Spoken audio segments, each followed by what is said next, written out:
Problems of Humanity by Alice A. Bailey. First edition, 1947. Contents. Introduction. The psychological rehabilitation of the nations. The problem of the children of the world. The problem of capital, labor, and employment. The problem of the racial minorities. The problem of the churches. The problem of international unity. Introduction. It is essential that all thinking people should give time and thought to the consideration of the major world problems with which we are now faced. Some of them can be solved with relative rapidity, given common sense and a correctly appreciated self-interest. Others will require foresight, planning, and a long patience as, one by one, the necessary steps are taken, leading to the readjustment of human values and the inauguration of new attitudes of mind regarding right human relations. In the recognition of the growth in human consciousness and in a realization of the distinction obviously existing between primitive men and our modern intelligent humanity lie the grounds for an unshaken optimism as to human destiny. Events in the immediate foreground do not blot out the long history of human development and obliterate recognition of the long-range changes which have taken place within the human consciousness. These basically condition human objectives, all human contacts, and underline with understanding and perspective the reactions of the race of men. The slow and restricted movements of the primitive races of mankind have given place to the speed and the rapid movement, the almost unbelievably rapid movement, and transportation facilities of the airplane. The uncouth sounds and the limited vocabulary of the savage races have developed into the intricate language systems of the present nations. The various modes of primitive communication by means of drums or bonfires have been replaced by the telegraph, the telephone, and the radio. The wooden dugout of the uncultured Icelanders has developed into the greyhound of the sea, racing from port to port under mechanical power and in the space of a few short days. The early slow modes of travel by foot, on horseback, or by chariot have given way to the trains, speeding across entire continents at the rate of 70 miles an hour or more. The early and simple civilizations have been succeeded by the intricate and highly organized social, economic, and political civilization of modern times. The culture of the ages, the arts, literature, the music, and the philosophy of all time is today at the disposal of the average citizen. The above contrasts provide a perspective and a background which will inspire hope for the future and confidence in the ultimate destiny of man. The past is in reality more like the prenatal stage than an ordinary living process. It is a preface to a richer and a more enlightened life. It is a preliminary period to a culture and a civilization which will redound to the glory of God and constitute a vital testimony to the divinity of man. When the birthing process is over, a new humanity will be seen active upon the earth, a new race of men, new because differently oriented. There are necessarily many lesser problems, but those dealt with in this book cover the major ones with which humanity is at this time confronted, and which must find some solution during the next 25 years. This will have to be done by the simple method, simple to write but difficult to implement, of establishing right human relations between men and between nations.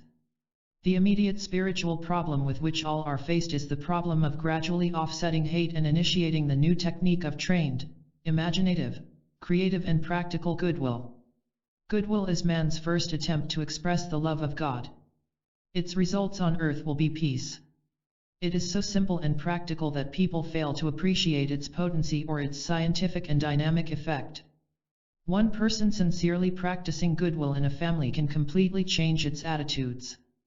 Goodwill really practiced among groups in any nation, by political and religious parties in any nation and among the nations of the world, can revolutionize the world. The key to humanity's trouble, focusing as it has in the economic difficulties of the past 200 years and in the theological impasse of the Orthodox churches, has been to take and not give, to accept and not share, to grasp and not to distribute.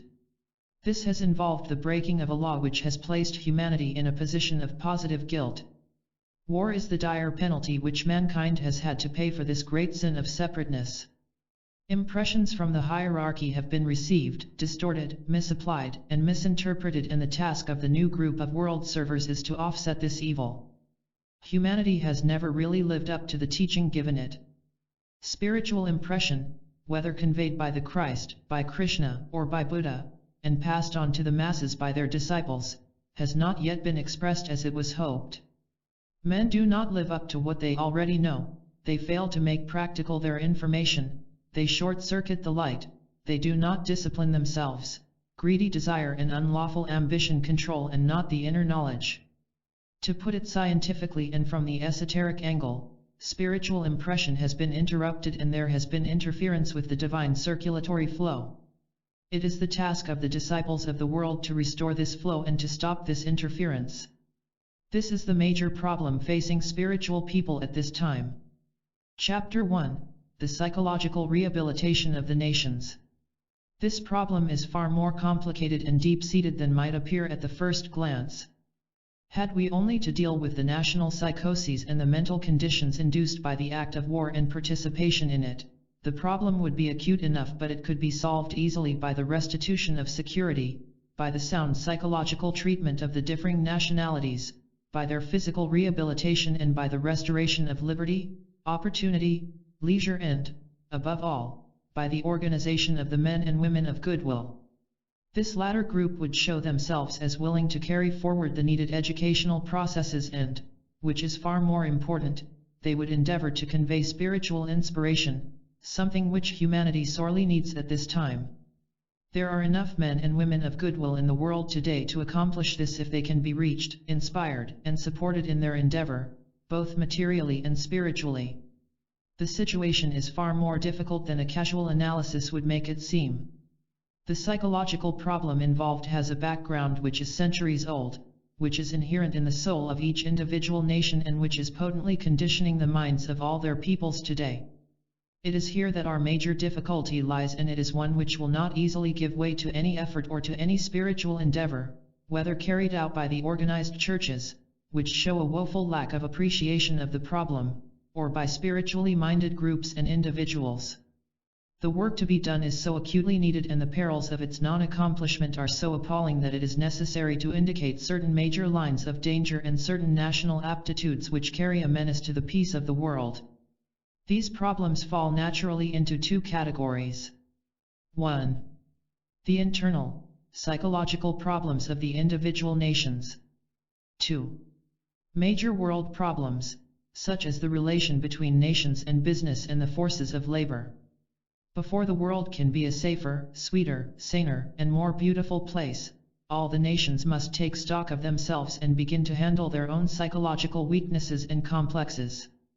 Each nation must aim at sound mental health and endeavor to implement sound, psychological objectives. International unity must be attained, and this should be based not only upon mutual trust but also upon correct world objectives and true psychological understanding.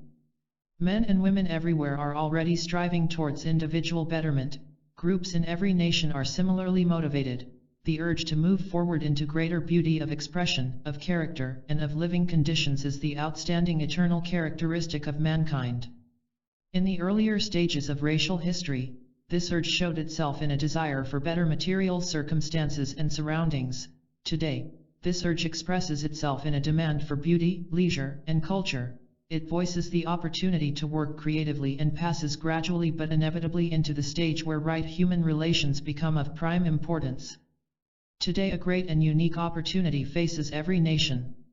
Hitherto the problem of psychological integration, of intelligent living, of spiritual growth and of divine revelation has been approached solely from the angle of man, the unit.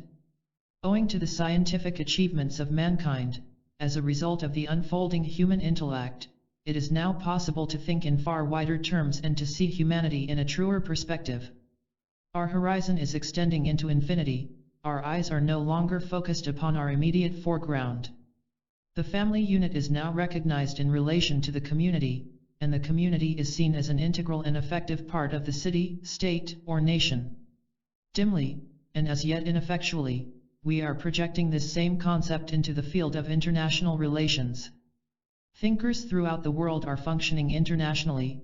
This is the guarantee of the future, because only when men can think in these wider terms will the fusion of all men everywhere become possible, will brotherhood come into being and humanity be a fact in our consciousness.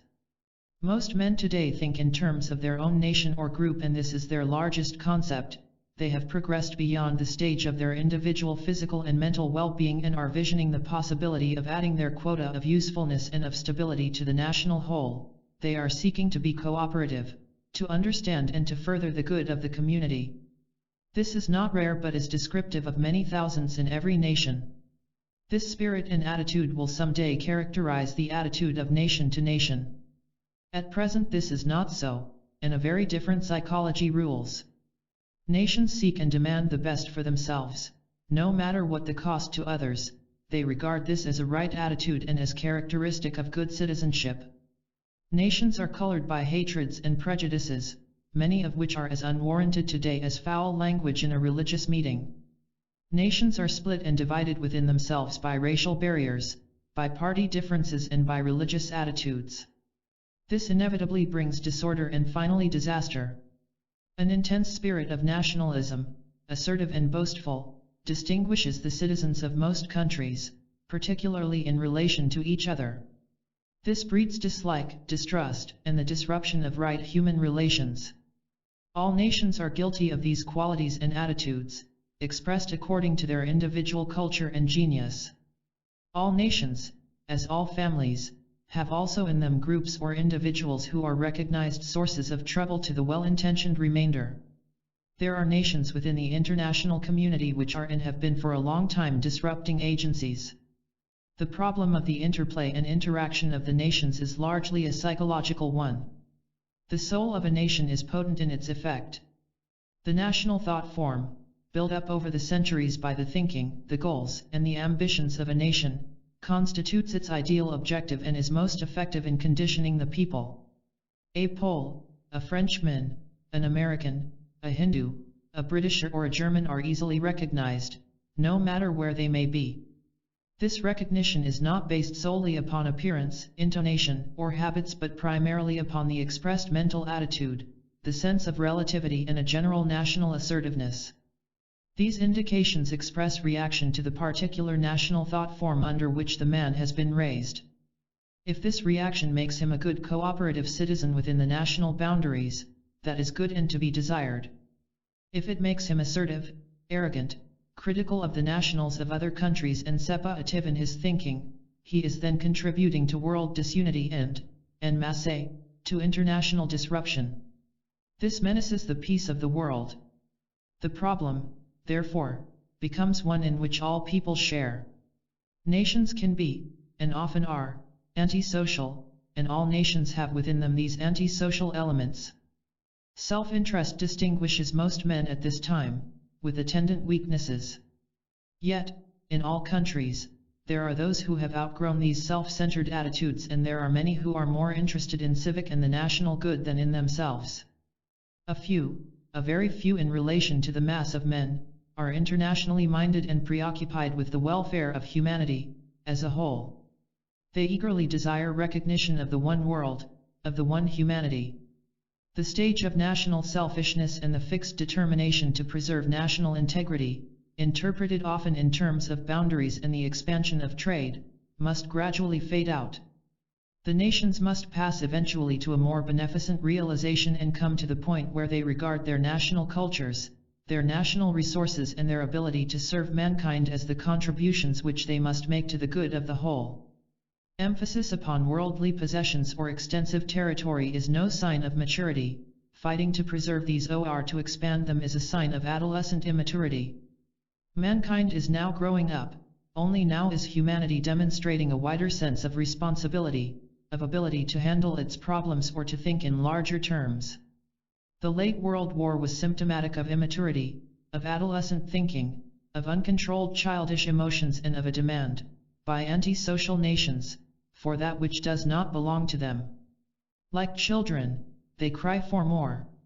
The intense isolationism and the hands-off policy of certain groups in the United States, the demand for a white Australia or South Africa, the cry of America for the Americans, or British imperialism, the shouting of France for recognition, are other instances. They all indicate inability to think in larger terms. They are an expression of world irresponsibility. They indicate also the childishness of the race which fails to grasp the extent of the whole of which each nation is a part. War and the constant demand for territorial boundaries, based on ancient history, the holding on to material, national possessions at the expense of other people will seem someday to a more mature race of men like nursery quarrels over some favorite toy. The challenging cry of "this is mine" will someday no longer be heard. In the meantime, this aggressive, immature spirit culminated in the War of 1914 to 1945, 8,000 years hence. History will regard this as the acme of childish selfishness, started by grasping children who could not be stopped in their aggressive ways because the other nations were still too childish to take strong action when the first indications of the war were seen. The race faces a new crisis of opportunity wherein new values can be seen as important, wherein the establishing of right human relations will be deemed desirable, not only from the idealistic point of view but also from the purely selfish angle. Someday the principles of cooperation and of sharing will be substituted for those of possessive greed and competition. This is the inevitable next step ahead for humanity, one for which the entire evolutionary process has prepared mankind. It was selfishness and self-interest which prevented several nations from siding with the forces of light. They preserved a selfish neutrality and lengthened the war by years. Is it not possible that when Germany first marched into Poland and when France and Great Britain consequently declared war upon Germany, if the entire civilized world of nations, without exception, had likewise declared war and banded together for the defeat of the aggressor, the war would not have lasted as long as it did? Interior politics, international jealousies, ancient distrusts and hatreds, fear, and a refusal to recognize the facts produced disunity. Had all nations seen clearly and renounced their individual selfishness in 1939, the war would have been over much earlier. Had all the nations swung into action when Japan first went into Manchuria or Italy into Ethiopia, the war which has devastated the entire planet would not have been possible. To that extent, there is no nation without blame. It is needful to make this clear so that there may be straight thinking as we face the world of today and begin to take the steps which will, in due course of time, lead to world security. This period should be faced by every nation with a sense of individual guilt and of innate psychological failure. It is hard to admit that none of the nations, including our own, has clean hands, and that all are guilty of greed and theft, of separativeness, of pride and prejudice, as well as national and racial hatreds. All nations have much interior house cleaning to do, and this they must carry forward along with their outer efforts to bring about a better and more habitable world. It must be a world consciousness, motivated by the idea of the general good, one in which higher values than individual and national gain are emphasized, and one in which people are trained in right national citizenship upon the one hand and on the other in the responsibility for world citizenship. Is this too idealistic a picture? The guarantee of its possibility lies in the fact that thousands today are thinking along these idealistic lines, thousands are occupied with planning a better world, and thousands are talking about the possibility. All ideas which emanate from the divine in man and nature eventually become ideals, even though somewhat distorted in the process, and these ideals finally become the governing principles of the masses. This is the true sequence of the historical process. It might be of value to study briefly some of the psychological adjustments which the nations must make within their own borders, because reform begins at home. Then let us look at the world picture and gain a new vision. There is a scientific basis for the old statement in the Bible that where there is no vision, the people perish. History indicates a long past of battle, of war, of changing frontiers, of the discovery and prompt annexation of new territory, involving the subjugation of the original inhabitants, sometimes greatly to their benefit but always inexcusable. The spirit of nationalism and its growth is the background of modern history as taught in our schools, feeding national pride, engendering national enmities, racial hatreds, and jealousies. History concerns itself with the lines of demarcation between countries and with the type of rule each country developed. These lines of demarcation are fiercely held, and passports, as instituted this century, indicate the crystallization of the idea. History portrays the fierce determination of every nation to preserve its boundaries at any cost, to keep its culture and civilization intact, to add to them when possible, and to share nothing with any other nation except for commercial profit, for which international legislation is provided. Yet all the time humanity is one humanity and the products of the earth belong to all. This wrong attitude has not only fostered the sense of separateness but has led to the exploitation of the weaker groups by the stronger and the wrecking of the economic life of the masses by a mere handful of powerful groups. Ancient habits of mass thinking and of mass reaction are difficult to overcome. It is here that the main battleground of the world is found. Public opinion will have to be re-educated. The nations are reverting to the deep-seated modes of behavior and thought which have characterized them for generations. We need, in the general interest, to face up to our past, to recognize the new trends, to renounce the old ways of thinking and acting if humanity is not to descend to greater depths than in the last war. The voices of the old order and the demand of the reactionary elements can be heard in every country, plus the demands of certain radical groups. Because they have been so long established, the voices of the conservatives carry weight, and because humanity is tired, almost any action will be taken to ensure a rapid return to the normalcy demanded by the conservatives, unless those who have the new vision act with promptness and with wisdom, and of this there is too little indication at this time. France. A clamor is arising from France that her ancient glory be recognized, that her ancient task of representing the major, civilizing influence in old Europe be remembered, and that France be safeguarded and protected. She demands that nothing be done without consulting her. Yet for decades, France has given to the world a picture of great disunity and of political corruption and graft. She has always evidenced a deep love and desire for material gratification, priding herself on her realism, but not on any spiritual idealism, and substituting the brilliance of the intellect and keen scientific perception for the subjective realities. Has France learned from her collapse in the summer of 1940 that the values of the spirit must take the place of those which have hitherto motivated her? Does she realize that she has to regain the respect of the world, a respect which she lost when she surrendered and sought collaboration, thus proving herself innately weaker than those much smaller nations which fought until forced to accept defeat? Can France emerge from this time of trial, purified and able to demonstrate a new capacity to think in terms of unselfish international relations and not solely in terms of the material civilization which she demonstrated so wonderfully for so many centuries? She can, and eventually she will. Her brilliant intellect, when turned to the study of the things of the spirit, can outstrip the researchings of lesser minds. That clear perception and ability to convey thoughts in concise and crystal clear terms will be utilized to bring home to many the eternal verities. When France finds her spiritual soul and not just her intellectual soul, she will prove to be the medium through which will come revelation as to the nature of the soul of man. France has in the past revealed the nature of the human soul in its stage of intensest individualism and selfishness. Through fire and pain, France will later demonstrate the qualities of the spirit of man. The accent upon the material values and the intense emphasis upon the importance of France to the world, instead of the importance of the international attitude to France in terms of unselfish human relations, summarizes the psychological problem with which France is at this time faced and which certain of her finest thinkers realize. Can France learn to think in terms of and for those who lie beyond her boundaries, or will she continue to think in terms of France? These are the questions she must answer. Germany. Of the faults of the German nation, there is little need to speak, they have been made painfully clear to the entire world. The Germany of the mystical poets and writers of the Middle Ages will again arise, the Germany of the musical festivals, the Germany which has given the world the best of the music of all time, the Germany of Schiller and of Goethe and the Germany of the philosophers. The major fault of the German people is an extreme negativity which makes them the most easily conditioned people of all time, plus an ability to accept dictatorship and propaganda without any questioning or revolt and with a deep sense of inferiority.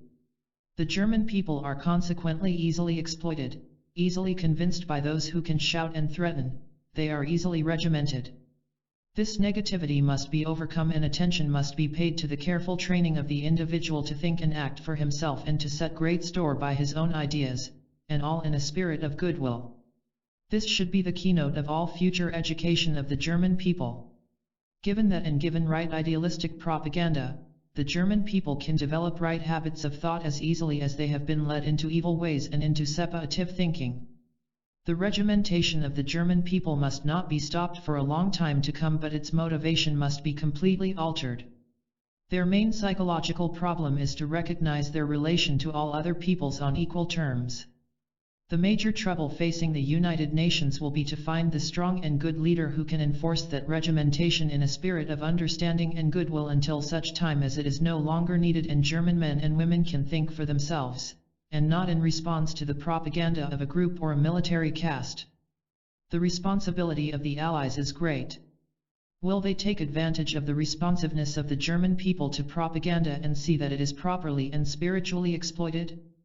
Will they see that the educational institutions of that unhappy land are placed in the hands of those with a vision of the future, who have a firm determination to train the rising generation to know themselves as men and not as supermen? Can they instill into the consciousness of the children of today and of those who will yet be born the significance and the importance of right human relations? Can they then continue this educational process for a long enough time? Here lies the test of the true intentions of the United Nations. The spiritual potentialities of the German people must not be forgotten. We must look forward towards that which they can be trained to become. Practically speaking, they can more easily be changed under right methods of teaching and conditioning than any other nation in Europe. Germany still expresses the herd consciousness. This must be transmuted into group consciousness, the consciousness of the free individual who collaborates with other men of goodwill for the benefit of the whole. Great Britain. Great Britain has been a great and imperialistic power. Her acquisitive spirit, her tenacity, and the firmness of her political maneuvers in the past have warranted this charge. She has played power politics and has become expert in balancing one nation against another nation in order to preserve the status quo and the integrity of the British Isles. She has wrought with diligence for a stability among the nations which will enable her to function smoothly and attain her ends. She has been accused of an intense commercialism, and the phrase "a nation of shopkeepers" has been applied to her by other nations. The British are frequently disliked by other peoples. Their aloof hauteur, their national pride and their attitude of owning the world alienates many. Great Britain carries the sense of caste into all her international relations, just as the class distinction system has controlled her internal relationships for ages. These accusations are all based on truth, and the enemies of Great Britain can bring due cause to the judgment seat. The British, as a whole, have been reactionary, overcautious, and conservative, slow to move, and apt to be satisfied with existing conditions, particularly if those conditions are strictly British.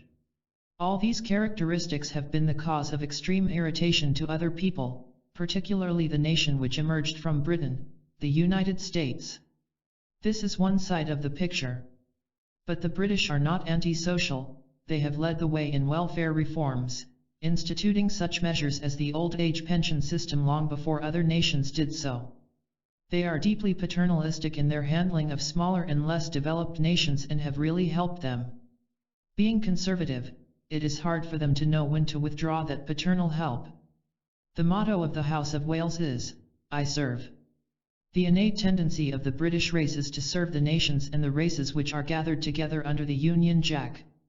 It must be remembered that since the beginning of the 20th century, great changes have taken place in the thinking of the English people. Old things have passed away. The caste system with its aloofness, its separativeness, and its paternalism is rapidly disappearing as the war and labor emphasize essential equality. Great Britain seeks no more territory.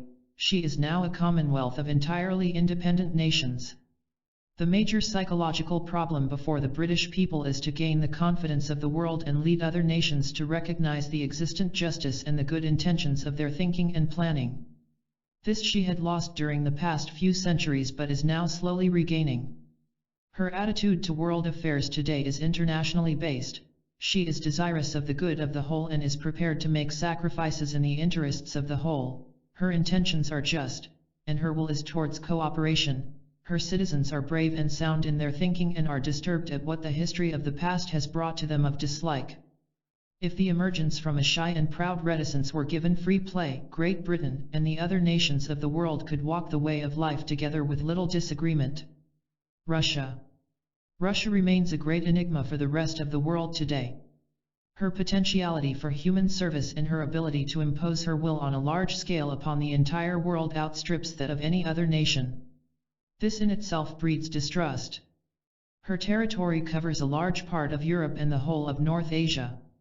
She has passed through a great and cruel revolution and a subsequent period of readjustment. She is preparing for world collaboration and is evidencing a wish for this to be accomplished on her own terms, the terms of a general control of other lands, beginning with the smaller nations upon her western frontier. She is lifting the peoples of her own land from a condition of ignorance and poverty into one of knowledge and sufficiency. Russia is deeply distrusted by the rest of the world, particularly by its conservative elements, and this for two reasons.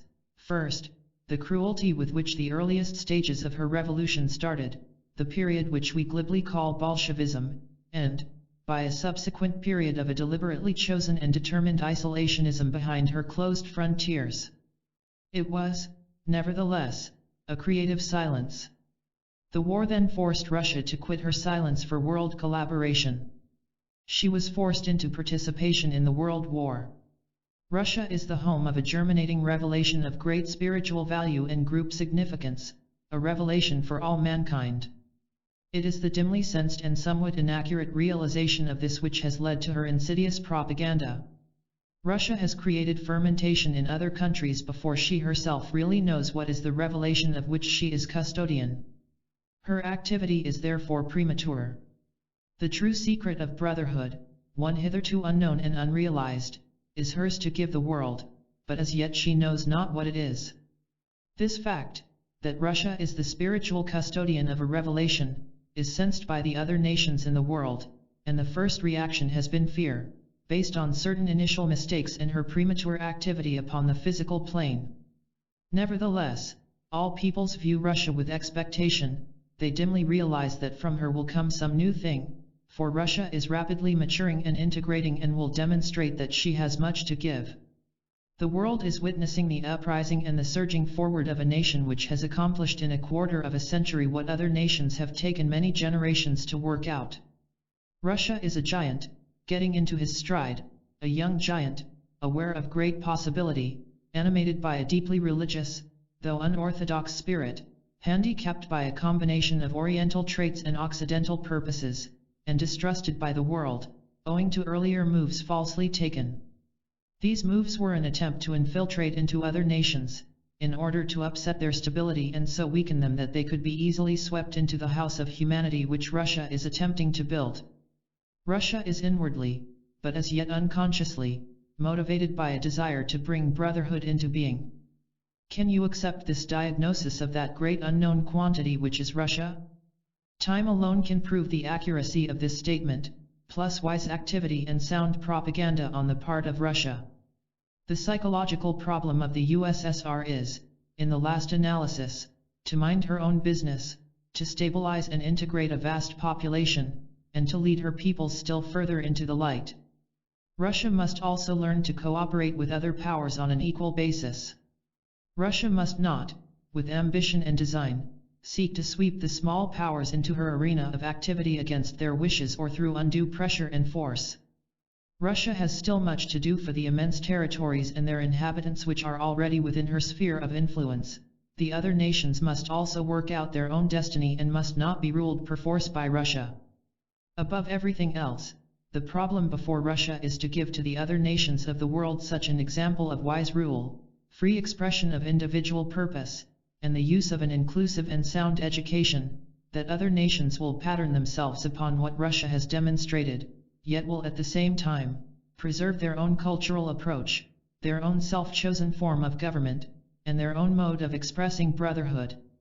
Russia inherently stands for a new world consciousness, and through her means, a new planetary expression will gradually be wrought out in the fire of experiment and experience. That great nation, a synthesis of East and West, must learn to rule without cruelty, without infringing the free will of the individual, and because she has complete confidence in the beneficence of the ideals which she is developing but which are not yet expressed. Poland. As for the Polish people, a long historical past lays upon them the responsibility of a definitely cultural effect upon surrounding nations and of a spiritual giving of which they are as yet apparently unaware. Their continued emphasis upon territorial possessions blinds their eyes to the true value of their possible world contribution. Being a strongly emotional and individual people, they are, within their own borders, in a state of constant disunion and friction. They have no interior unity. Their psychological problem is to achieve an integration which will be based upon the overcoming of racial hatreds. They need to resolve their national problem in terms of goodwill and not of selfish interests. Their real problem is the attaining of right internal relationships.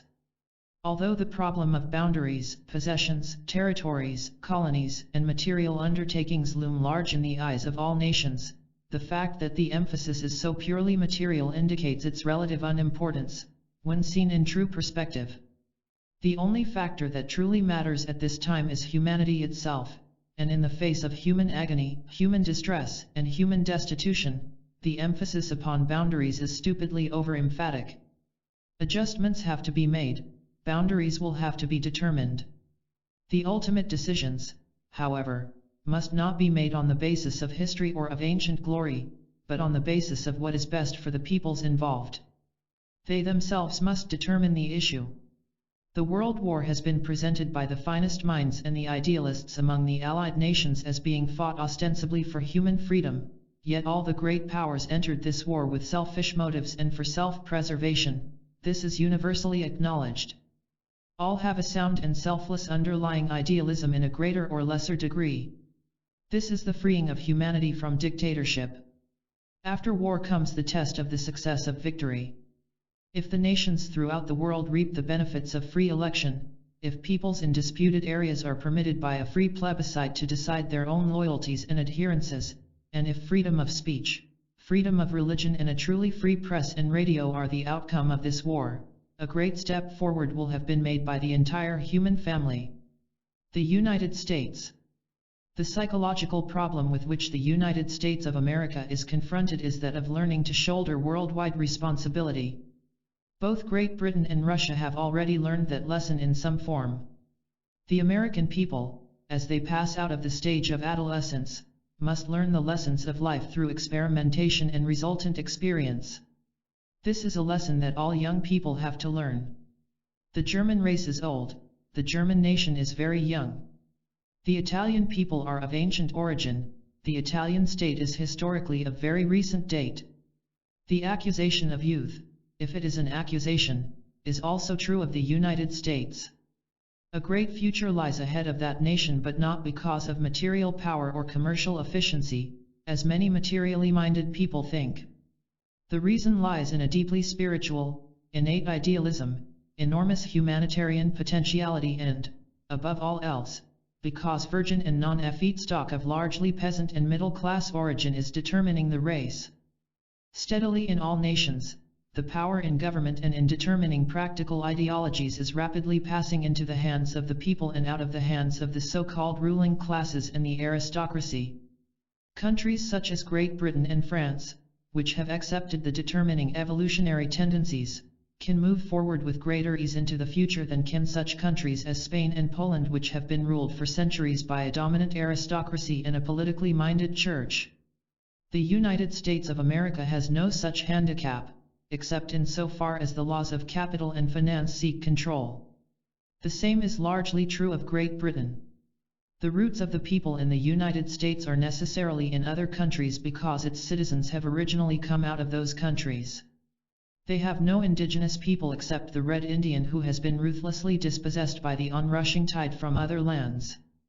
The racial groups within the states still bear the marks of their origin and of their racial heritage. They are psychologically and physically of Italian, British, Finnish, German, and other origins. In this fact consists part of the wonder of this rapidly integrating nation. Like all young people, symbolically speaking, the people of the United States show all the characteristics of adolescence. Again, symbolically speaking, the people of the United States are of the ages 17 to 24. They shout freedom and still are not free. They refuse to be told what to do because it infringes upon their rights. Nevertheless, they allow themselves to be guided frequently by the inept, the partisan politician, and by the inadequate. They are broadly tolerant and yet most intolerant of other nations. they are ready to tell other nations how to handle their problems but as yet evidence no ability to handle their own, as witness the treatment of the American Negroes and the withholding of equal freedom and opportunity from them. They are restlessly experimenting with all phases of life, with every kind of idea and all kinds of relationships. The creative power of the race shows itself as yet in a wonderful control of nature and in great construction projects which bring water under control, or which relate all parts of this vast country through roads and waterways. America is a great battleground for experiment along creative lines. It is profoundly interested in trying out every kind of ideology. The fight between capital and labor will reach its climax in the United States, but will also be fought out in Great Britain and France. Russia already has her own solution, but the lesser nations of the world will be guided and conditioned by the result of this battle in the British Commonwealth of Nations and in the United States. Order must be brought about in the states, and this order will come when freedom is interpreted in terms of self-chosen discipline, a freedom which can turn into license and which is interpreted by each individual in the best interests of himself constitutes a danger to be avoided. It is a danger of which the best minds are deeply aware. Like all young people, Americans feel superior to more mature fellow nations. They are apt to think that they have a higher idealism, a saner outlook and a greater love of freedom than other nations. They are apt to forget that though there may be some backward nations, there are many nations in the world with as high an idealism, as sound a body of motives, and with a more mature and experienced approach to world problems. Again, like all young people, the American is intensely critical of other people, but often blind to and always resentful of criticism. Yet there is as much to criticize in America as there is in any other nation. All nations have a vast house cleaning to do, and the difficulty at this time is that they must do it alongside of the strict fulfilling of their international relationships. No nation can live unto itself today. If it attempts to do so, it treads the way of death, and that is the true horror of the isolationist position. Factually today we have one world, and this sums up the psychological problem of humanity. The goal is right human relations. Nations will stand or fall just in so far as they measure up to that vision. The era ahead of us, under evolutionary law and the will of God, is to see the establishment of right human relations. We are entering a vast experimental period of discovery. We shall discover just exactly what we are, as nations, in our group relationships, through our expression of religion and in our mode of governments. It will be an intensely difficult era and will be only successfully lived through if each nation will recognize its own internal defects and will handle them with vision and deliberate humanitarian purpose. This means for each nation the overcoming of pride and the attainment of interior unity. Each country today is divided within itself by warring groups, idealists and realists, political parties and far-sighted statesmanship, religious groups, fanatically occupied with their own ideas, capital and labor, isolationists and internationalists, people violently against certain groups or nations and others working on behalf of them. The only factor which can eventually and in due time bring harmony and the end of these chaotic conditions is right human relations. Every country also has much to contribute, but as long as that contribution is considered, as it now is, in terms of its commercial value or its political usefulness, that contribution will not be given in aid of right human relations. Every country must also receive from all other countries. This involves a recognition of certain specific lacks, plus a willingness to take from others on terms of equality. Every country has its own peculiar note which must be brought into unison and swell the great chorus from all the nations. This will only be possible when pure religion is restored and the spiritual impetus, nascent in every nation, is given free expression. This is not yet the case. Theological forms still hold the spiritual life. Every nation, owing to its past history, and to its own deeds and enactments, is closely related to every other nation, and of this fact the USA is perhaps more expressive than many, because its nationals have come from all the known races. Isolationism was defeated even before it reared its ugly head because the people of America are international by origin and background. Humanity, as has been said before, is the world disciple. The impulse behind the disintegration of the old world forms is a spiritual one. The spiritual life of humanity is now so strong that it has disrupted all present forms of human expression. The world of the past has gone and gone forever, and the new world of forms has not yet made its appearance. Its construction will be distinctive of the emerging creative life of the spirit of man. The important factor to bear in mind is that it is one spirit, and the nations have each to learn to recognize that spirit within themselves and within each other. To sum up, the task of every nation is, therefore, a twofold one. 1. To solve its own psychological internal problems. This it does by recognition of their existence, by the quelling of national pride, and by taking those steps which would establish unity and beauty of rhythm in the life of its peoples. 2. To foster the spirit of right relations. This is accomplished by the recognition of the one world of which it is a part. This later involves also the taking of those steps which would enable it to enrich the whole world with its own individual contribution. These two activities, national and international, must proceed side by side with the emphasis upon the work of practical Christianity, and not by dominant theologies and subtly imposed church controls.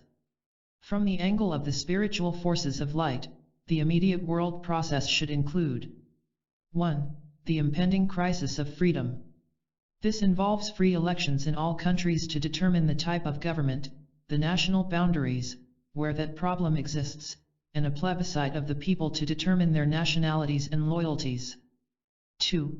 The cleaning up process carried on in all the nations without any exception whatever, so that a wholesome unity, based on freedom and demonstrating unity in diversity, can be brought about. 3.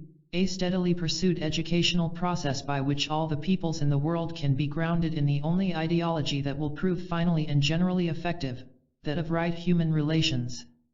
Slowly but surely, this educational movement will inevitably produce right understanding and correct attitudes and activities in every community, in every church and nation, and ultimately in the international field. This will take time, but it presents a challenge to all men of goodwill throughout the world. The spiritual guides of the race can present this formula of progress. They cannot guarantee its enactment, for humanity is left free to decide its own problems. Certain questions, therefore, emerge immediately. Will the great powers, Russia, the United States, and the British Commonwealth of Nations stand together for the total good of humanity, or will they each proceed upon their separate way towards their own selfish objectives? Will the smaller powers as well as the great powers be willing to relinquish some of their so-called sovereignty in the interests of the whole? Will they attempt to view the world situation from the angle of humanity, or will they only see their own individual good? Will they omit the constant carping criticism which has distinguished the past and which breeds a growing hatred, and recognize that all nations are made up of human beings, at different stages of evolution, and conditioned by their background, race, and environment? Will they be willing to leave each other free to shoulder individual responsibility and yet be willing ever to assist each other as members of one family and as animated by one human spirit, the Spirit of God? Will they be willing to share the produce of the earth, knowing it belongs to all, freely distributing it as nature does? Or will they permit it to fall into the hands of a few powerful nations or a mere handful of powerful men and financial experts? Such are only a few of the questions for which answers must be sought and found. The task looks hard indeed. Yet there are enough spiritually minded people in the world today to change world attitudes and to bring in the new spiritually creative period. Will these men and women of vision and goodwill arise in their might in every nation and make their voices heard? Will they have the strength, the persistence, and the courage to overcome defeatism, to break the chain of hampering theologies, political, social, economic and religious, and work for the good of all peoples? Will they overcome the forces arrayed against them through firm conviction of the stability and potentiality of the human spirit? Will they have faith in the intrinsic worth of humanity? Will they realize that the entire trend of the evolutionary process is sweeping them on to victory? The firm establishment of right human relations is already a determined part of divine purpose, and nothing can arrest its eventual appearance. That appearance can, however, be hastened by right and selfless action. Chapter 2: The Problem of the Children of the World. This problem is, without exception, the most urgent confronting humanity today. The future of the race lies in the hands of the young people everywhere. They are the parents of the coming generations and the engineers who must implement the new civilization. What we do with them and for them is momentous in its implications. Our responsibility is great and our opportunity unique. This chapter deals with the children and adolescents, under 16 years old. These two groups are the most hopeful element in a world which has fallen to pieces before our eyes. They are the guarantee that our world can be rebuilt and, if we have learned anything from past history and its dire consequences in our lifetime, rebuilt along different lines, with different objectives and incentives and with well-defined goals and carefully considered ideals. Let us remember, however, that visionary, mystical hopes and dreams, wishful thinking, and the formulation of highly organized plans upon paper are useful as far as they indicate interest, a sense of responsibility and possible objectives, but they are of small importance in any effective, transitional enterprise unless there is a grasp of the immediate problem and of the immediate possibilities, plus a willingness to effect those compromises which will lay the ground for later successful work. This work is largely that of education. Hitherto, there has been little effort to bring about a bridging between the needs of the future and the present forms of education. These forms have apparently failed to equip humanity for successful and cooperative living and the newer aspects of mental training. No scientific bridging has been done and little attempt has been made to correlate the best of the present methods, and not all are bad, with future ways of developing the youth of the world so that it can cope with a new civilization which is inevitably upon its way. The visionary idealist has hitherto held the field against the established modes of teaching. His impracticality and his refusal to compromise has thus slowed up the process and humanity has paid the price. The day has now come when the practical mystic and the man of high mental development as well as of spiritual vision will take his place, thus providing a training which will enable the youth of any nation to integrate successfully into the world picture. We start with the realization that our educational systems have not been adequate. They have failed to train children for right living.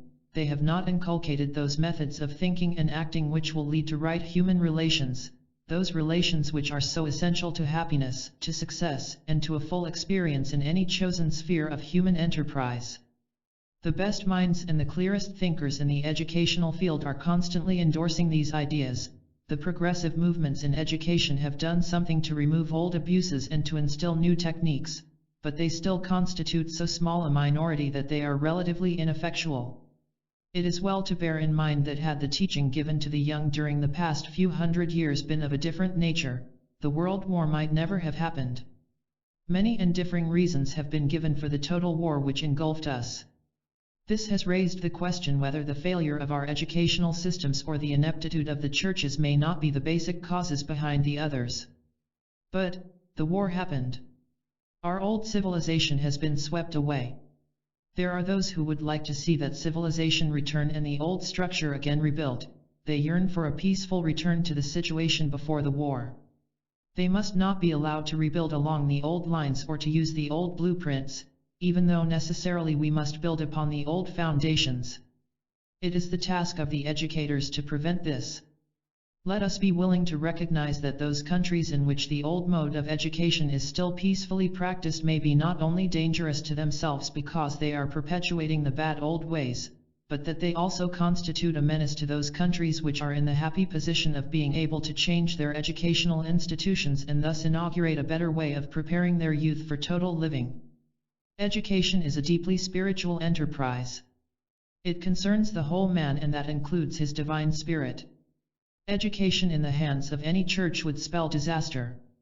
It would feed the sectarian spirit, foster the conservative, reactionary attitudes so strongly endorsed, for instance, by the Catholic Church and the fundamentalists in the Protestant churches.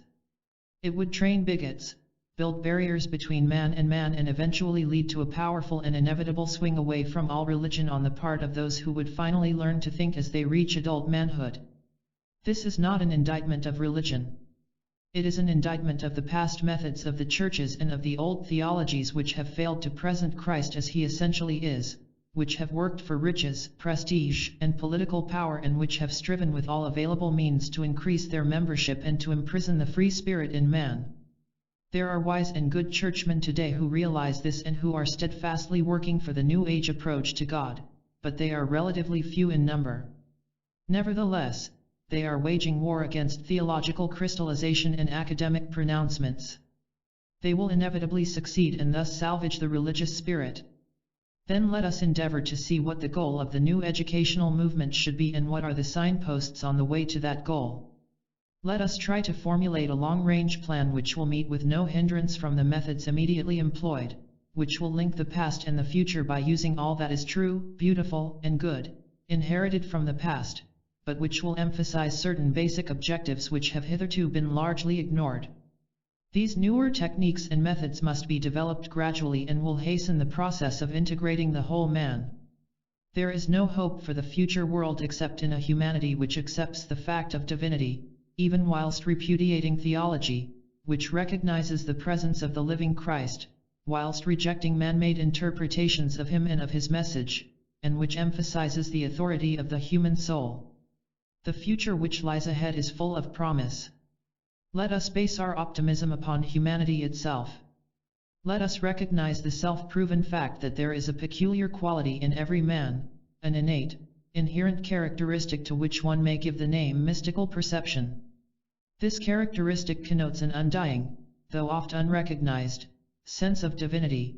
It involves the constant possibility to vision and contact the soul and to grasp, with increasing aptitude, the nature of the universe.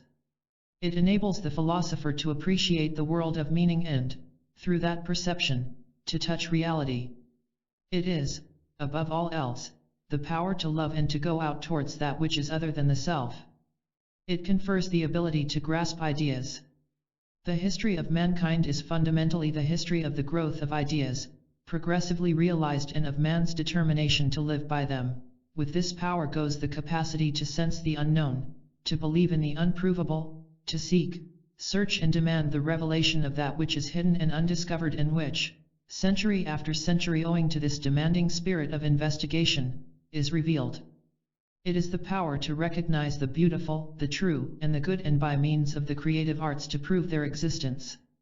It is this inherent, spiritual faculty which has produced all the great sons of God, all truly spiritual people, all artists, scientists, humanitarians, and philosophers, and all who, with sacrifice, love their fellow men. Here lie the grounds for optimism and courage on the part of all true educators, and here is the true incentive to all their efforts. The present problem of youth. The world, as known to people over 40 years of age, has crumbled and is fast disappearing. The old values are fading out, and what we call civilization, that civilization we have thought so wonderful, is vanishing. Some of us are thankful it is so.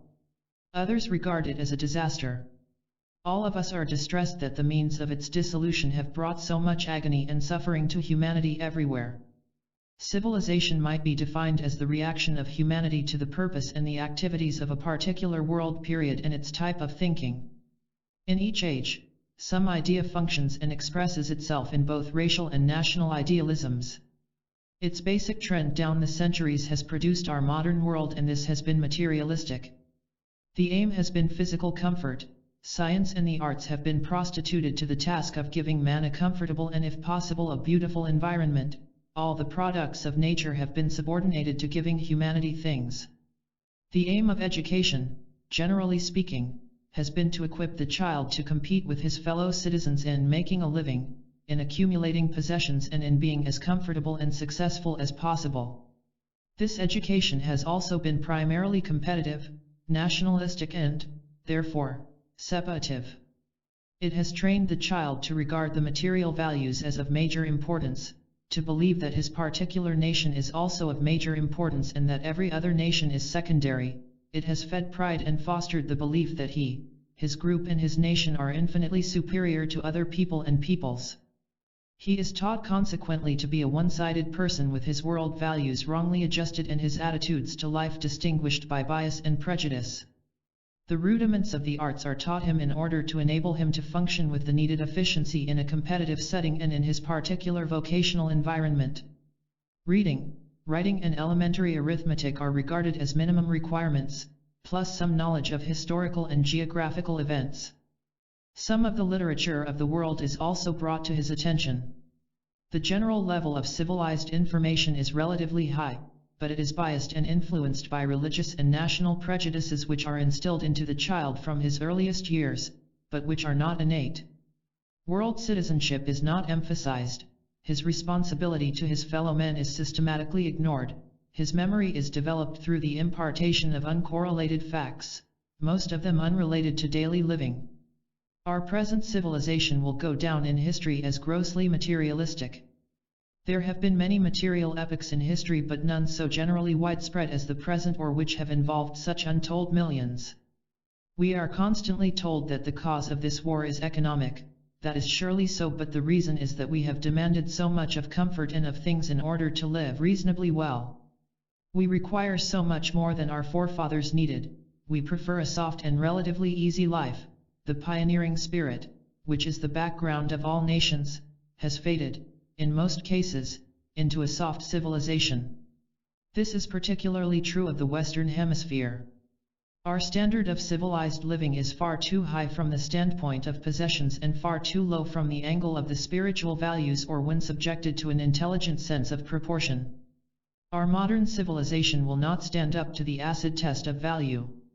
A nation is today regarded as civilized when it sets a value on mental development, when it puts a premium on analysis and criticism, and when all its resources are directed towards the satisfying of physical desire, towards the production of material things and towards the implementing of material purposes, as well as towards dominating competitively in the world, towards the amassing of riches, the acquiring of property, the achievement of a high standard of material living, and towards the cornering of the produce of the earth, largely for the benefit of certain groups of ambitious and wealthy men.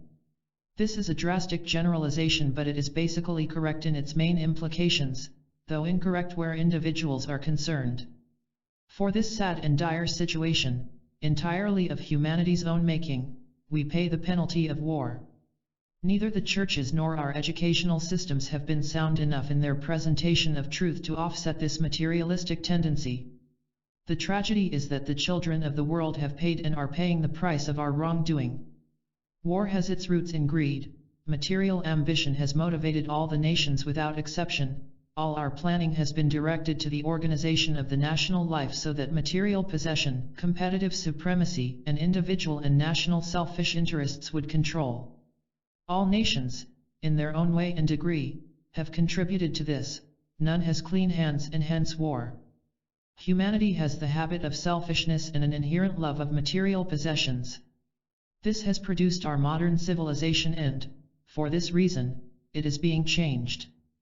The cultural factor in any civilization is its preservation and consideration of all the best the past has given, and its evaluation and study of the arts, the literature, the music, and the creative life of all nations, past and present. It concerns the refining influence of these factors upon a nation and upon those individuals in a nation who are so situated, usually financially, that they can profit from them and appreciate them. The knowledge and understanding thus gained enable the man of culture to relate the world of meaning, as inherited from the past, to the world of appearances in which he lives, and to regard them as one world, but one existing primarily for his individual benefit. When, however, to an appreciation of our planetary and racial inheritance, both creative and historical, he adds an understanding of the spiritual and moral values, then we have an approximation to what the truly spiritual man is intended to be. In relation to the total population of the planet, such men are few and far between, but they guarantee to the rest of humanity a genuine possibility. Will cultured people realize their opportunity? Will our civilized citizens embrace the chance to build a fresh, not a material civilization this time, but a world of beauty and of right human relations, a world in which children can indeed grow into the likeness of the one Father, and in which man can return to the simplicity of the spiritual values of beauty, truth, and goodness? Yet, facing the worldwide reconstruction demanded and the well-nigh impossible task of salvaging the children and youth of the world, there are those today who are engaged in raising funds to rebuild stone churches and restore ancient buildings, thus demanding money which is sorely needed to restore broken bodies, to heal psychological wounds, and to produce the warmth of love and understanding among those who believe that such qualities do not exist. The immediate need of the children. The magnitude of the problems to be faced may well leave us bewildered and at a loss how to answer the many questions which immediately arise in our minds. How can we lay the foundation for a long-range program of reconstruction, of education, and development as it affects the youth of the world and thus guarantee a new and better world? What basic plans must be laid which will be appropriate for so many differing races and nationalities? In the face of understandable hatreds and deep-seated prejudices, how can we make a sound beginning? The ethical and moral values among the children, particularly among the adolescent boys and girls, have deteriorated and the spiritual values will need awakening. There is direct evidence, however, that this spiritual awakening is already sweeping over Europe and that perhaps from that continent may come that new spiritual tide which will turn the entire world to better things and which will ensure that our materialistic civilization has gone, never to return. A spiritual renaissance is inevitable and is nowhere more needed than in those countries which have escaped the worst aspects of war. For this renaissance we must look and make preparation. The next urgent problem is surely the psychological rehabilitation of youth. It is a question whether the children of Europe, of China, of Great Britain and Japan will ever completely recover from the effects of war. The early and formative years of their lives have been spent under war conditions and, resilient as children are, there are bound to be certain traces left of what they have seen, heard, and suffered. There will be exceptions, particularly in Great Britain and parts of France. Time alone will indicate the extent of the damage done. Much can, however, be offset and even obliterated by the wise action of parents, doctors, nurses and educators. It is sad to report that little has been planned by the psychologists and neurologists along this needed line of salvage, yet their specialized work is sorely needed and is as urgent a demand as that for food and clothing. It is valuable also to remind ourselves in all our planning and with all our good intentions that the various nations, involved in the World War and whose countries have felt the full brunt of occupation, are laying their own plans. They know what they want, they are determined, as far as possible, to care for their own people, to salvage their own children, to restore their own special cultures and their lands. The task of the great powers, with their vast resources, and of the philanthropists and humanitarians throughout the world should be to cooperate with these people. It is not their task to impose upon them what they, from the vantage point of their position, believe to be good for them. These nations want understanding cooperation, they want the implements for agriculture, immediate relief in food and clothing, plus the wherewithal to start again their educational institutions, to organize their schools and to equip them with what is immediately required. They certainly do not want a horde of well-meaning people taking over their educational or medical institutions, or imposing democratic, communistic, or any other particular ideology upon them. Naturally, the principles of Nazism and of fascism must be swept away, but the nations must be free to work out their own destiny. They have each of them their own traditions, cultures, and backgrounds. They are being forced to build anew, but what they build must be their own. It must be distinctive of them and an expression of their own inner life. It is surely the function of the wealthier and free nations to help them to build so that the new world can come into being. Each nation must tackle the problem of its restoration in its own way. This need not mean disunity, it should mean a richer and more colorful world. It need not mean separation or the building of barriers or the retiring behind walls of prejudice and racial bias. There are two major linking relationships which should be cultivated and which will bring about a closer understanding in the world of men. These are religion and education. In this chapter we are considering the factor of education which has in the past so greatly failed to promote world unity, as the war has proved, but which can in the future so wisely control. We are today witnessing the slow but steady formation of international groups, banded together to preserve world security, to protect labor, to deal with world economics and to preserve the integrity and the sovereignty of nations whilst committing each and all to a definite part in the work of securing right human relations throughout the planet. Whether we agree or not with the details or the specific commitments proposed, the formation of international advisory councils, and above all, of the United Nations, are hopeful indications of the moving forward of humanity into a world where right human relations are regarded as essential to the peace of the world, where goodwill is recognized and where provision is made for the implementing of those conditions which will prevent war and aggression. In the field of education, some such united action is also essential. Surely a basic unity of objectives should govern the educational systems of the nations, even though uniformity of method and of techniques may not be possible. Differences of language, of background, and of culture will and should always exist. They constitute the beautiful tapestry of human living down the ages.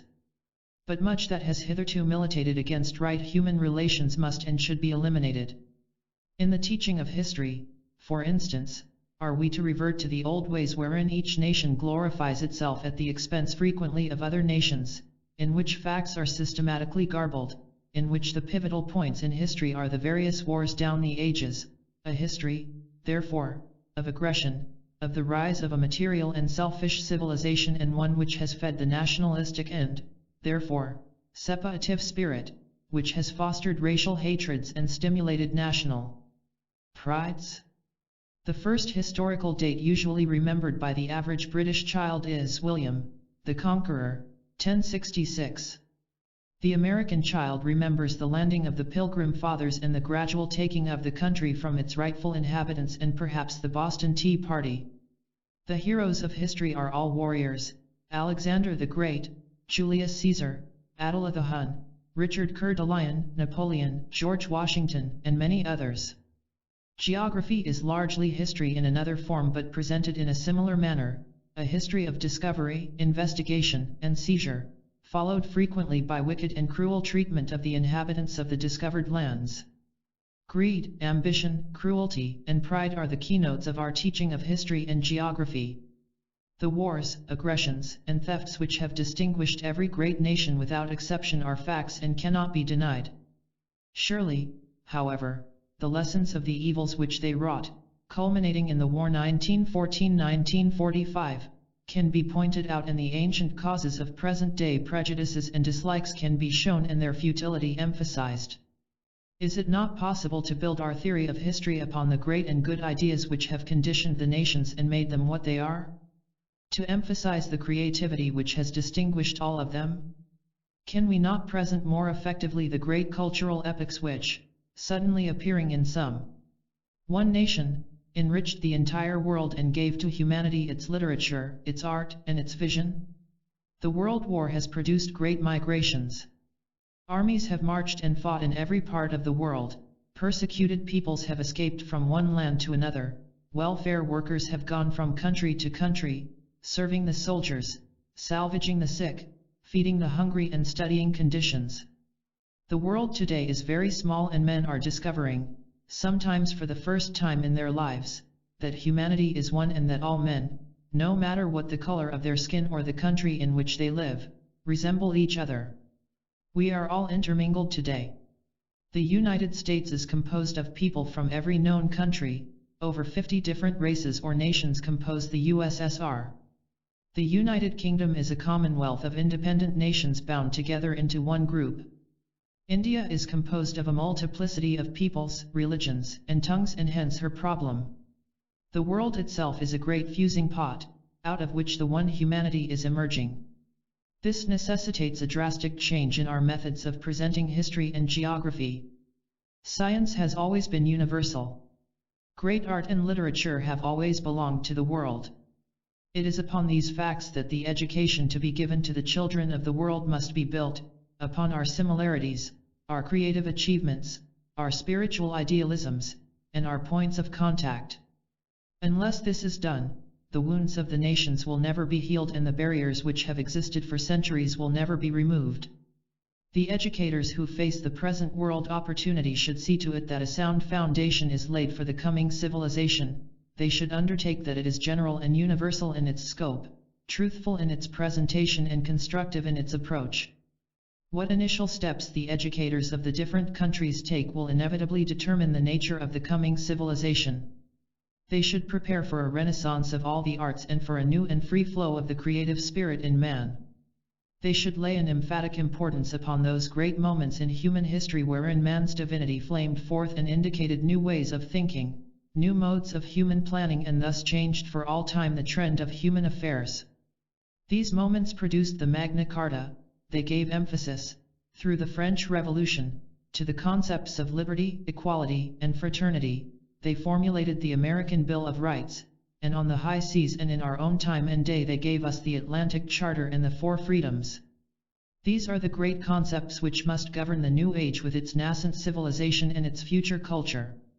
If the children of today are taught the significance of these 5 great declarations and are, at the same time, taught the futility of hate and war, there is hope of a better and happier as well as of a safer world. 2 major ideas should immediately be taught to the children of every country. They are, the value of the individual and the fact of the one humanity. The war boys and girls have learned from appearances that human life has small value. The fascist countries have taught that the individual is of no value except in so far as he implements the designs of some dictator. In other countries, some people and some groups, through hereditary position or financial assets, are regarded as of importance and the rest of the nation as of little importance. In still other countries, the individual regards himself of so much importance and his right to please himself of so much moment that his relation to the whole is entirely lost. Yet the value of the individual and the existence of that whole which we call humanity are most closely related. This needs emphasizing. These 2 principles, when properly taught and understood, will lead to the intensive culture of the individual and then to his recognition of his responsibility as an integral part of the whole body of humanity. We have touched upon the physical and psychological rehabilitation of the children and youth of the world. We have suggested that the textbooks be rewritten in terms of right human relations and not from the present nationalistic and separative angles. We have also pointed out certain basic ideas which should be immediately inculcated: the unique value of the individual, the beauty of humanity, the relation of the individual to the whole and his responsibility to fit into the general picture in a constructive manner and voluntarily. We have sought to have the futility of war, of greed, and aggression emphasized and that we prepare for a great awakening of the creative faculty in man once security is restored. We have noted the imminence of the coming spiritual renaissance. One of our immediate educational objectives must be the elimination of the competitive spirit and the substitution of the cooperative consciousness. Here the question at once arises, how can one achieve this and at the same time bring about a high level of individual attainment? Is not competition a major spur to all endeavor? This has hitherto been so, but it need not be. The development of an atmosphere which will foster the child's sense of responsibility and set him free from the inhibitions which fear generates, will enable him to attain even higher results. From the standpoint of the educator, this will entail the creation of the correct atmosphere around the child, and in this atmosphere certain qualities will flourish and certain characteristics of responsibility and of goodwill will emerge. What is the nature of this atmosphere? 1. An atmosphere of love wherein fear is cast out and the child realizes that he has no cause for timidity. It is an atmosphere wherein he will receive courteous treatment and will be expected to be equally courteous to others. This is rare indeed to find in schoolrooms or in homes, for that matter. This atmosphere of love is not an emotional, sentimental form of love but is based upon a realization of the potentialities of the child as an individual, upon freedom from prejudice and racial antagonisms and upon a true compassionate tenderness. This compassionate attitude will be founded upon the recognition of the difficulty of daily living, upon sensitivity to a child's normally affectionate response, and upon the conviction that love always draws forth what is best in anyone. 2. An atmosphere of patience. It is in such an atmosphere that the child can learn the first rudiments of responsibility. The children being born in this period and who are now to be found everywhere are of high-grade intelligence. Without knowing it, they are spiritually alive, and the first indication of this aliveness is a sense of responsibility. They know they are their brother's keeper. The patient inculcation of this quality, the effort to make them shoulder small duties and to share responsibility will call for much patience on the part of the teacher, but it is fundamental in determining a child's character for good and his future usefulness in the world. 3. An atmosphere of understanding. So few teachers or parents explain to a child the reasons for the activities and the demands that are made upon him. But this explanation will inevitably evoke response, for a child thinks more than is realized, and the process will inculcate in him a consideration of motives. Many of the things which an average child does are not wrong in themselves, they are prompted by a thwarted, inquiring spirit, by the impulse to retaliate for some injustice, based on the adult's lack of understanding his motivation, by an inability to employ time correctly and usefully, and by an urge to attract attention. These are simply the initial gestures of the emerging individual. Older people are apt to foster in a child an early and unnecessary sense of wrongdoing. They lay emphasis upon petty little things which should be ignored but which are annoying. A correct sense of wrong action, based upon failure to preserve right group relations, is not developed, but if a child is handled with understanding, then the truly wrong things, the infringements upon the rights of others, the encroachments of individual desire upon group requirements for personal gain, will emerge in right perspective and at the right time. Educators will need to remember that thousands of children have looked on constantly at evil deeds perpetrated by older people. This will have perverted their outlook, given them wrong standards, and undermined right senior authority. A child is apt to become antisocial when he is not understood or when circumstances demand too much of him. A right atmosphere, the imparting of a few correct principles, and much loving understanding are the prime requirements in the most difficult transitional period with which we are faced. An organized way of living will help much, but the children we are considering have known little discipline. The work of sheer survival has been the prime preoccupation of their elders and of the children. It will be hard for them at first to react correctly to an imposed rhythm of living. Discipline will be needed, but it must be the discipline of love, and one which is carefully and exhaustively explained so that the child understands the reasons lying behind this mysterious new order of carrying on.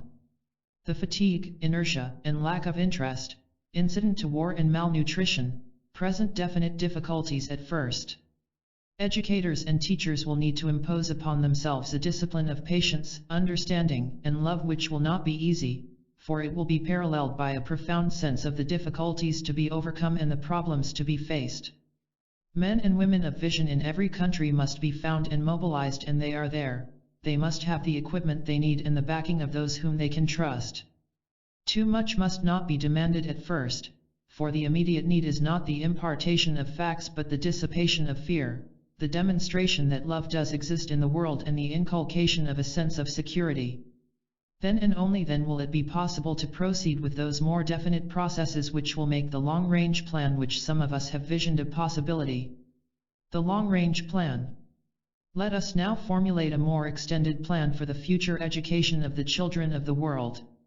We have noted that in spite of universal educational processes and many centers of learning in every country, we have not yet succeeded in giving our young people the kind of education which will enable them to live wholly and constructively. In terms of the last 2,000 or 3,000 years, the development of world education has been progressively along three main lines, starting in the East and culminating today in the West. In Asia we have had the intensive training, down the centuries, of certain carefully chosen individuals and a complete neglect of the masses. Asia and Asia alone has produced those outstanding figures who are, even today, the object of universal veneration: Lao Tzu, Confucius, the Buddha, Sri Krishna, and the Christ.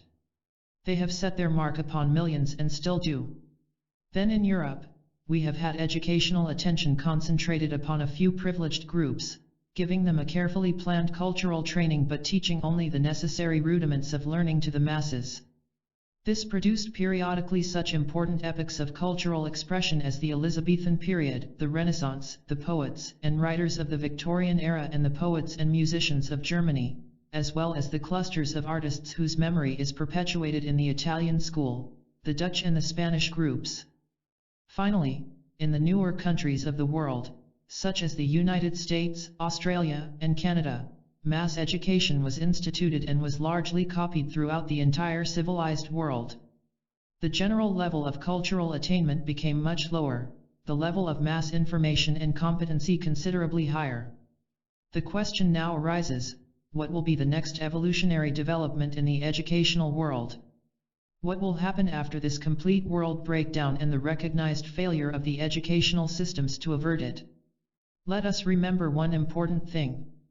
What education can do along undesirable lines has been well demonstrated in Germany with its wrecking of idealism, its inculcation of wrong human relations and attitudes, and its glorification of all that is most selfish, brutal, and aggressive. Germany has proved that educational processes, when properly organized and supervised, systematically planned, and geared to an ideology, are potent in effect, especially if the child is taken young enough and if he is shielded from all contrary teaching for a long enough time. Since that time, Russia has used the same system. Let us remember that this demonstrated potency can work two ways, and that what has been wrought out along wrong lines can be equally successful along right ones in a wholesome atmosphere of freedom. We need also to do two things. We must place the emphasis educationally upon those who are under 16 years of age, and the younger the better, and, secondly, we must begin with what we have, even while recognizing the limitations of the present systems. We must strengthen those aspects which are good and desirable. We must eliminate those which have proved inadequate in fitting men to cope with their environment. We must develop the new attitudes and techniques which will fit a child for complete living, and so make him truly human, a creative, constructive member of the human family. The very best of all that is past must be preserved, but should only be regarded as the foundation for a better system and a wiser approach to the goal of world citizenship.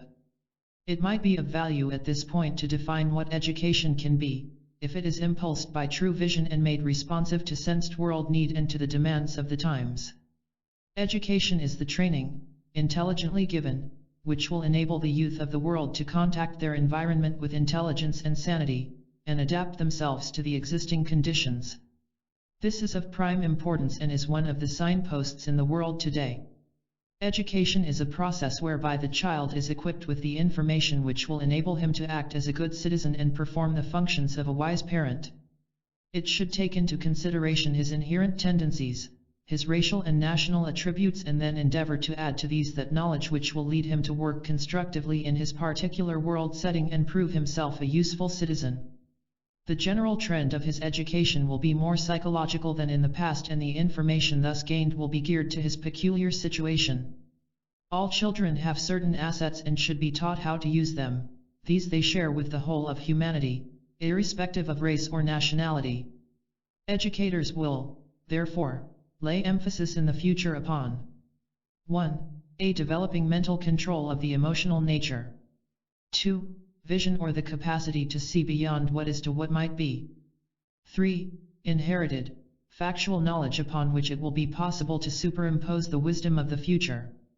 4. Capacity wisely to handle relationships and to recognize and assume responsibility. 5. The power to use the mind in two ways.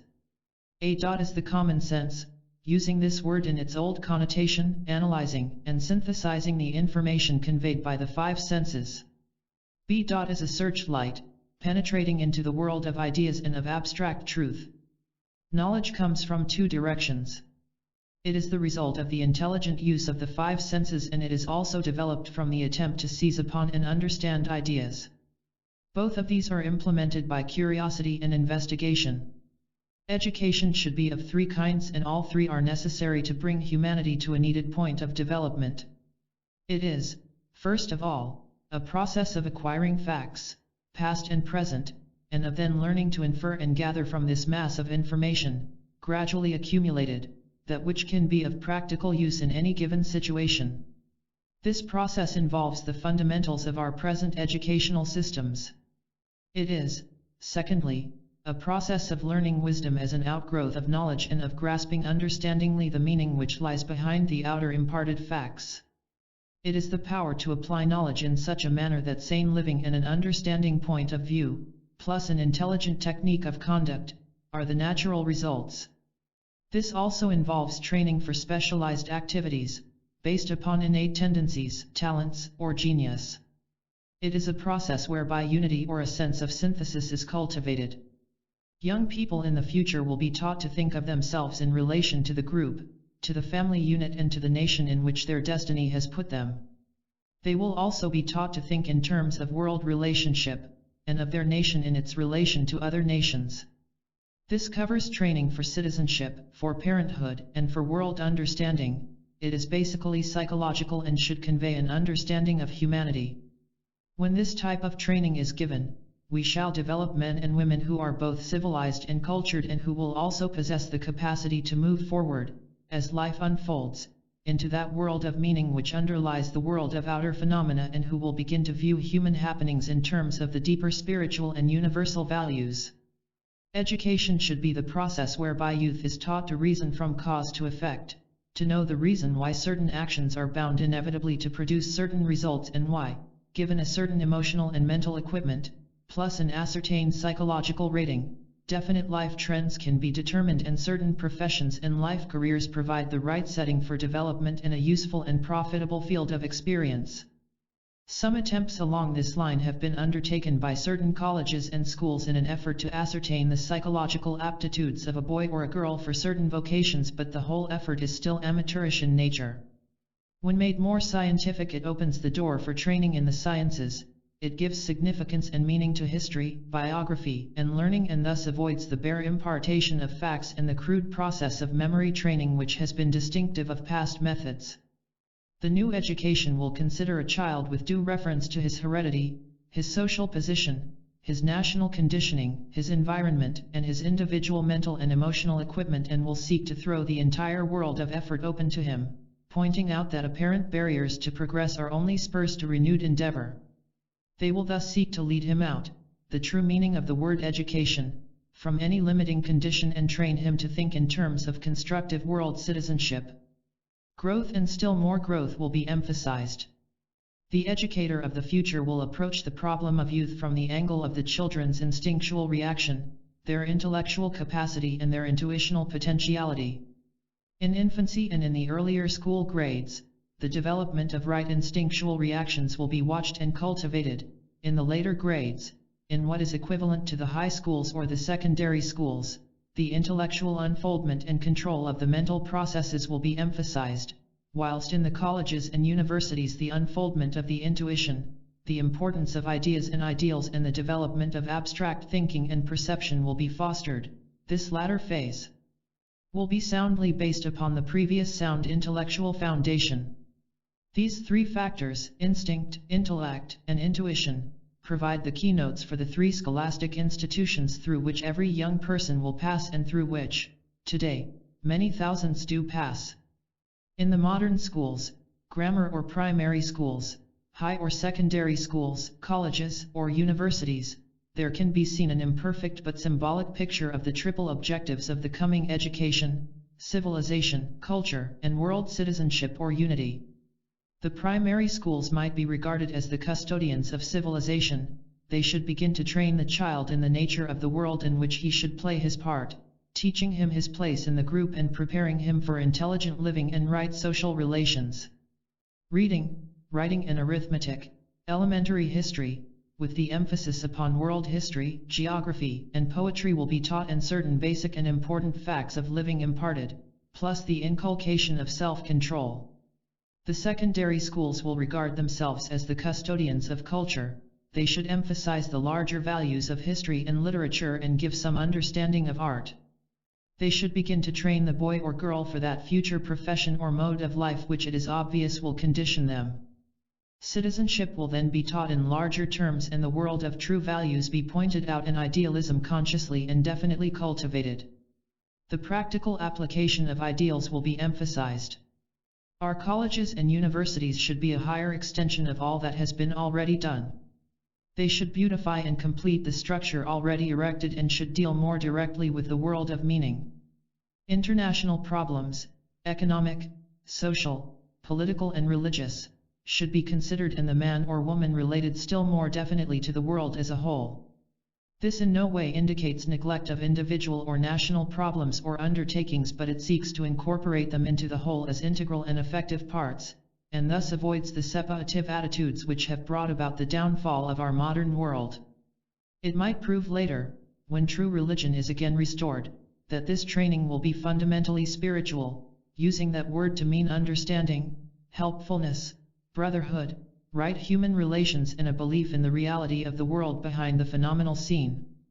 The fitting of a man for citizenship in the kingdom of God is not a religious activity to be handled exclusively by the churches and through theological teaching, though there is much that they can do to help. It is surely the task of the higher education, giving purpose and significance to all that has been done. The following sequence suggests itself as we consider the curriculum to be planned for the youth of the immediate generations. Primary education, civilization. Ages, 4 to 12. Secondary education, culture. Ages, 12 to 18. Higher education, world citizenship. Ages, 18 to 25. In the future, education will make a far wider use of psychology than heretofore. A trend in this direction is already to be seen. The nature, physical, vital, emotional and mental, of the boy or girl will be carefully investigated and his incoherent life purposes directed along right lines. He will be taught to recognize himself as the one who acts, who feels, and who thinks. Thus the responsibility of the central I, or the occupant of the body, will be taught. This will alter the entire present attitude of the youth of the world to their surroundings and foster, from their earliest days, the recognition of a part to be played and a responsibility to be assumed. Education will be regarded as a method of preparation for that useful and interesting future. It, therefore, becomes increasingly apparent that the coming education could be defined in a new and broader sense as the science of right human relations and of social organization. This gives a comparatively new purpose to any curriculum imparted and yet indicates that nothing hitherto included need be excluded, only a better motivation will be obvious and a nationalistic, selfish presentation avoided. If history is, for instance, presented on the basis of the conditioning ideas which have led humanity onward and not on the basis of aggressive wars and international or national thievery, then education will concern itself with the right perception and use of ideas, of their transformation into working ideals and their application as the will to good, the will to truth, and the will to beauty. Thus a much-needed alteration of humanity's aims from our present competitive and materialistic objectives into those that will more fully express the golden rule will come about, and right relations between individuals, groups, parties, nations, and throughout the entire international world will be established. Increasingly, education should be concerned with the wholes of life as well as with the details of daily individual living. The child, as an individual, will be developed and equipped, trained and motivated, and then taught his responsibilities to the whole and the value of the contribution which he can and must make to the group. It is perhaps a platitude to say that education should occupy itself necessarily with the development of the reasoning powers of the child and not primarily, as is now usually the case, with the training of the memory and the parrot-like recording of facts and dates and uncorrelated and ill-digested items of information. The history of the growth of man's perceptive faculties under differing national and racial conditions is of profound interest. The outstanding figures of history, literature, and art and of religion will surely be studied from the angle of their effect and their influence for good or evil upon their period. The quality and purpose of their leadership will be considered. Thus the child will absorb a vast amount of historical information, of creative activity and of idealism and philosophy, not only with the maximum of ease but with permanent effect upon his character. The continuity of effort, the effects upon civilization of ancient tradition, good and evil happenings, and the interplay of varying cultural aspects of civilization will be brought to his attention, and the dry as dust information, dates, and names will fall into the discard. All branches of human knowledge could, in this way, come alive and reach a new level of constructive usefulness. There is already a definite tendency in this direction, and it is good and sound. The past of humanity as the foundation for present happenings, and the present as the determining factor for the future, will increasingly be recognized, and thus great and needed changes will be brought about in human psychology as a whole. The creative aptitude of the human being should also, under the new era, receive fuller attention. The child will be spurred on to individual effort suited to his temperament and capacity. Thus he will be induced to contribute what he can of beauty to the world and of right thought to the sum total of human thinking. He will be encouraged to investigate, and the world of science will open up before him. Behind all these applied incentives, the motives of goodwill and right human relations will be found. Finally, education should surely present the hypothesis of the soul in man as the interior factor which produces the good, the true, and the beautiful. Creative expression and humanitarian effort will, therefore, receive a logical basis. This will not be done through a theological or doctrinal presentation, as is today the case, but as presenting a problem for investigation and as an effort to answer the question, what is man? What is his intrinsic purpose in the scheme of things? The livingness of the influence and the proclaimed purpose behind the constant appearance of spiritual, cultural, and artistic world leaders down the ages will be studied and their lives subjected to research, both historical and psychological. This will open up before the youth of the world the entire problem of leadership and of motive. Education will, therefore, be given in the form of human interest, human achievement, and human possibility. This will be done in such a manner that the content of the student's mind will not only be enriched with historical and literary facts, but his imagination will be fired and his ambition and aspiration evoked along true and right lines. The world of past human effort will be presented to him in a truer perspective and the future thrown open to him also in an appeal for his individual effort and personal contribution. The above in no way implies an indictment of past methods except in so far that the world today itself presents an indictment. It does not either constitute an impractical vision or a mystical hope, based on wishful thinking. It concerns an attitude to life and the future which many thousands of people hold today, and among them many educators in every country. The errors and mistakes of the past techniques are obvious, but there is no need to waste time in emphasizing them or in piling up instances. What is needed is a realization of the immediate opportunity, plus the recognition that the required shift in objectives and change in methods will take much time. We shall have to train our teachers differently, and much time will elapse as we grope for the new and better ways, develop the new textbooks and find the men and women who can be impressed with the new vision and who will work for the new civilization. We seek here to emphasize principles with the recognition that many of them are by no means new, but that they require new emphasis. Now is the day of opportunity. A better educational system should therefore be worked out which will present the possibilities of human living in such a manner that barriers will be broken down, prejudices removed, and a training given to the developing child which will enable him, when grown up, to live with other men in harmony and goodwill. This can be done, if patience and understanding are developed and if educators realize that where there is no vision, the people perish. An international system of education, developed in joint conference by broad-minded teachers and educational authorities in every country, is today a crying need and would provide a major asset in preserving world peace. Steps towards this are already being taken, and groups of educators are getting together and discussing the formation of a better system which will guarantee that the children of the different nations, beginning with the millions of children now demanding education today, will be taught truth without bias or prejudice. World democracy will take form when men everywhere are regarded in reality as equal, when boys and girls are taught that it does not matter whether a man is an Asiatic, an American, a European, British, a Jew or a Gentile, but only that each has an historical background which enables him to contribute something to the good of the whole, that the major requirement is an attitude of goodwill and a constant effort to foster right human relations. World unity will be a fact when the children of the world are taught that religious differences are largely a matter of birth, that if a man is born in Italy, the probability is that he will be a Roman Catholic; if he is born a Jew, he will follow the Jewish teaching; if born in Asia, he may be a Mohammedan, a Buddhist, or belong to one of the Hindu sects; if born in other countries, he may be a Protestant, and so on. He will learn that the religious differences are largely the result of man-made quarrels over human interpretations of truth.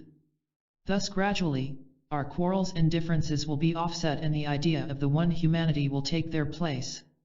Much greater care will have to be given in picking and training the teachers of the future, and particularly those who, in the war-torn lands, will endeavor to bring educational facilities to the people.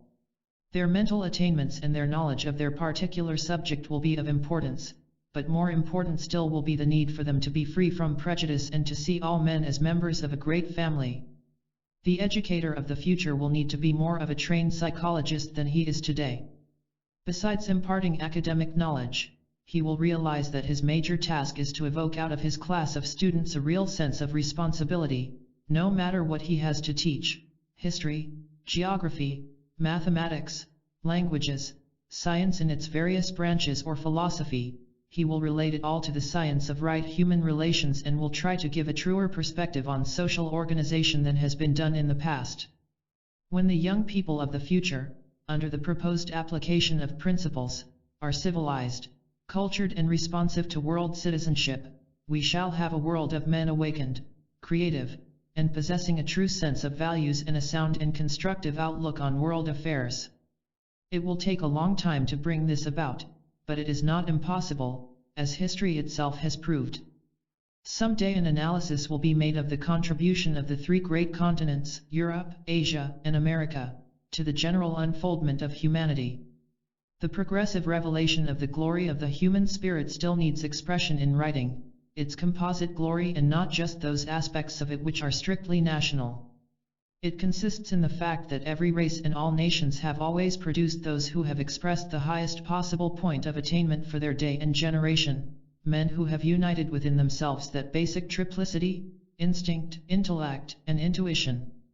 Their numbers were relatively few in the early stages of man's unfoldment, but today those numbers are rapidly increasing. It will be only common sense, however, to realize that this integration is not possible for every student passing through the hands of our teachers. Students will have to be gauged from the three angles which form the background of this chapter. 1. Those capable of being civilized. This refers to the mass of men. 2. Those capable of being carried forward into the world of culture. This includes a very large number. 3. Those who add to the assets of civilization and culture an ability to function as souls, not only in the two worlds of instinctual and intelligent living but also in the world of spiritual values, and to do this with a complete triple integration. All, however, no matter what their initial capacity, can be trained in the science of right human relations, and thus respond to the major objective of the coming educational systems. Indications of this can be seen on every hand, but as yet the emphasis is not laid in training teachers or influencing parents. Much, very much, has been done by enlightened groups everywhere, and this they have done whilst studying the requirements for citizenship, whilst undertaking research work into social relations, and through the many organizations which are trying to bring to the mass of human beings a sense of responsibility for human happiness and human welfare.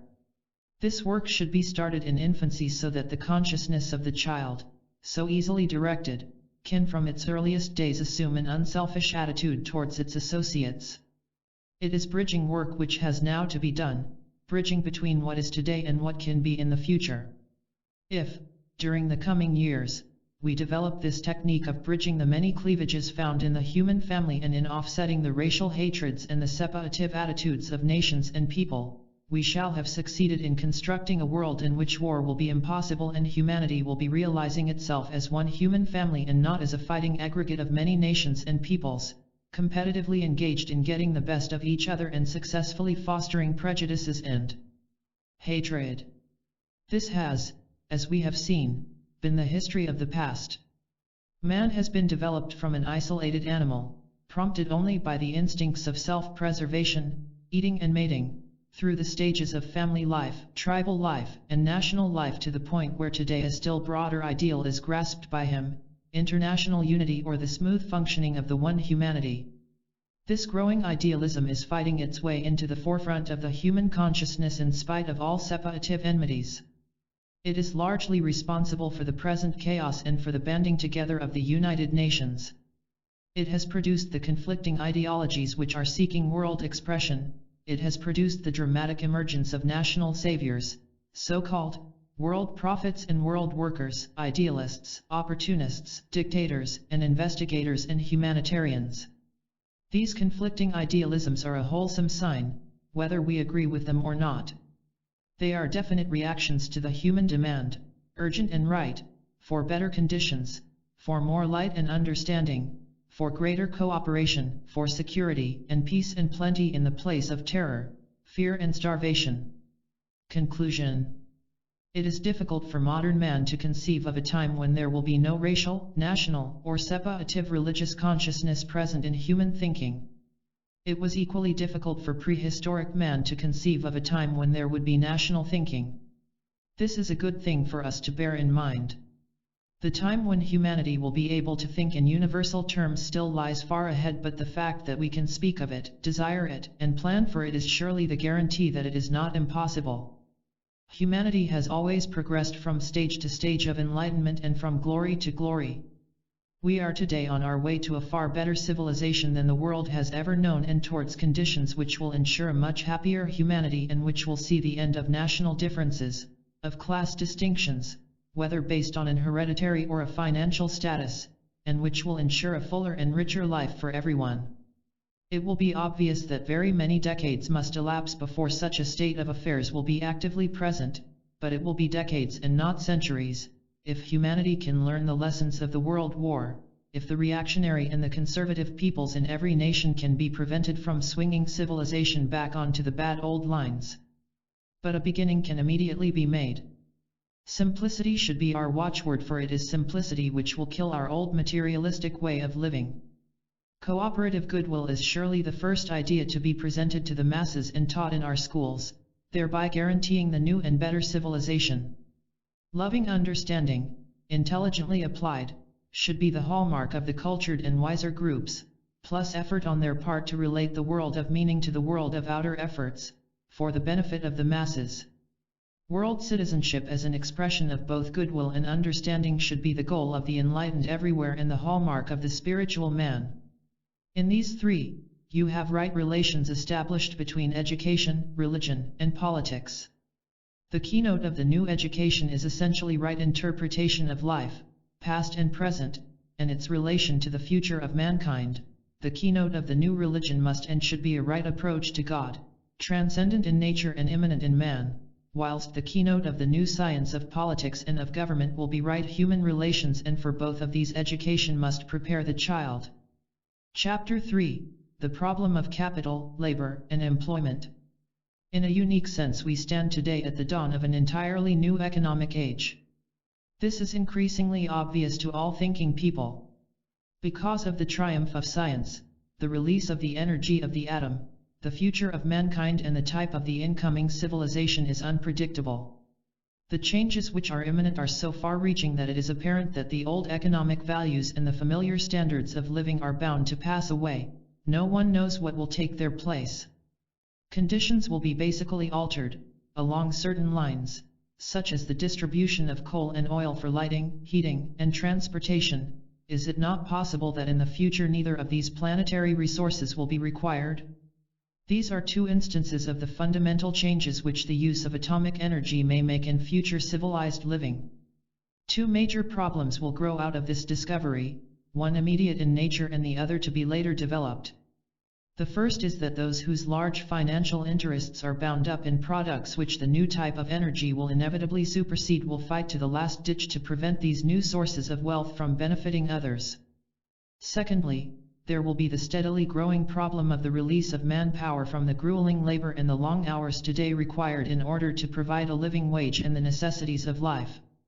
One is the problem of capital and the other is the problem of labor.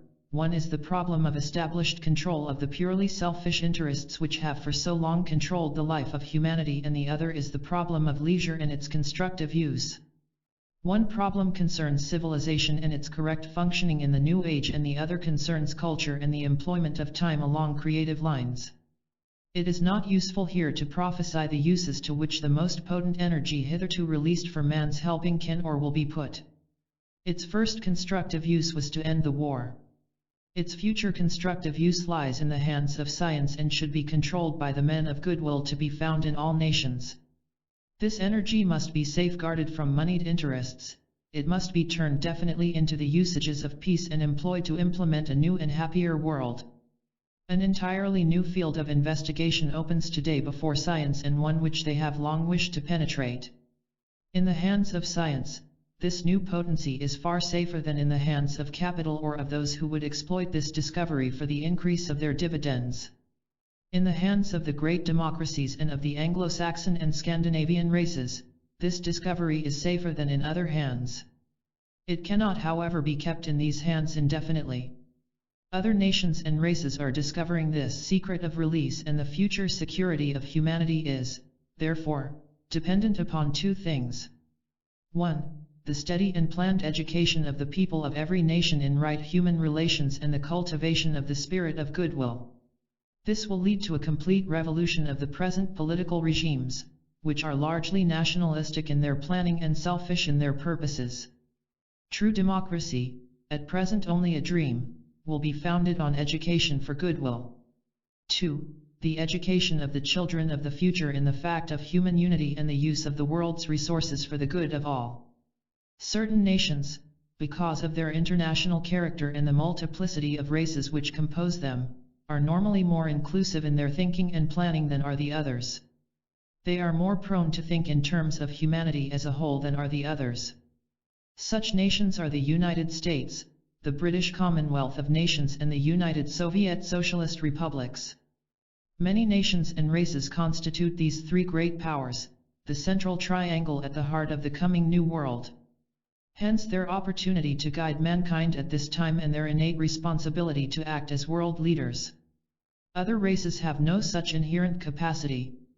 They are not, for instance, successful colonists and are more nationalistic and exploiting in their approach to subject races. For the three great powers, the fusion of the many elements composing their nationals into a united whole has been a necessary conditioning impulse. The basic intention of the United States is the well-being of all within its national jurisdiction, and the pursuit of happiness is a familiar citation of this intent. The fundamental principle governing British rule is justice for all. The underlying motive of the USSR is right living conditions, opportunity for all, and the general leveling of all separative classes into one thriving group of human beings. All these objectives are good, and their application to the life of humanity will guarantee a happier and more peaceful world. In every country without exception there are the good and the bad elements, there are progressive and reactionary groups. There are cruel and ambitious men in Russia who would gladly exploit the world for the gain of Russia and who would seek to impose the will of the proletariat upon all classes and castes throughout the civilized world. There are thinking men in Russia and men of vision who are opposing them. There are reactionary and class-conscious people in the British Empire who fear the growing power of the masses and who hang on desperately to their inherited prestige and standing.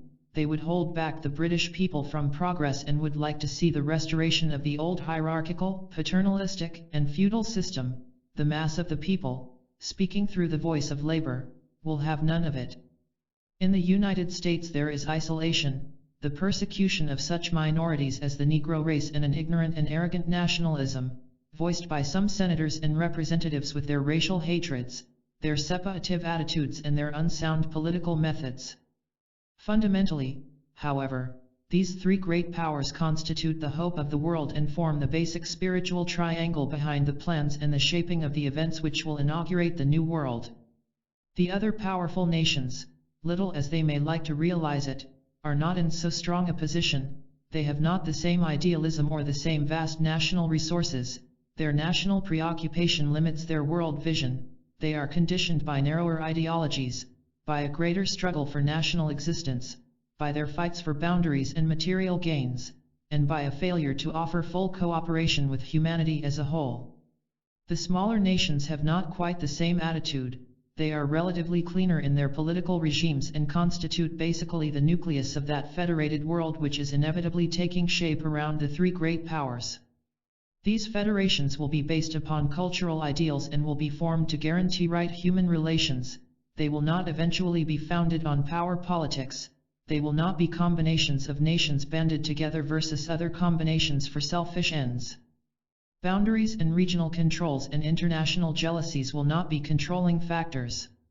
To bring about these happier conditions, one major adjustment must be made and one fundamental change brought about. Otherwise no hope of peace will be found on earth.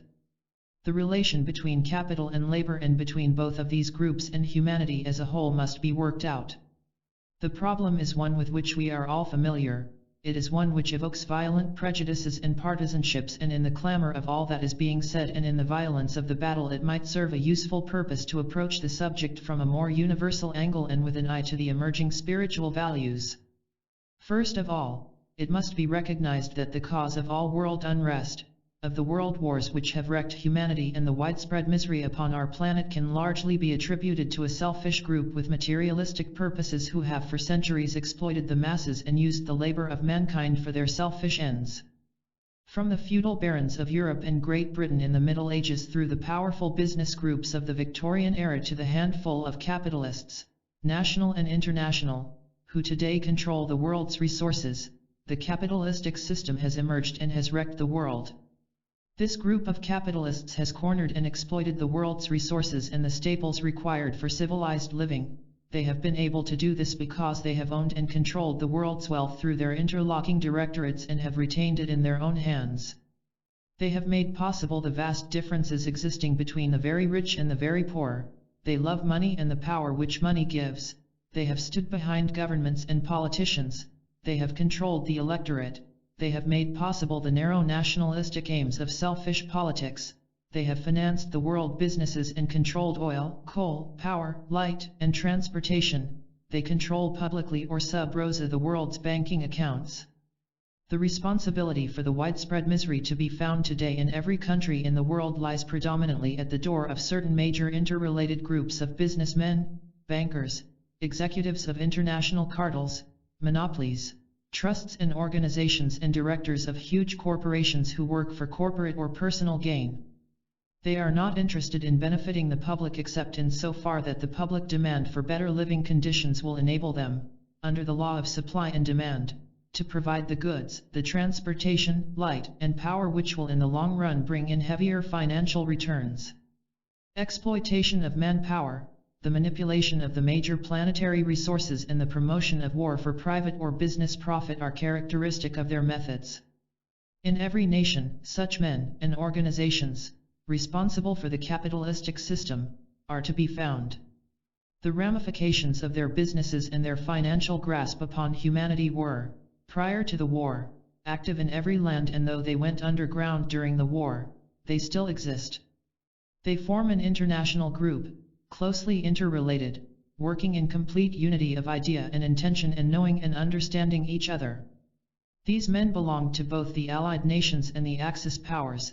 They have worked together before and through the entire period of the war through interlocking directorates, under false names and through deceptive organizations, aided by neutrals of their own way of thinking. Today, in spite of the disaster which they have brought upon the world, they are again organized and renewing their methods. Their goals remain unchanged. Their international relationships remain unbroken. They constitute the greatest menace mankind faces today. They control politics. They buy prominent men in every nation. They ensure silence through threat, cash, and fear. They amass wealth and buy a spurious popularity through philanthropic enterprise. Their families live soft and easy lives, and seldom know the meaning of God-ordained work.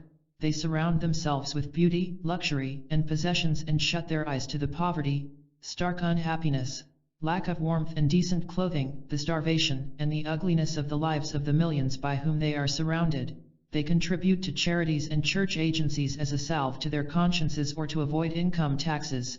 They provide work for countless thousands but see to it that these thousands receive so small a wage that real comfort, leisure, culture, and travel are impossible. The above is a terrible indictment. It can, however, be substantiated 1,000 times over. It is breeding revolution and a growing spirit of unrest. The masses of the people in every land are aroused and awakening, and a new day is dawning. A war is starting between the selfish moneyed interests and the mass of humanity who demand fair play and a right share of the world's wealth. There are those, however, within the capitalistic system who are aware of the danger with which the moneyed interests are faced and whose natural tendency is to think along broader and more humanitarian lines. These men fall into two main groups. First, those who are real humanitarians, who seek the good of their fellow men and who have no desire to exploit the masses or to profit by the misery of others. They have risen to place and power through their sheer ability or through inherited business position, and they cannot avoid the responsibility of the disposal of the millions in their hands. They are frequently rendered helpless by their fellow executives, and their hands are largely tied by the existing rules of the game, by their sense of responsibility to their stockholders, and by the realization that, no matter what they do, fight or resign, the situation remains unchanged. It is too big for the individual. They remain, therefore, relatively powerless. They are fair and just, decent and kind, simple in their way of life and with a true sense of values, but there is little of a potent nature that they can do. Second, those who are clever enough to read the signs of the times, they realize that the capitalistic system cannot continue indefinitely in the face of humanity's rising demands and the steady emerging of the spiritual values. They are beginning therefore to change their methods and to universalize their businesses and to institute cooperative procedures with their employees. Their inherent selfishness prompts the change and the instinct of self-preservation determines their attitudes. In between these two groups are those who belong to neither the one nor the other. They are a fruitful field for the propaganda of the selfish capitalist or the unselfish humanitarian. It might be well to add here that the selfish thinking and the separative motivation which distinguishes the capitalistic system is also to be found in the small and unimportant businessmen, in the corner grocery, the plumber, and the haberdasher who exploits his employees and deceives his customers. It is the universal spirit of selfishness and the love of power with which we have to contend. The war has, however, acted like a purge. It has opened the eyes of men to the underlying cause of war, economic distress, based on the exploitation of the planet's resources by an international group of selfish and ambitious men. The opportunity to change things is now present. Let us now look at the opposing group, labor. A powerful group, representing the capitalistic system, both national and international, and an equally powerful group of labor unions and their leaders, face each other today. Both groups are national and international in scope. It remains to be seen which of the two will eventually control the planet or if a third group made up of practical idealists may not emerge and take over. The interest of the spiritual workers in the world today is not on the side of the capitalists nor even of labor, as it is now functioning, it is on the side of humanity. For thousands of years, if history is to be believed, the wealthy landowners, the institutional heads of tribes, the feudal lords, the slave owners, merchants, or business executives have been in power. They exploited the poor, they searched for the maximum output at the minimum cost. It is no new story.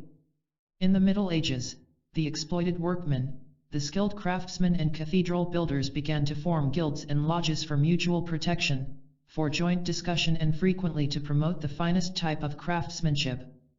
These groups grew in power as the centuries slipped by, yet the position of the employed man, woman, or child remained deplorable. With invention of machinery and the inauguration of the machine age during the 18th and 19th centuries, the condition of the laboring elements of the population became acutely bad.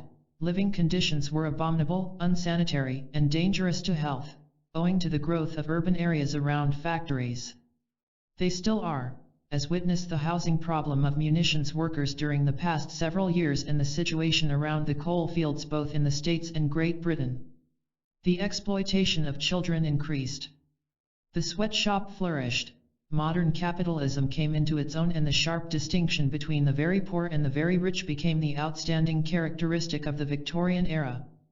From the angle of the planned evolutionary and spiritual development of the human family, leading to civilized and cultural living and to fair play and equal opportunity for all, the situation could not have been worse. Commercial selfishness and wild discontent flourished. The very rich flaunted their superior status in the faces of the very poor, paralleled with a patronizing paternalism. The spirit of revolution grew among the herded, overworked masses who, by their efforts, contributed to the wealth of the rich classes. The spiritual principle of freedom became increasingly recognized and its expression demanded. World conditions tended in the same direction. Movements of every kind became possible, symbolizing this growth and the demand for freedom. The machine age was succeeded by the age of transportation, of electricity, of railroads, the automobile, and the airplane. The age of communications paralleled this also, giving us the telegraph, the telephone, the radio, and today, television and radar. All these merged into the present age of science, which has given us the liberation of atomic energy and the potentialities inherent in the discovery. In spite of the fact that a machine can do the work of many men, which greatly contributed to the wealth of the man with capital. Fresh industries and the growth of worldwide means of distribution provided new fields of employment, and the demands of the most materialistic period the world has ever seen gave a great impetus to capital and provided jobs for countless millions. Educational facilities also grew, and with this came the demand by the laboring classes for better living conditions, higher pay, and more leisure. This the employers have constantly fought. They organized themselves against the demands of the awakening mass of men and precipitated a condition which forced labor to take action. Groups of enlightened men in Europe, Great Britain, and the United States began to agitate, to write books which were widely read, to start discussions, and to urge the moneyed classes to awaken to the situation and to the appalling living conditions under which the laboring class and peasantry lived. The abolitionists fought slavery, whether of Negroes or of whites, of children or of adults. A rapid developing free press began to keep the lower classes informed of what was going on. Parties were formed to end certain glaring abuses: the French Revolution, the writings of Marx and of others, and the American Civil War all played their part in forcing the issue of the common man. Men in every country determined to fight for freedom and their proper human rights. Gradually employees and laborers came together for mutual protection and their just rights. The labor union movement came into being eventually with its formidable weapons, education for freedom and the strike. Many discovered that in union there is strength, and that together they could defy the employer and wrest from the moneyed interests decent wages, better living conditions, and that greater leisure which is the right of every man. The fact of the steadily increasing power of labor and of its international strength is well known and a primary modern interest. Powerful individuals among the union leaders came to the surface of the movement. Some of the employers, who had the best interests of their workers at heart, stood by them and aided them. They were relatively a small minority, but they served to weaken the confidence and power of the majority. The fight of the workers is still going on, gains are steadily being made. Shorter hours and better pay are constantly being demanded, and when refused the weapon of the strike is used. The use of the strike, so beneficent and helpful in the early days of the rise of labor to power, is now itself becoming a tyranny in the hands of the unscrupulous and self-seeking. Labor leaders are now so powerful that many of them have shifted into the position of dictators and are exploiting the mass of workers whom they earlier served. Labor is also becoming exceedingly rich, and untold millions have been accumulated by the great national organizations everywhere. The labor movement is itself now capitalistic. Labor and labor unions have done noble work. Labor has been elevated into its rightful place in the life of the nations, and the essential dignity of man has been emphasized. Humanity is being rapidly fused into one great corporate body under the influence of the law of supply and of demand, which is a point to be remembered. The destiny of the race and the power to make national and international decisions, affecting the whole of mankind, is passing into the hands of the masses, of the working classes, and of the man in the street. The inauguration of the labor unions was, in fact, a great spiritual movement, leading to the uprising anew of the divine spirit in man and an expression of the spiritual qualities inherent in the race. Yet all is not well with the labor movement.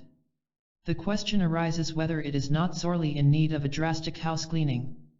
With the coming in of labor governments in certain countries, with the growth of democracy and the demand for freedom, with the uprising of the rule of the proletariat in Russia, and the higher educational standard of the race, it might well appear that new, better, and different methods may now be used to implement the four freedoms and to ensure right human relations. If there is a realization that there should be right human relations among nations, it is obvious that such relations should exist also between capital and labor, composed as both groups are of human beings, and between the quarreling labor organizations. Labor is today a dictatorship, using threat, fear, and force to gain its ends. Many of its leaders are powerful and ambitious men, with a deep love of money and a determination to wield power. Bad housing, poor pay, and evil conditions still exist everywhere, and it is not in every case the fault of the employer. Power in the future lies in the hands of the masses. These masses are moving forward, and by the sheer weight of their numbers, by their planned thinking and the rapidly growing interrelation now established between labor movements all over the world, nothing today can stop their progress. The major asset which labor has over capital is that it is working for countless millions whilst the capitalist works for the good of a few. The norm of humanity lies at the heart of the labor movement. We need to grasp somewhat this picture of a worldwide condition of misery, based on both the capitalistic and the labor movements, to see this entire picture realistically and fairly. In some form or another, the interplay between capital and labor, between employer and employee, and between the moneyed interests and the exploited masses has been present. With the steam age, the scientific age, the age of electricity and the age of planetary intercommunication, this evil grew and spread. Capital became more and more potent, labor became increasingly restless and demanding. The culminating struggle was presented in the World War and its aftermath, a 30-year war in which capital implemented the war and the efforts of labor won it. Certain questions arise. In the answering of these questions, humanity will solve its problems, or, if they remain unsolved, the human race will come to an end. 1. Is the capitalistic system to remain in power? Is it entirely evil? Are not capitalists human beings? 2. Will labor itself, through its unions and its growing power, vested in its leaders, become a tyranny? 3.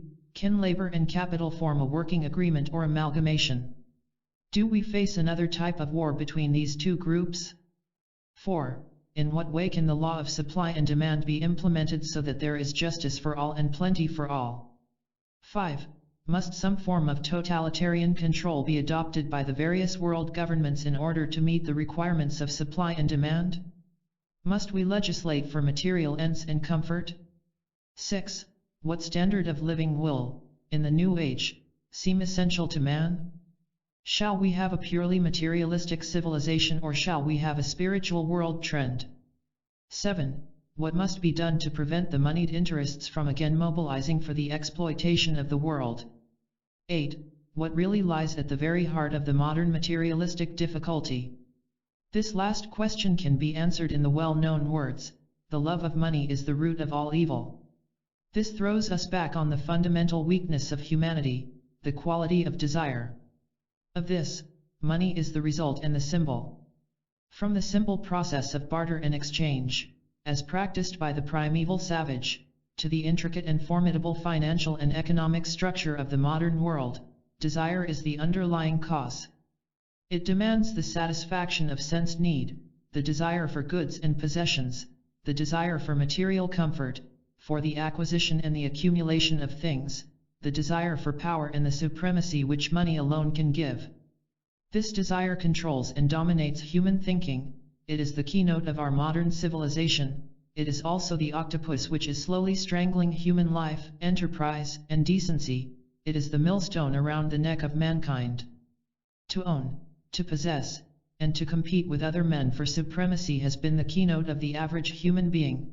Man against man, householder against householder, business against business, organization against organization, party against party, nation against nation, labor against capital, so that today it is recognized that the problem of peace and happiness is primarily related to the world's resources and to the ownership of those resources. The dominating words in our newspapers, over our radios, and in all our discussions are based upon the financial structure of human economy, banking interests, salaries, national debts, reparations, cartels and trusts, finance, taxation. These are the words which control our planning, arouse our jealousies, feed our hatreds or our dislike of other nations, and set us one against the other. The love of money is the root of all evil. There are, however, large numbers of people whose lives are not dominated by the love of money and who can normally think in terms of the higher values. They are the hope of the future but are individually imprisoned in the system which, spiritually, must end. Though they do not love money, they need it and must have it. The tentacles of the business world surround them. They too must work and earn the wherewithal to live. The work they seek to do to aid humanity cannot be done without the required funds. The churches are materialistic in their mode of work and, after caring for the organizational aspect of their work, there is little left for Christ's work, for simple spiritual living. The task facing the men and women of goodwill in every land today seems too heavy and the problems to be solved seem well nigh insoluble.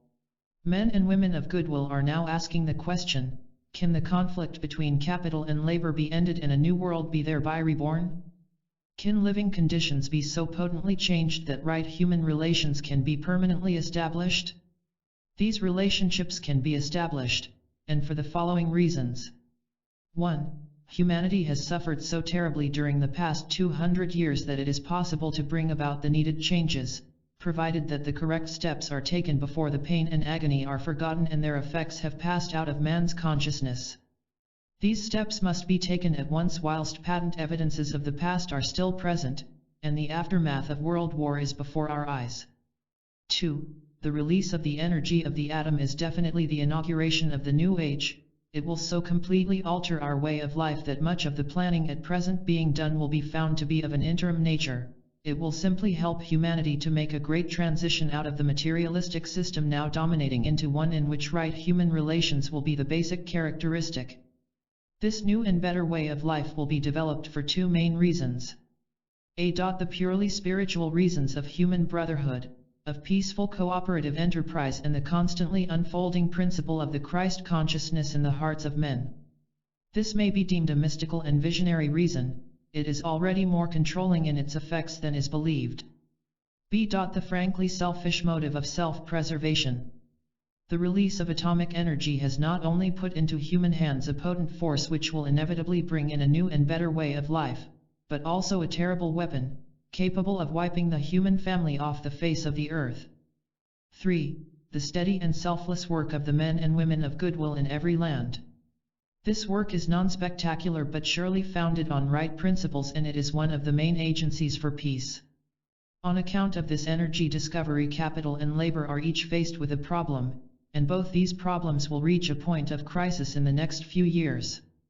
Money, the accumulation of financial assets and the cornering of the earth's resources for organizational exploitation will soon prove utterly useless and futile, provided that these resources of energy and the mode of their release remain in the hands of the people's chosen representatives and are not the secret possession of certain groups of powerful men or of any one nation.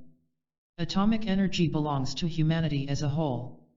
The responsibility for its control must lie in the hands of the men of goodwill. They must control its destiny and make it available along constructive lines for the use of men everywhere. No one nation should own the formula or secret for the release of energy.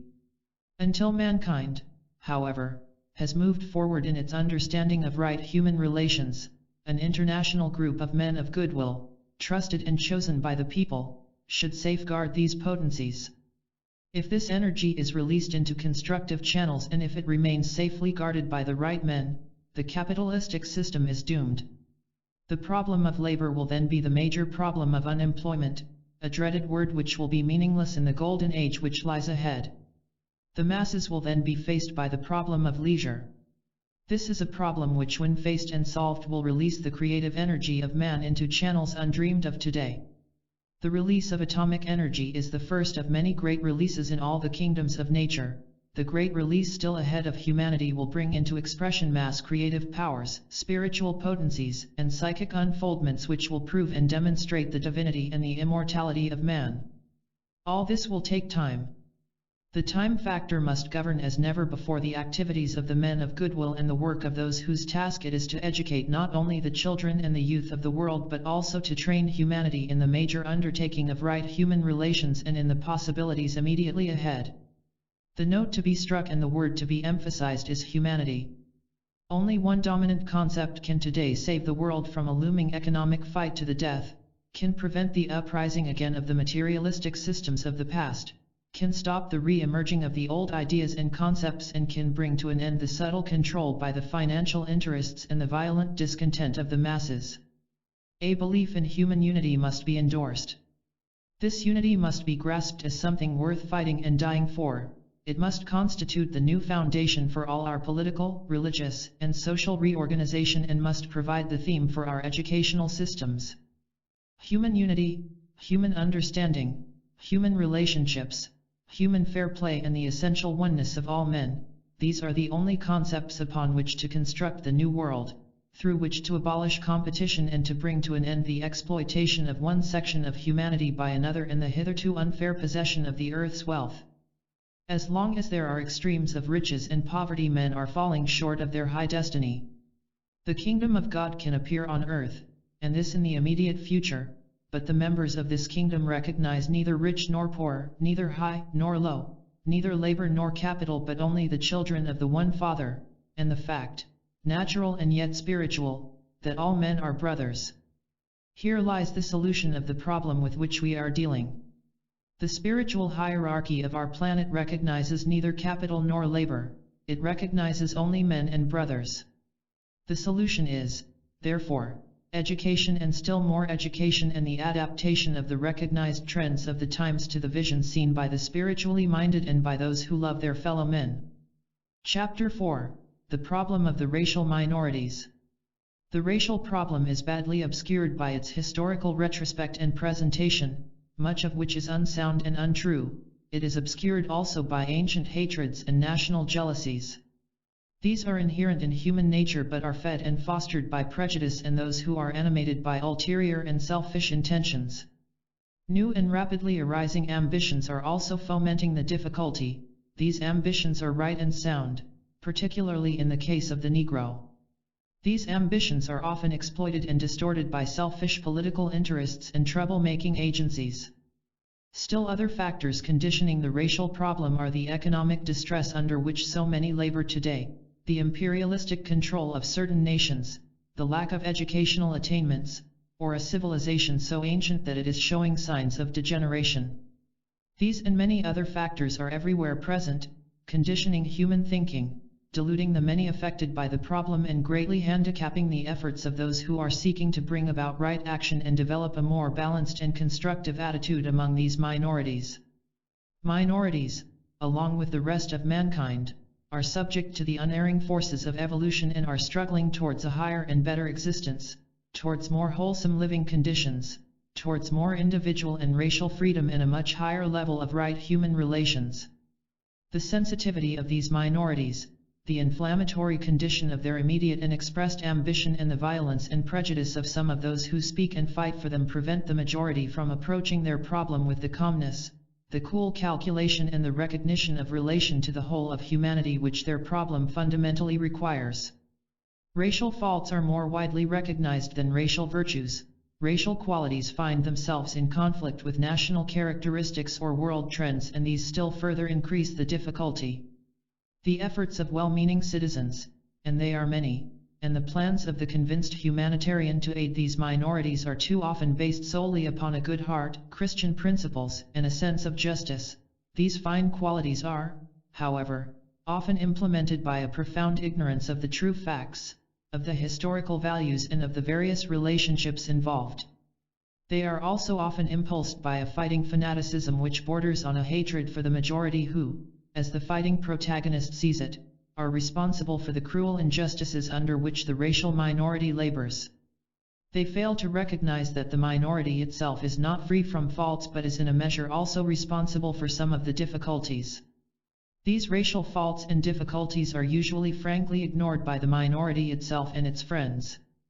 Racial faults may be entirely the result of the point reached in evolution, of unfair environing conditions, and of a certain type of temperament, as is the case with the Negro minority in the United States of America, which leaves them basically not responsible for the difficulty, or the responsibility of the struggling minority may be far greater than it is willing to admit, as is the case with the Jewish minority in the world, who are an ancient and civilized people with a full culture of their own, plus certain inherent characteristics which may account for much of their trouble. The difficulty again may be largely a historical one and based upon certain essential incompatibilities such as those which can exist between a conquered and a conquering people, between a militant group and a negative, pacifist group. These can be found existing today between the Muslim and Hindu populations of India, an ancient problem which the British inherited. To all these contributing factors in the problem of the minorities must be added the separative tendencies which the differing religious systems have fostered and which today they deliberately continue to foster. The narrowness of religious creeds is a potent, contributing cause. At the very outset of our discussion, it would be wise to remember that the entire problem we are considering can be traced back to the outstanding human weakness, the great sin or heresy of separateness. There is surely no greater sin than this. It is responsible for the entire range of human evil. It sets an individual against his brother. It makes him consider his selfish, personal interests as of paramount importance. It leads inevitably to crime and cruelty. It constitutes the greatest hindrance to happiness in the world, for it sets man against man, group against group, class against class, and nation against nation. It engenders a destructive sense of superiority and leads to the pernicious doctrine of superior and inferior nations and races. It produces economic selfishness and leads to the economic exploitation of human beings, to trade barriers, to the condition of have and have not, to territorial possessiveness, and to the extremes of poverty and riches. It sets an important emphasis upon material acquisitiveness, upon boundaries, and the dangerous doctrine of national sovereignty and its various selfish implications. It breeds distrust between peoples and hatred throughout the entire world, and has led since time began to cruel and destructive wars. It has today brought the entire planetary population to its present dire and dreadful conditions, so that men everywhere are beginning to realize that unless something is fundamentally changed, mankind is practically already destroyed. But who will engineer the needed change, and where is the leadership which will bring it about?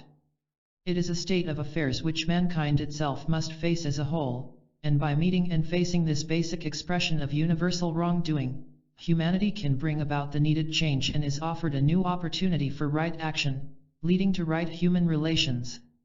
From the angle of our subject, the problem of the minorities, this sense of separateness, with its many far-reaching effects, falls into two major categories. These are so closely related that it is well nigh impossible to consider them apart. First, there is the spirit of nationalism with its sense of sovereignty and its selfish desires and aspirations. This, in its worst aspect, sets one nation against another, fosters a sense of national superiority, and leads the citizens of a nation to regard themselves and their institutions as superior to those of another nation. It cultivates pride of race, of history, of possessions, and of cultural progress, and breeds an arrogance, a boastfulness, and a contempt of other civilizations and cultures which is evil and degenerating. It engenders also a willingness to sacrifice other people's interests to one's own, and a basic failure to admit that God hath made all men equal. This type of nationalism is universal and everywhere to be found, and no nation is free from it. It indicates a blindness, a cruelty, and a lack of proportion for which mankind is already paying a terrible price, and which will bring humanity down in ruins if persisted in. There is, needless to say, an ideal nationalism which is the reverse of all this. It exists as yet only in the minds of an enlightened few in every nation, but it is not yet an effective and constructive aspect of any nation anywhere. It remains still a dream, a hope, and, let us believe, a fixed intention. This type of nationalism rightly fosters its individual civilization, but as a national contribution to the general good of the comity of nations, and not as a means of self-glorification.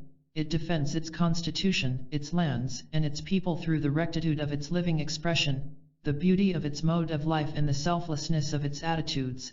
It does not infringe, for any reason, the rights of other people or nations. It aims to improve and perfect its own mode of life so that all in the world may benefit. It is a living, vital, spiritual organism, and not a selfish, material organization. Secondly, there is the problem of the racial minorities. They present a problem because of their relation to the nations within which or among which they find themselves. It is largely the problem of the relation of the weaker to the stronger, of the few to the many, of the undeveloped to the developed, or of one religious faith to another more powerful and controlling. It is closely tied up with the problem of nationalism, of color, of historical process, and of future purpose. It is a major and most critical problem in every part of the world today. As we consider this crucial problem, upon which so much of the future peace of the world depends, we must make an effort to keep our own mental and national attitude well in the background, and to see the emerging problem in the light of the biblical statement that there is one God and Father of all, who is above all and through all and in us all. Let us regard that statement as a scientific one and not as a pious, religious hope. God has made us all of one blood, and that God, under some name or aspect, whether transcendent or immanent, whether regarded as energy or intelligence, whether called God, Brahma, the abstract or the absolute, is universally recognized. Again, under the great law of evolution and the process of creation, men are subject to the same reactions to their environment, to the same pain, to the same joys, to the same anxieties, to the same appetites and the same urges towards betterment, to the same mystical aspiration, to the same sinful tendencies and desires, to the same selfishness, and to the same amazing aptitude for heroic divine expression, to the same love and beauty, to the same innate pride, to the same sense of divinity, and to the same fundamental efforts. Under the great evolutionary process, men and races differ in mental development, in physical stamina, in creative possibilities, in understanding, in human perceptiveness and in their position upon the ladder of civilization. This, however, is temporary, for the same potentialities exist in all of us without exception, and will eventually display themselves. These distinctions, which have in the past set peoples and races so far apart, are rapidly dying out with the spread of education, with the uniting discoveries of science bringing us all so close together, and with the power to think, to read, and to plan. All evolution is cyclic in nature. Nations and races pass through the same cycles of childhood, growth, manhood, maturity, decline, and disappearance, as does every human being. But behind these cycles, the triumphant spirit of man moves on from height to height, from attainment to attainment, and towards an ultimate goal which as yet no man visions, but which is summed up for us in the possibility of being in the world as Christ was. This is the hope held out to us in the New Testament and by all the sons of God down the ages and in every land and by all religious faiths. In considering our theme, we need now to do two things. First of all, consider what makes a people, a race, or a nation a minority, and then consider along what lines a solution may lie. The world today is full of 9 clamoring minorities who, rightly or wrongly, are making claims upon the majority. Some of the majorities are sincerely concerned in seeing justice done to the struggling and appealing minorities, others are using them as talking points for their own ends or are championing the cause of the small and weak nations, not from any humanitarian reasons but for power politics. The minorities. There are both national and international minorities. In the international situation there are powerful majorities, the Big Three, the Big Four or the Big Five, and numerous smaller nations, demanding equal rights, equal votes, and equal position. These smaller nations are afraid of the more powerful nations and of their ability to enforce their will. They are afraid of exploitation by some powerful nation or amalgamation of nations, distrustful of favors and support because of future claimed indebtedness, and unable to enforce their will or express their desires because of military weakness and political impotence. You have, therefore, in the world today great and influential nations such as the USSR, the British Commonwealth of Nations, and the United States of America. You have also powers which have been great and then forfeited all right to recognition. You have other powers, such as France and Spain, who are secondary in influence, but resent it greatly, and finally many small nations each with its own individual life, civilization, and culture. All of these without exception are characterized by a spirit of nationalism, by a determination to hold on to what is or has been their own at any cost, and all possessing an historical past and local tradition which condition their thinking. All have their own developed or developing culture, and all are bound together by what we call modern civilization. It is a civilization at present founded on materialism, and one which has signally failed to instill into men a true sense of values, the values which alone can bind humanity together and bring to an end the great heresy of separateness. All these nations, great and small, have suffered cruelly during the years of war, 1914 to 1945, and are doomed still to suffer through the years of immediate adjustment. Some have suffered more than others and have the opportunity to demonstrate a resultant purification, if they so choose.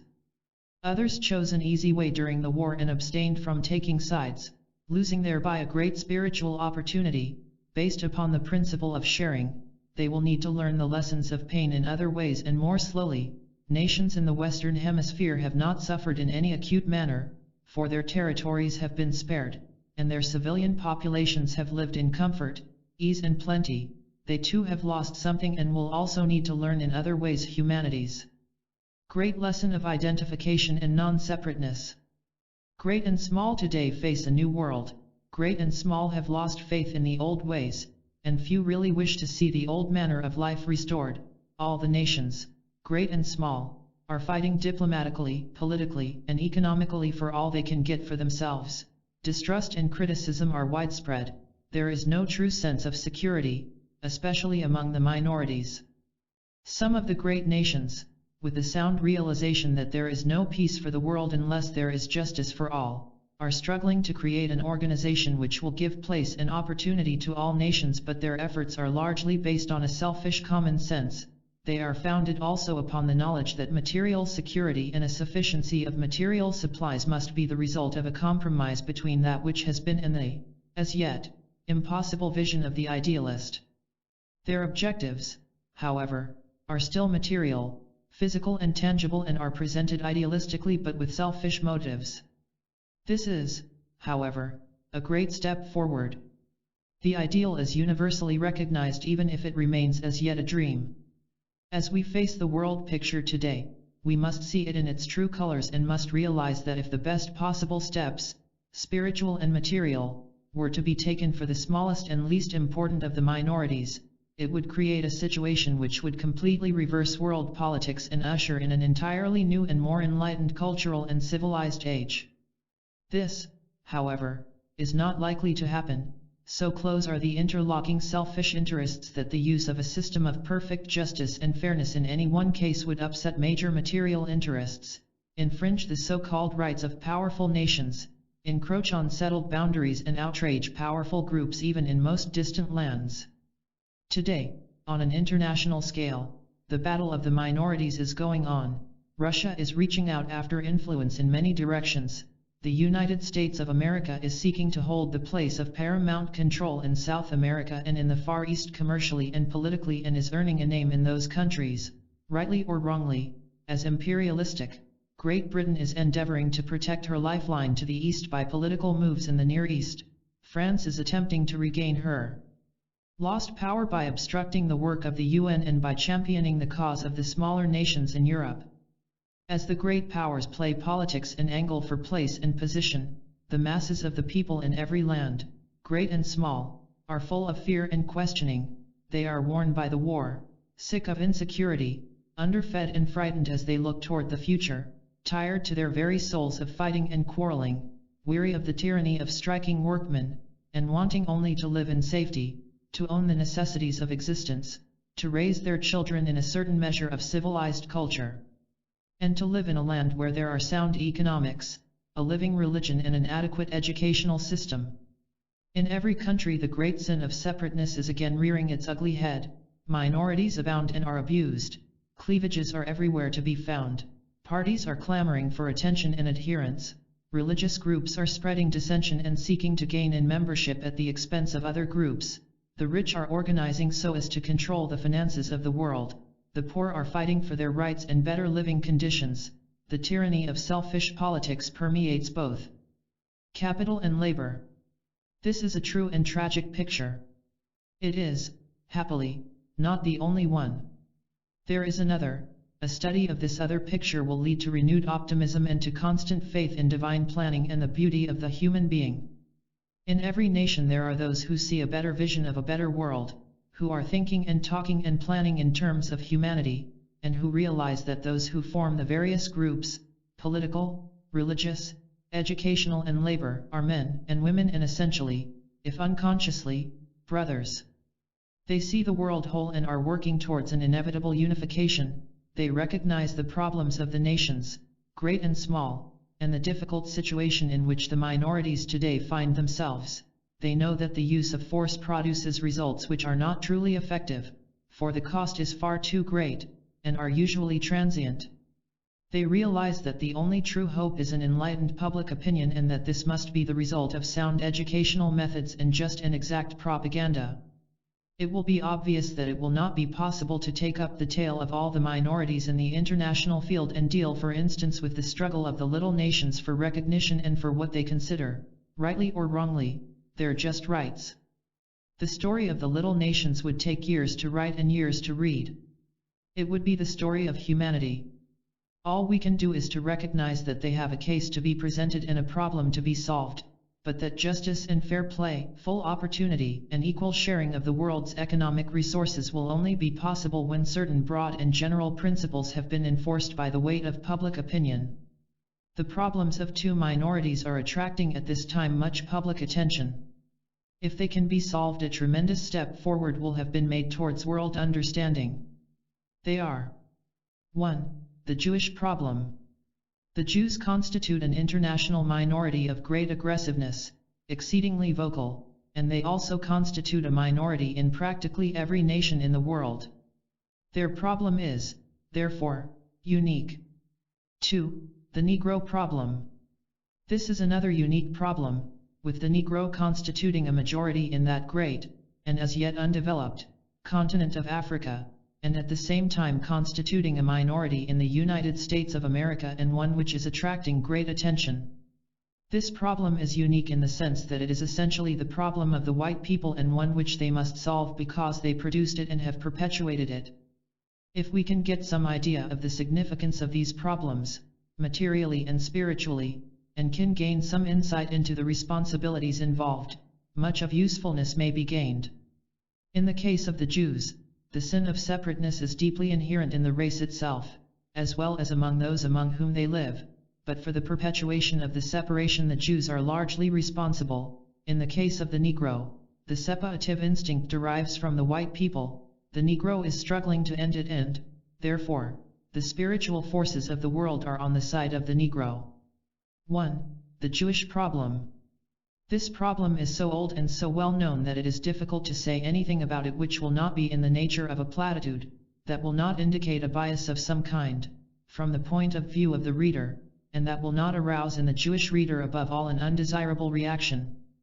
There is little usefulness, however, in saying that which will be acceptable or which agrees with all points of view or is a statement of all that has hitherto been said.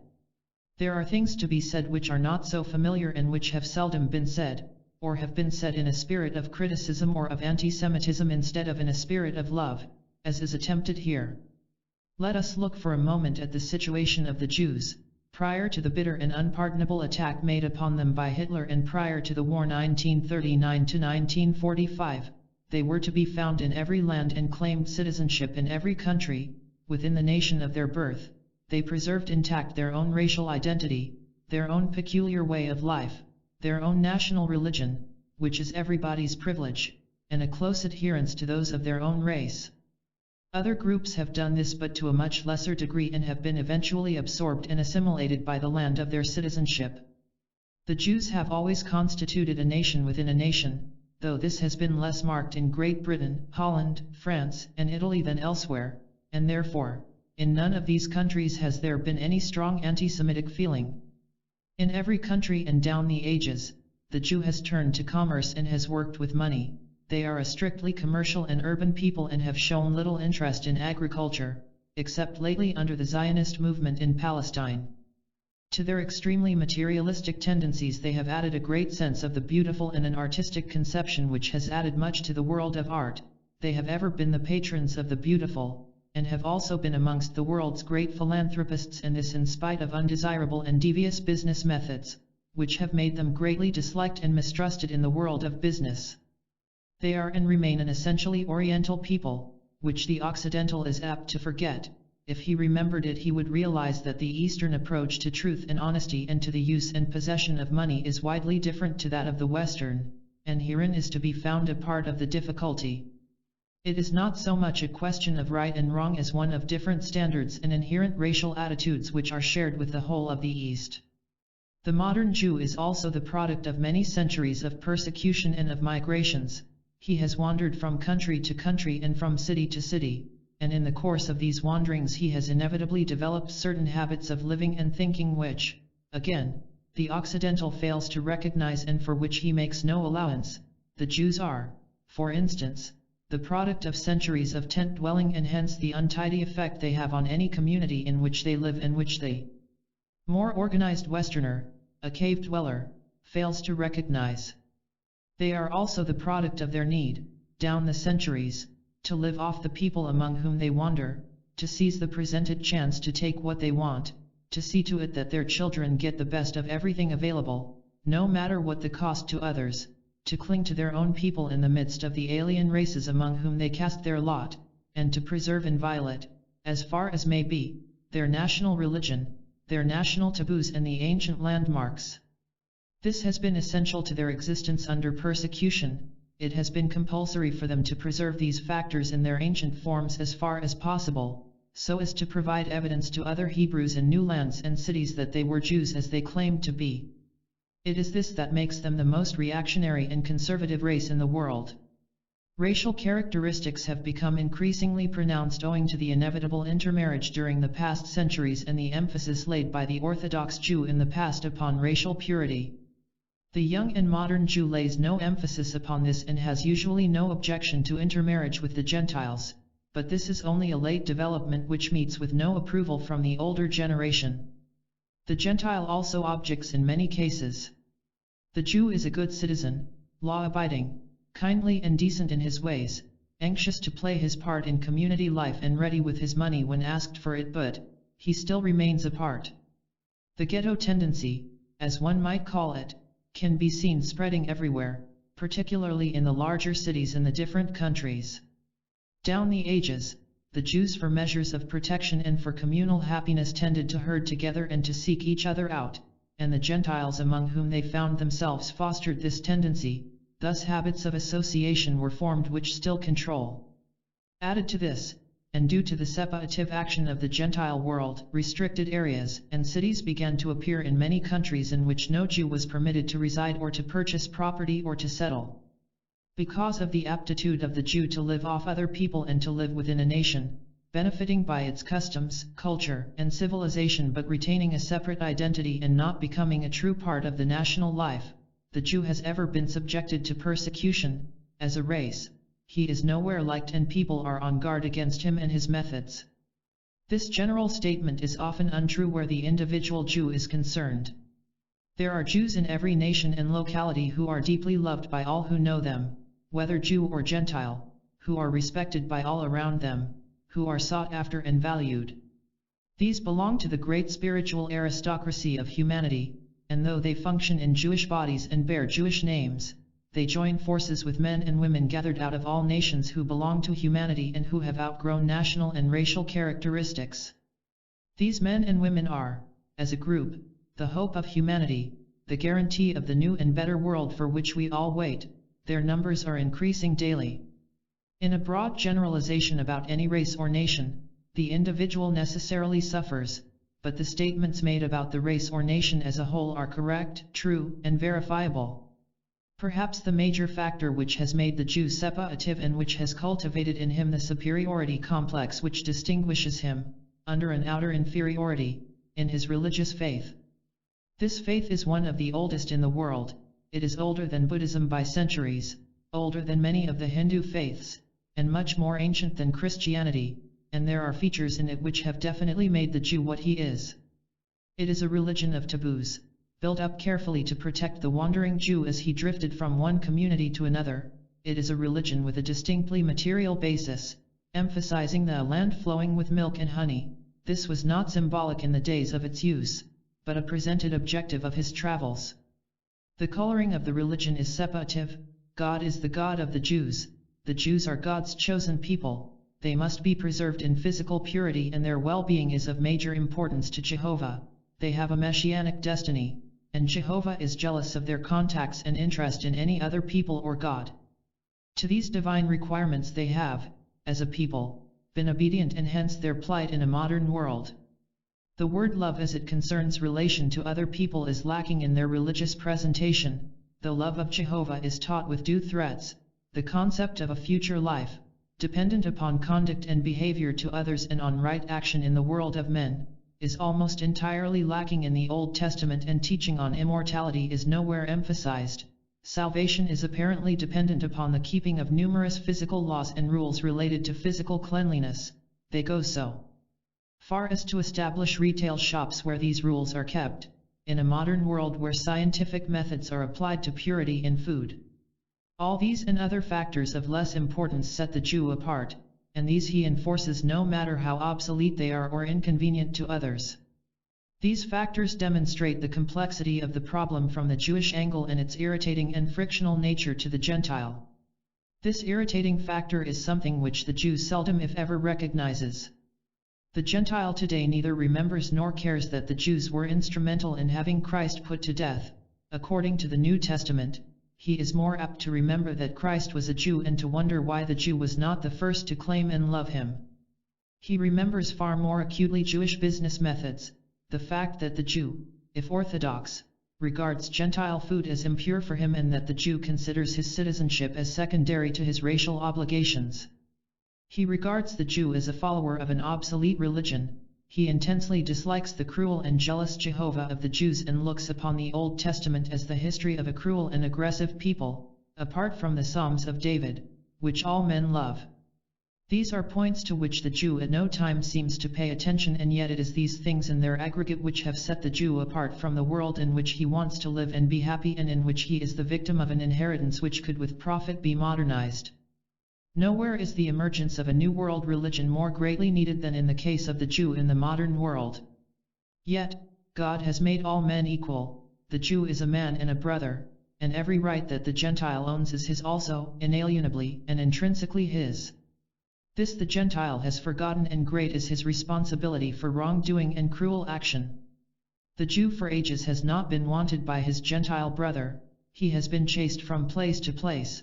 Constantly and ceaselessly the Jew has been forced to move on or move out, across the desert from Egypt to the Holy Land, from there, centuries later, to the Mesopotamia Valley, and from that time on in a constant series of migrations, with great streams of wandering Jews moving ceaselessly north, south and west, and a small trickle going east, expelled from cities and countries during the Middle Ages. Then after a period of relative quiescence again the displaced Jews were on the move in Europe, homeless, drifting hither and thither, along with many thousands of other nationalities, however, helpless in the hands of a cruel fate, or not so helpless but organized by certain political groups for international and selfish ends. In the countries where anti-Semitic feeling has been practically non-existent for decades, antagonism is rising. In Great Britain its evil head can now be seen, and in the United States of America it is a mounting menace. It is for the Gentiles to bring the cycle of persecutions to an end once and for all. It is for the Jew to take those steps which will not arouse the dislike of the Gentiles among whom he lives.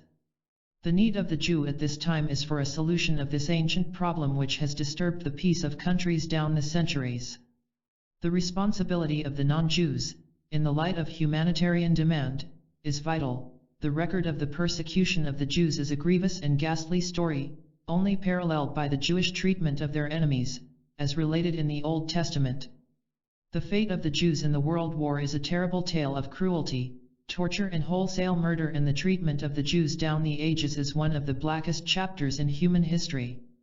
For it there is no excuse or condonation, and right-thinking people everywhere are aware of this and are eagerly demanding that these persecutions end. The spiritual forces of the world and the spiritual leaders of humanity, both those working on the outer plane and those guiding from the inner side of the veil, are seeking a solution. The solution, however, will be found only when the Jews themselves seek to find the way out and cease their present policy of demanding that the Gentiles and Christians make all the concessions, find the solution of the problem alone, and, unaided by the Jews, bring the evil situation to an end. The Jews voice loudly and constantly their demand for redress and help. They blame the non-Jewish nations for their miseries. They fail always to recognize any conditions on their own side which could account for some of the general dislike with which they are confronted. They make no concessions to the civilizations and cultures in which they find themselves but insist on remaining apart. They blame others for their isolation, but the fact remains that they have been given equal opportunity as citizens in all open-minded countries. Their contribution to the solution of this ancient problem is a material one, and shows no psychological insight or any recognition of the spiritual values involved. No problem can today be solved entirely along material lines. Man has as a whole outgrown that. The problem of the Jews goes deeply into the entire question of right human relations. It can only be solved on that inclusive basis. It concerns the interplay between people of different races but recognizing brotherhood in the human family, it evokes the whole problem of selfishness and unselfishness, of consideration and of justice, and these are factors which must condition all parties. The Jew needs to recognize his share in bringing about the dislike which hounds him everywhere. The Gentile must shoulder his responsibility for endless persecutions and pay the price of restitution. The Jew has evoked and still evokes dislike, and for this there is absolutely no need. To sum up, the Jew has set up an ancient pattern of living within other nations. As a citizen with all the rights of citizenship, he has built up a wall of taboos, of habits, and of religious observances which separate him off from his environment and make him non-assimilable. These must go, and he must become a citizen not only in name but in fact. There is no other problem like it in the world today. An entire people of distinctive race, religion, goals, characteristics, culture, and a uniquely ancient and most reactionary civilization, scattered as a minority in every nation, positing an international problem, possessed of great wealth and influence, claiming citizenship in every nation but retaining deliberately their racial identity, creating dissension among the nations, attempting in no way to meet harmoniously their complex problem.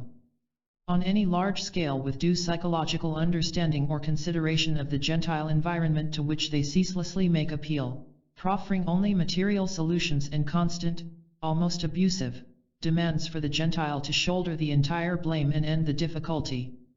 Alongside of this, one must place the long and sorry story of the persecution of the Jews by the Gentiles, widespread in the Middle Ages, if one goes no further back, sporadic in more modern times, but culminating in the violent treatment of the Jews during the World War. It was, however, a treatment not uniquely theirs but meted out also to Poles, Greeks and the helpless of many nations. This is a point which the Jews today appear to forget. They have not been alone in their persecution. The Jews constituted only 20% of the dispersed persons in Europe after the war. This same sorry story of Gentile cruelty includes also the growing anti-Semitism which can be seen even in countries which have been relatively free from it. There is a constant discrimination against the Jew in business circles. Restricted areas are increasing everywhere.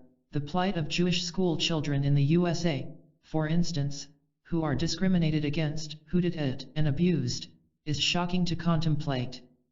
The situation also exists wherein no country anywhere wants to open its doors and offer the unwanted Jews asylum. No nation wants to admit them in their hundreds.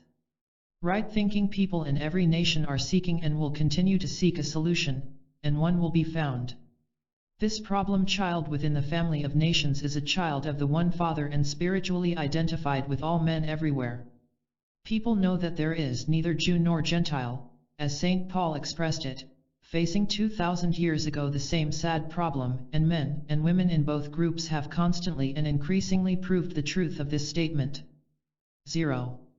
Such is the problem of the Jewish minority, given with a frankness which will evoke much criticism, but given in this way in the hope that because it is prompted by love, the Jews will shoulder their own responsibilities, will cease crying aloud to the Gentiles to solve the problem alone, and will begin to cooperate with a full sense of spiritual understanding and so aid the thousands of Gentiles who earnestly want to help. There has never been a time when the Gentile world has been more keen to do what is right by the Jew or more anxious to solve his problem and make restitution for all he has suffered. Changed inner attitudes are needed on both sides, but very largely on the side of the Jews. There is evidence that these new attitudes are germinating, even if the finding of the right solution may take much time. There are Jews who today are saying what is said here. 2. The Negro problem. This problem is totally different to that of the Jews. In the first case you have an exceedingly ancient people who for thousands of years have played their part in the arena of world history and who have developed a culture and identified themselves with a civilization which has enabled them to take their place on equal terms with what we call the civilized peoples. In the case of the Negro, we are considering a people who have, during the past 200 years, begun to rise in the scale of human endeavor and have, in that time, made amazing progress against great odds and much opposition. 200 years ago, the Negroes were all to be found in Africa and are still there in the millions. 200 years ago, they were what the European and American regarded as raw savages, divided into countless tribes, living in a state of nature, primitive, warlike, totally uneducated from the modern point of view, ruled by chieftains and under the guidance of tribal gods, controlled by tribal taboos, differing greatly from each other, the pygmy and the Bechuanaland warrior would appear to have no point of resemblance except their color, constantly fighting among themselves and raiding each other's territory. For centuries they have been exploited and driven into slavery, first by the Arabs, then later by those who purchased them from the slave owners and carried them into slavery to the United States or to the West Indies.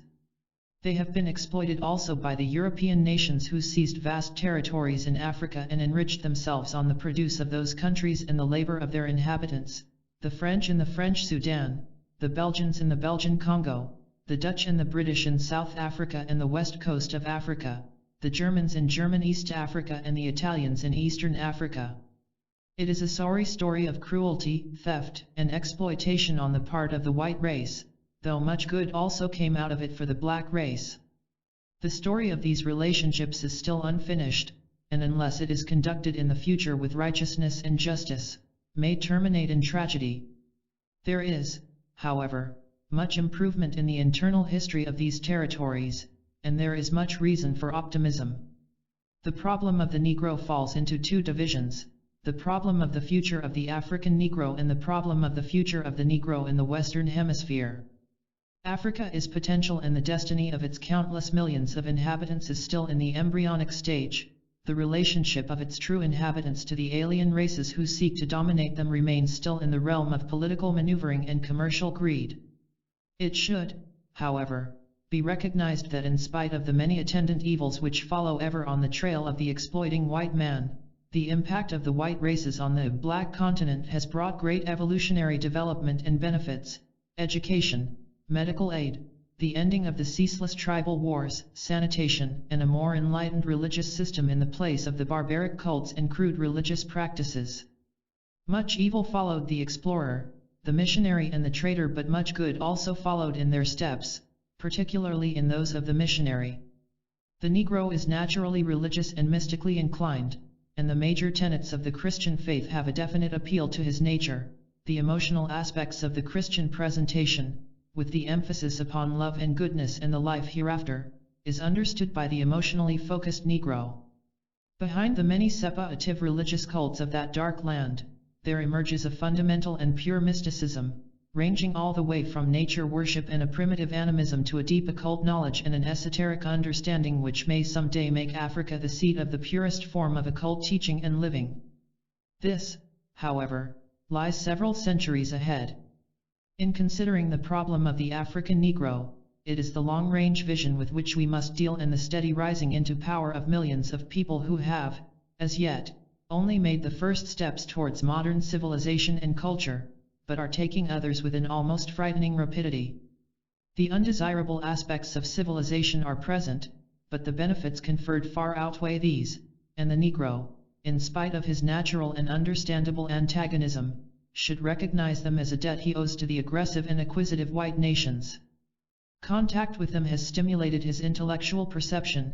The white man's way of living has lifted the Negroes of Africa out of their primitive state into a more modern one. Education and modern ways of thinking and planning are rapidly fitting the Negroes to take their place in a modern world. Science, transportation, and knowledge, brought to them through the medium of the white races, are tying them closely into the developing scheme of modern history. The New World with its better ways of living is as much for the Negro as for the white man. But beyond this necessary recognition of indebtedness and the effort to benefit from the presented conditions and to ignore that which is evil and undesirable, the Negro problem, both in Africa and in the Western world, is largely, if not entirely, that of the white race and one which it is their responsibility to solve. In Africa the Negro greatly outnumbers the white population. The latter is in so small a minority that they are faced with a most difficult situation, living as they do in the midst of an overpoweringly vast black population. In the West and in America, the situation is reversed and the Negroes constitute a minority, greatly outnumbered by the white people. In Africa the Negro is virile and militant.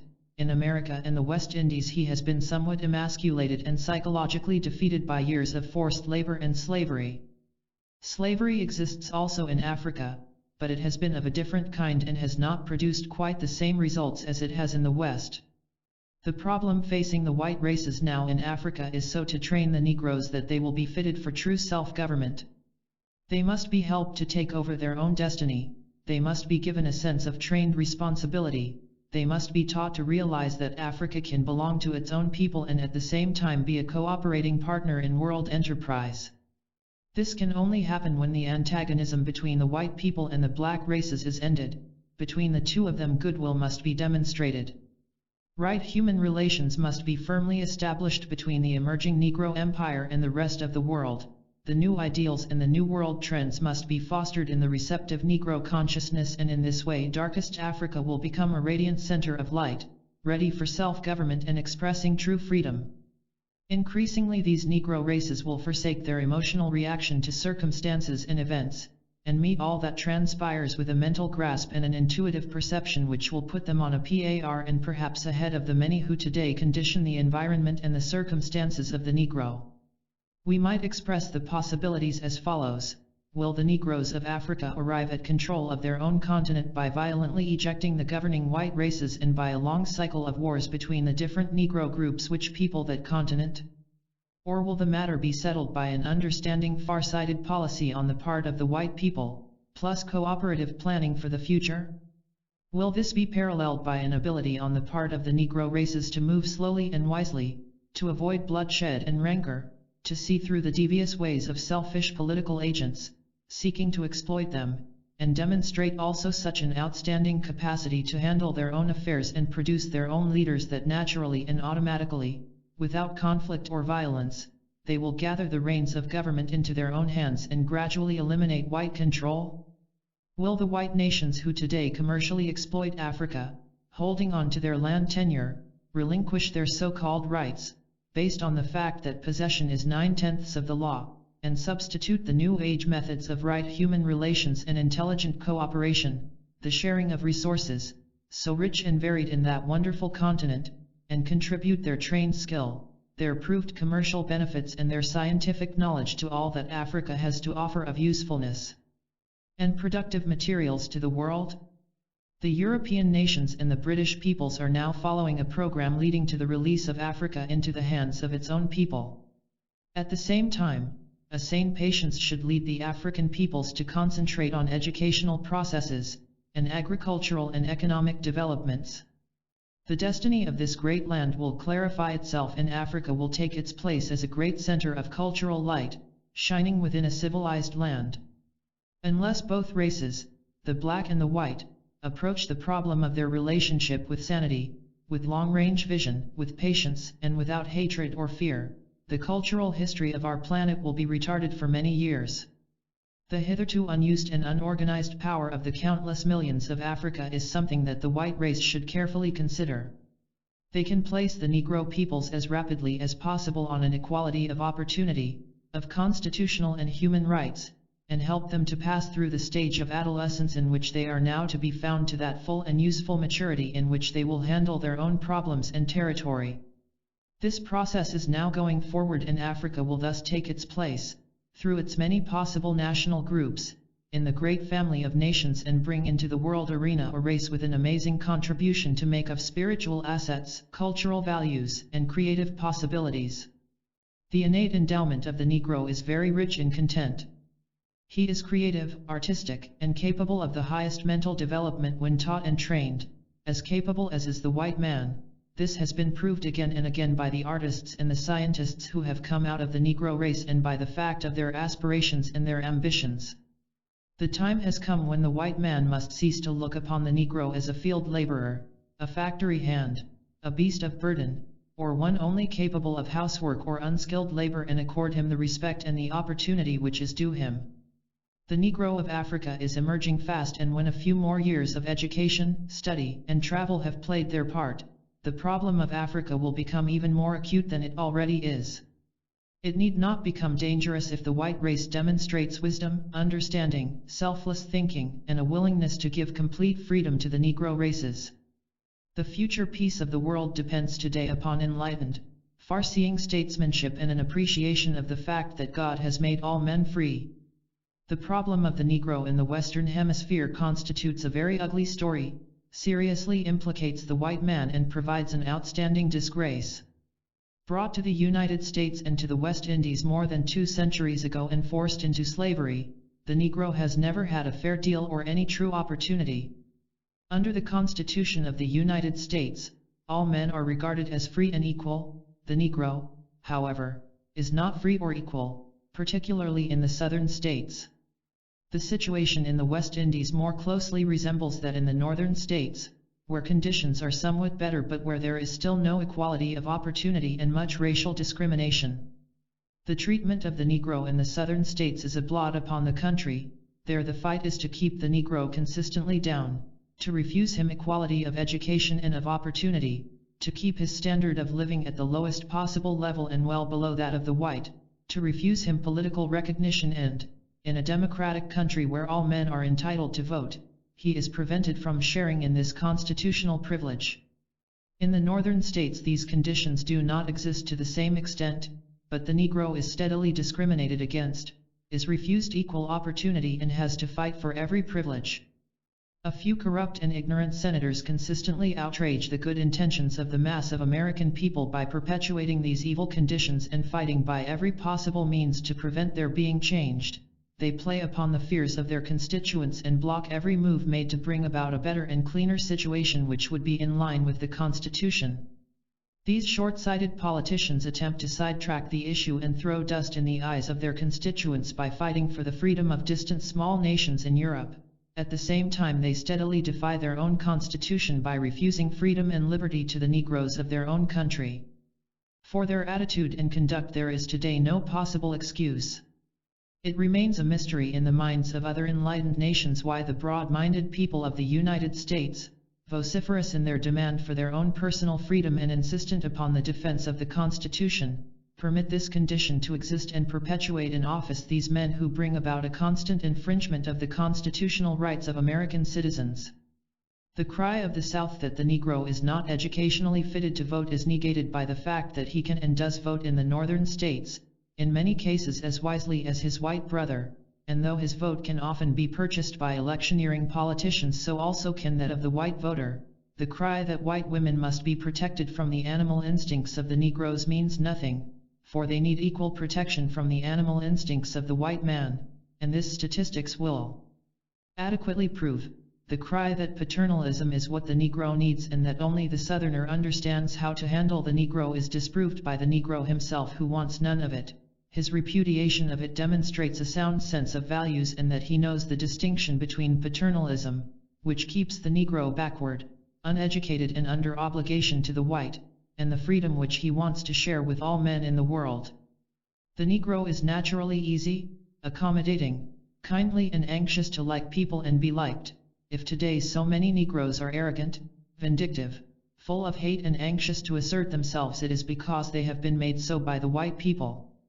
The white people face a grave responsibility and it lies in their hands to change conditions.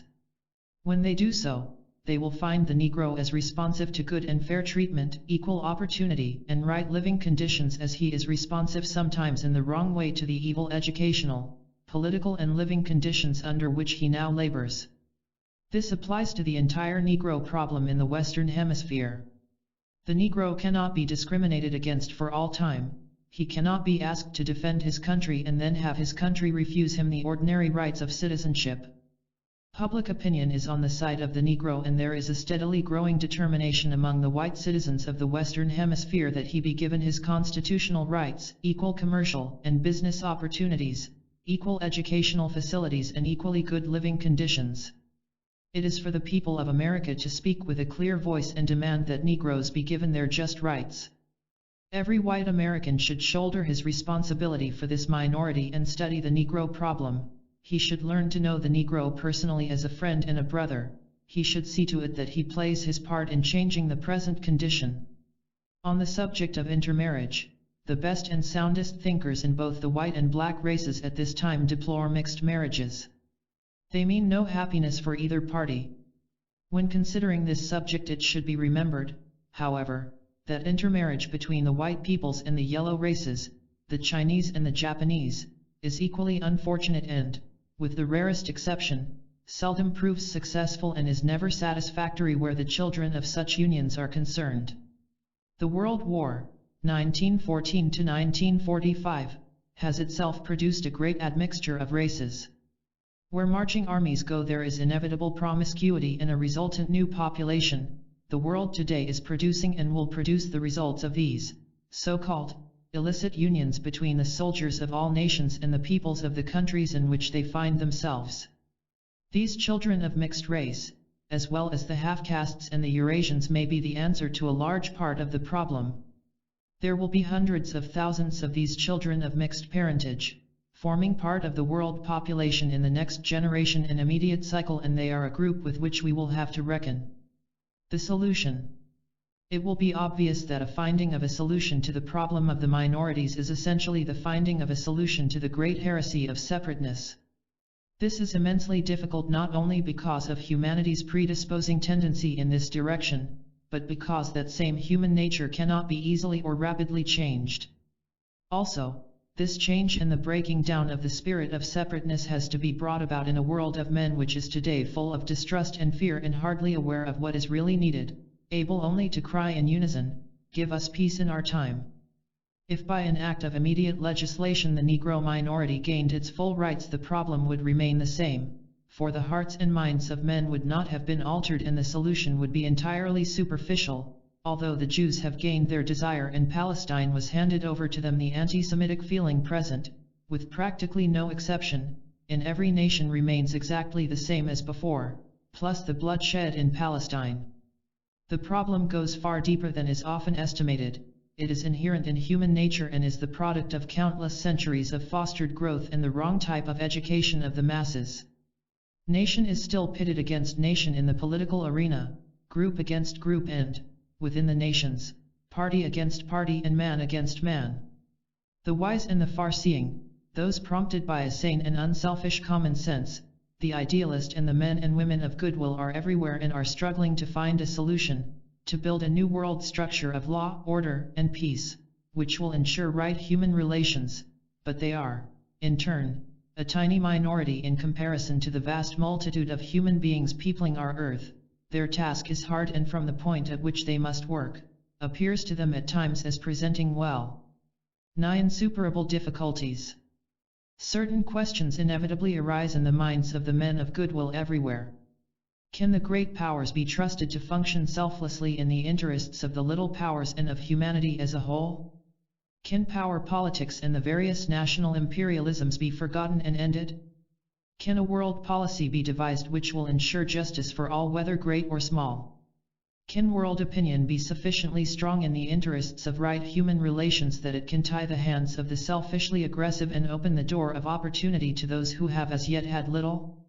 Is the hope of establishing an era of right human relations within nations as well as internationally an impossible dream, a waste of time to consider, or an evidence only of wishful thinking?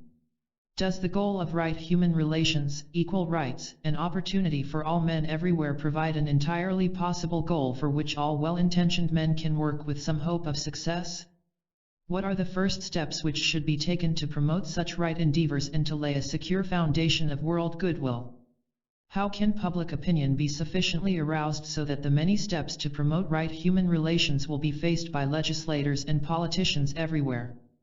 What should the minorities do in order to gain their just demands, without promoting more differences and feeding the fire of hatred? How can we abolish the great lines of demarcation between races, nations, and groups, and the cleavages that are to be found everywhere, working in such a manner that the one humanity emerges in the arena of world affairs? How can we develop the consciousness that what is good for the part can also be good for the whole, and that the highest good of the unit within the whole guarantees the good of that whole? These and many other questions arise and clamor for an answer. The answer comes in the form of a generally accepted platitude and is unfortunately in the nature of an anticlimax: establish right human relations by developing a spirit of goodwill. Then and only then shall we have a world at peace and ready to move forward into a new and better era. Though a platitude is, in the majority of cases, the statement of a recognizable truth, it is difficult in this case to make people admit its feasibility. Nevertheless, because it is a truth, it is bound eventually to demonstrate as such, not only in the minds of a few people here and there but on a large scale throughout the world. People are looking eagerly for the unexpected and the unusual, for an anticipated miracle and for God, whatever they mean in their own minds by that term, to take action, thus relieving them of responsibility and doing their work for them. Not by such methods do men move forward, not by shifting responsibility do they learn and progress. The miracle may happen and the beautiful and the unexpected appear, but only when men have themselves created the right setting and by the wonder of their own achievement made it possible for a still more wonderful expression of rightness to manifest. We can have no further expression of divinity until men act more divinely than at present. We shall have no return of Christ or a downpouring of the Christ consciousness until the Christ in every man is more awake and alert than is at present the case. The Prince of Peace or the Spirit of Peace will not make the presence of peace felt on earth until the peaceful intentions of men everywhere are changing the aspect of world affairs. Unity will not be the distinctive characteristic of mankind until men have themselves pulled down the separating walls, and have removed the barriers between race and race, between nation and nation, between religion and between man and man. The wonder of the present situation and its outstanding opportunity is that for the first time, and on a planetary scale, men are aware of the evil which must be eliminated. Everywhere there is discussion and planning, there are meetings and forums and conferences and committees, ranging all the way from the great deliberations of the United Nations down to the tiny meetings held in some remote village. The beauty of the present situation is that even in the smallest community a practical expression of what is needed on a worldwide scale is offered to the inhabitants. Differences in families, in churches, in municipalities, in cities, in nations, between races, and internationally all call for the same objective and for the same process of adjustment, the establishing of right human relations. The technique or method to bring this about remains everywhere the same, the use of the spirit of goodwill. Goodwill is the simplest expression of true love and the one most easily understood. The use of goodwill in connection with the problems with which humanity is faced releases the intelligence along constructive lines. Where goodwill is present, the walls of separation and of misunderstanding fall. Love and understanding will eventually follow upon a practical expression of goodwill as a factor in every type of human relation and as a mode of contact between groups, between nations and their minorities, between nation and also in the field of international politics and religions. The expression of true love as a factor in the life of our planet may lie very far ahead, but goodwill is a present possibility and the organizing of goodwill an outstanding necessity. There is today much talk about goodwill and a constant use of the word. There is a real intention to employ it in every field of human thought and in relation to every human problem. There is evidence that there is a real effort at this time to make goodwill an effective agent in negotiating world peace and understanding and in bringing about right human relations. The major need is an immediate campaign, carried forward by all men of goodwill everywhere throughout the world to interpret the meaning of goodwill, to emphasize the practical nature of its expression, to gather together into an effective and active world group all men and women of goodwill, and to do this, not in order to create a super-organization, but to convince the unhappy, the distressed and the abused of the magnitude of the intelligent aid which stands ready to assist them. They must also demonstrate their ability to strengthen the hands of all workers who are struggling to bring about right human relations and prove to them the potency of the force of an educated and alive public opinion, educated by the men of goodwill, upon which they can draw. Thus there will be established in every nation, in every city and village, men of goodwill, with trained understanding, practical common sense, a knowledge of world problems and a willingness to spread goodwill and find the men of like mind in their environment. The work of the men of goodwill is an educational one. They hold and advocate no miraculous solution of world problems, but they know that a spirit of goodwill, particularly if trained and implemented by knowledge, can produce an atmosphere and an attitude which will make the solving of problems possible.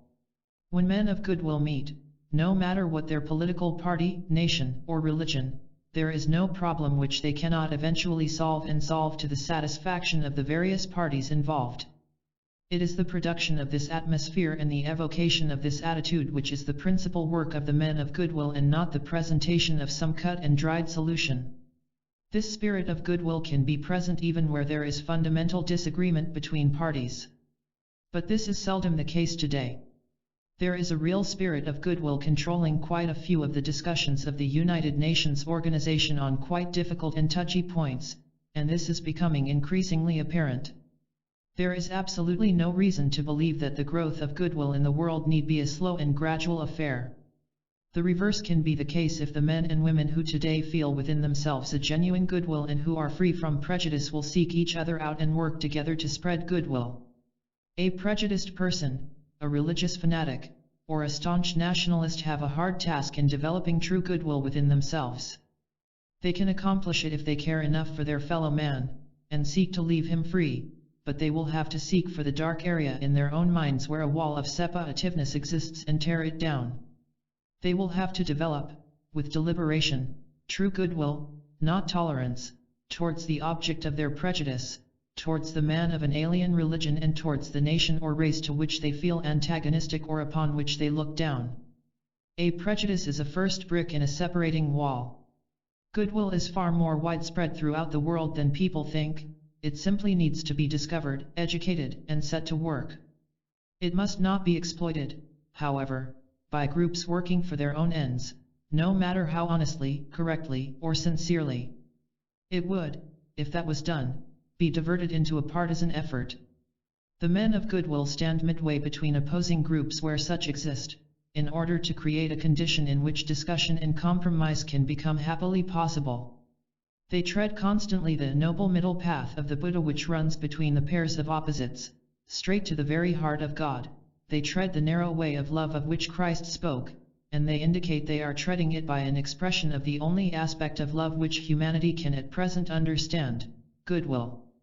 When goodwill is expressed and organized, recognized, and used, world problems, no matter what they may be, will in due time reach solution. When goodwill is a true and active factor in human affairs, we shall then pass on to a fuller and richer understanding of the nature of love and to an expression of some still higher aspect of that divine love. When goodwill is widespread among men, we shall see the establishing of right human relations and a new spirit of confidence, trust and understanding will be found in mankind. Men and women of goodwill exist in every nation and in all parts of the world in their innumerable thousands. Let these be found, reached, and put in touch with each other. Let them be set to work to create a right atmosphere in world affairs and in their own communities. Let them know that associated they are omnipotent and that they can so educate and train public opinion that the world attitude to world problems will be right and correct and in line with the divine plan. Let them realize that the solutions of the critical problems with which humanity is faced at the portal of the new age will not be found by deciding upon some line of action and forcing it on public attention by propaganda and by campaigning. It will come by advocating and developing a spirit of goodwill, with its results, a right atmosphere and a sound attitude, and an understanding heart. The Christian era was ushered in by a mere handful of men, the 12 apostles, the 70 disciples and the 500 who recognized the message of the Christ. The new era in which Christ will see of the travail of his soul and be satisfied, is being ushered in by the hundreds of thousands of the men of goodwill now active in the world and who can become still more active if recognized, reached, and organized. Chapter 5, The Problem of the Churches.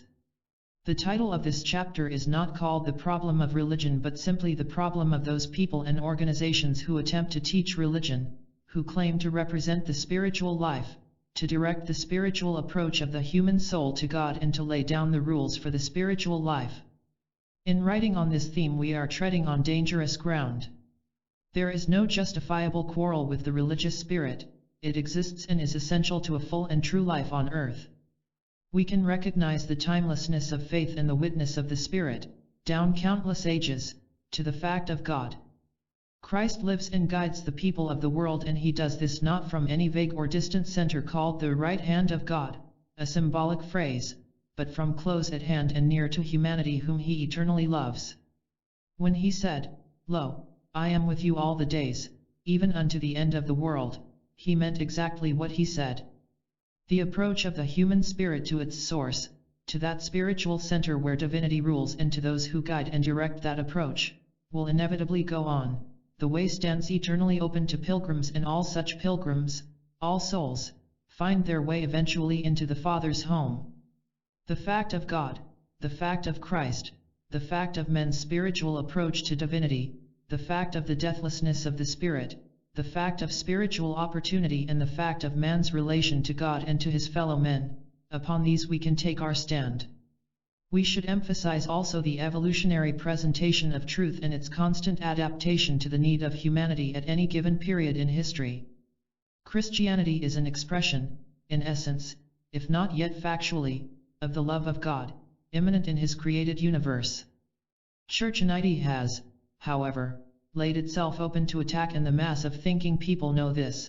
Unfortunately, these thinking people are a small minority.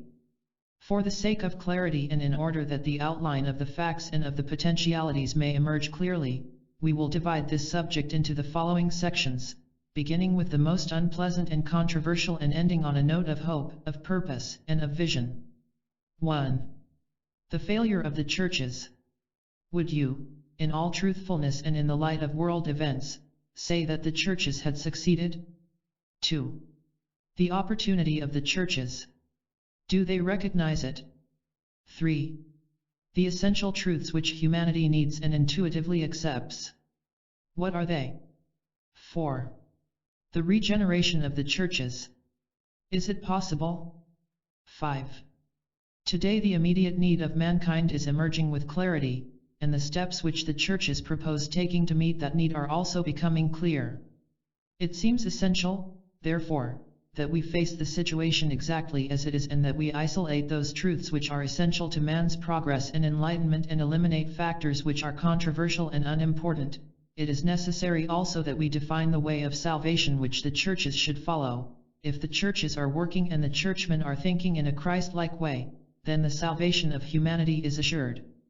It is above all else essential that a vision is presented which will be a vision for all men everywhere, and not simply a beautiful hope of a sectarian group or a fanatical self-satisfied organization. It is essential that we return to Christ and to his message and to the way of life exemplified by him. Churchmen need to remember that the human spirit is greater than the churches and greater than their teaching. In the long run, that human spirit will defeat them and proceed triumphantly into the kingdom of God, leaving them far behind unless they enter as an humble part of the mass of men. Pompous prelates and executive ecclesiastics have no part in that kingdom. Christ does not need prelates and executives. He needs humble teachers of the truth able to exemplify the spiritual life.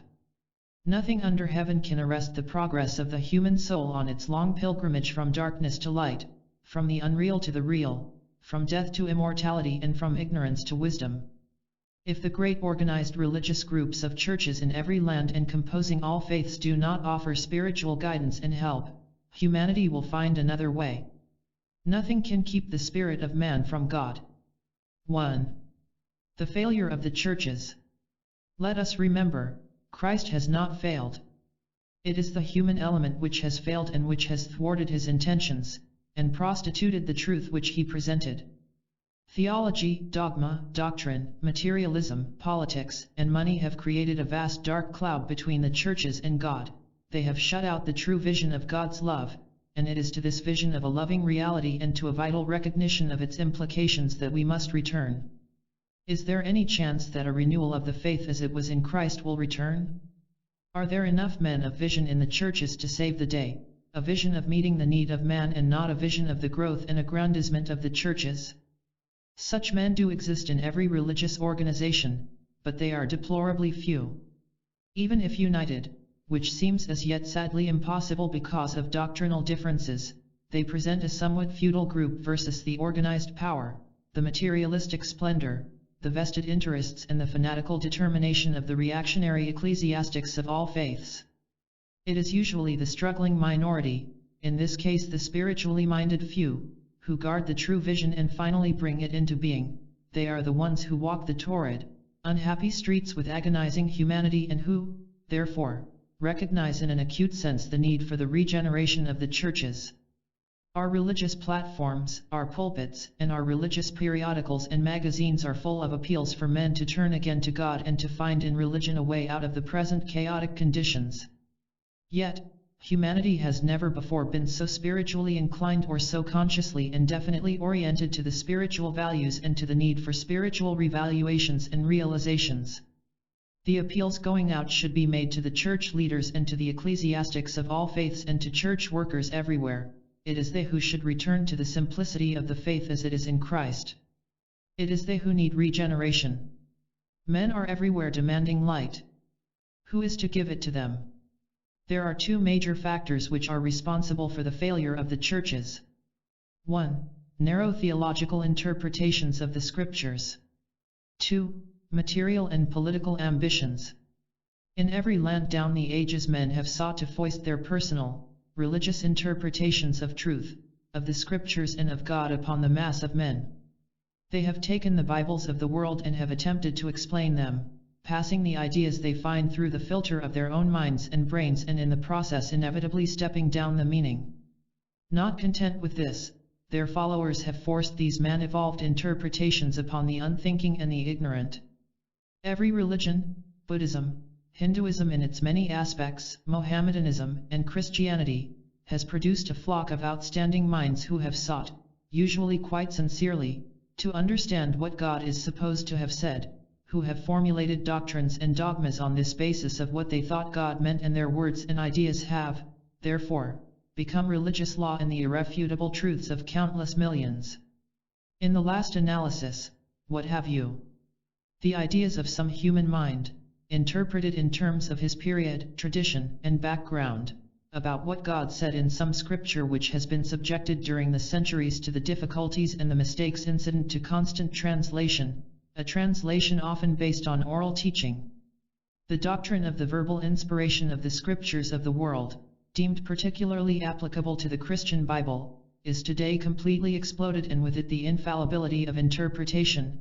All the world's scriptures are now seen to be based on poor translations, and no part of them, after thousands of years of translation, is as it originally was, if it ever existed as an original manuscript and was not in reality some man's recollection of what was said.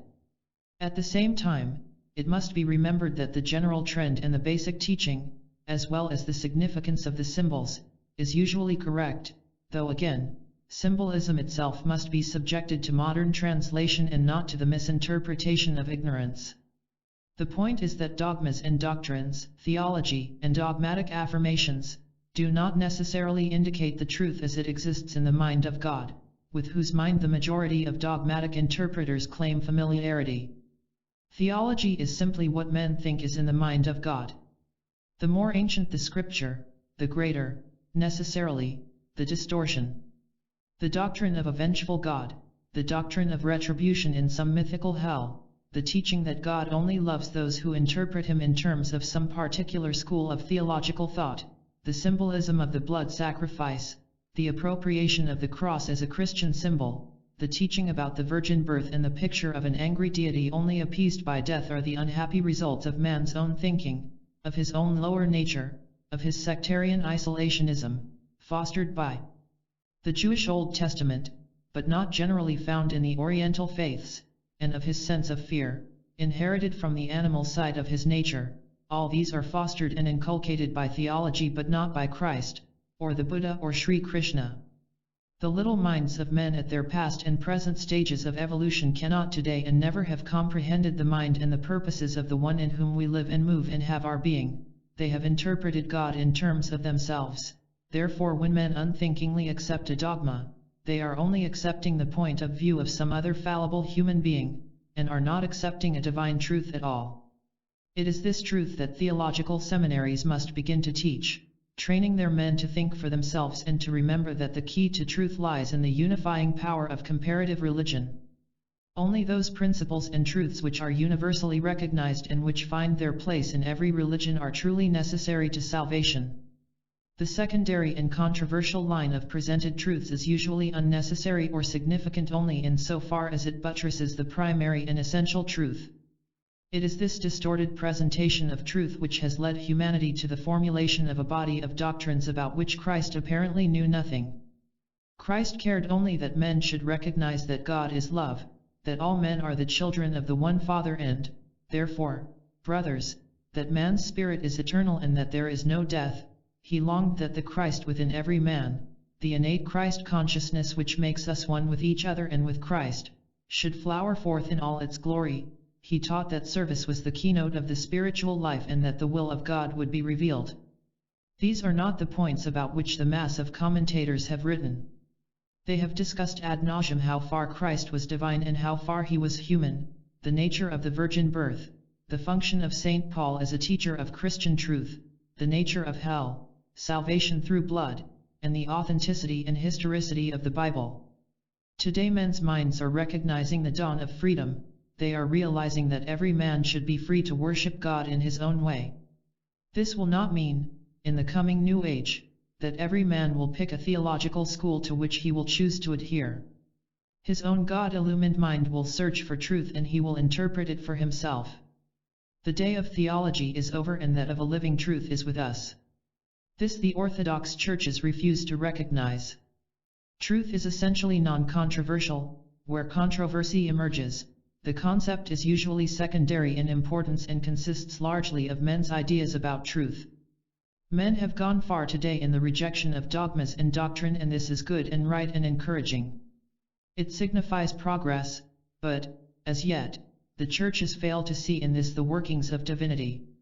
Freedom of thought, the questioning of presented truths, a refusal to accept the teachings of the churches in terms of the past theology, and a rejection of imposed ecclesiastical authority are characteristic of creative spiritual thinking at this time. This is regarded by Orthodox churchmen as indicative of dangerous tendencies and as a turning away from God and, consequently, of a loss of the sense of divinity. It indicates exactly the reverse. Perhaps as serious, because of its effect upon untold thousands of the more ignorant public, are the materialistic and political ambitions of the churches. In the Eastern faiths this is not so prominently the case. In the Western world this tendency is fast bringing on the degeneration of the churches. In the Oriental religions a disastrous negativity has prevailed.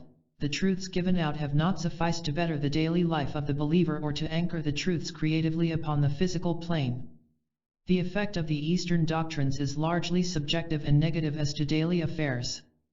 The negativity of the theological interpretations of the Buddhist and Hindu scriptures have kept the people in a quiescent condition from which they are slowly beginning to emerge.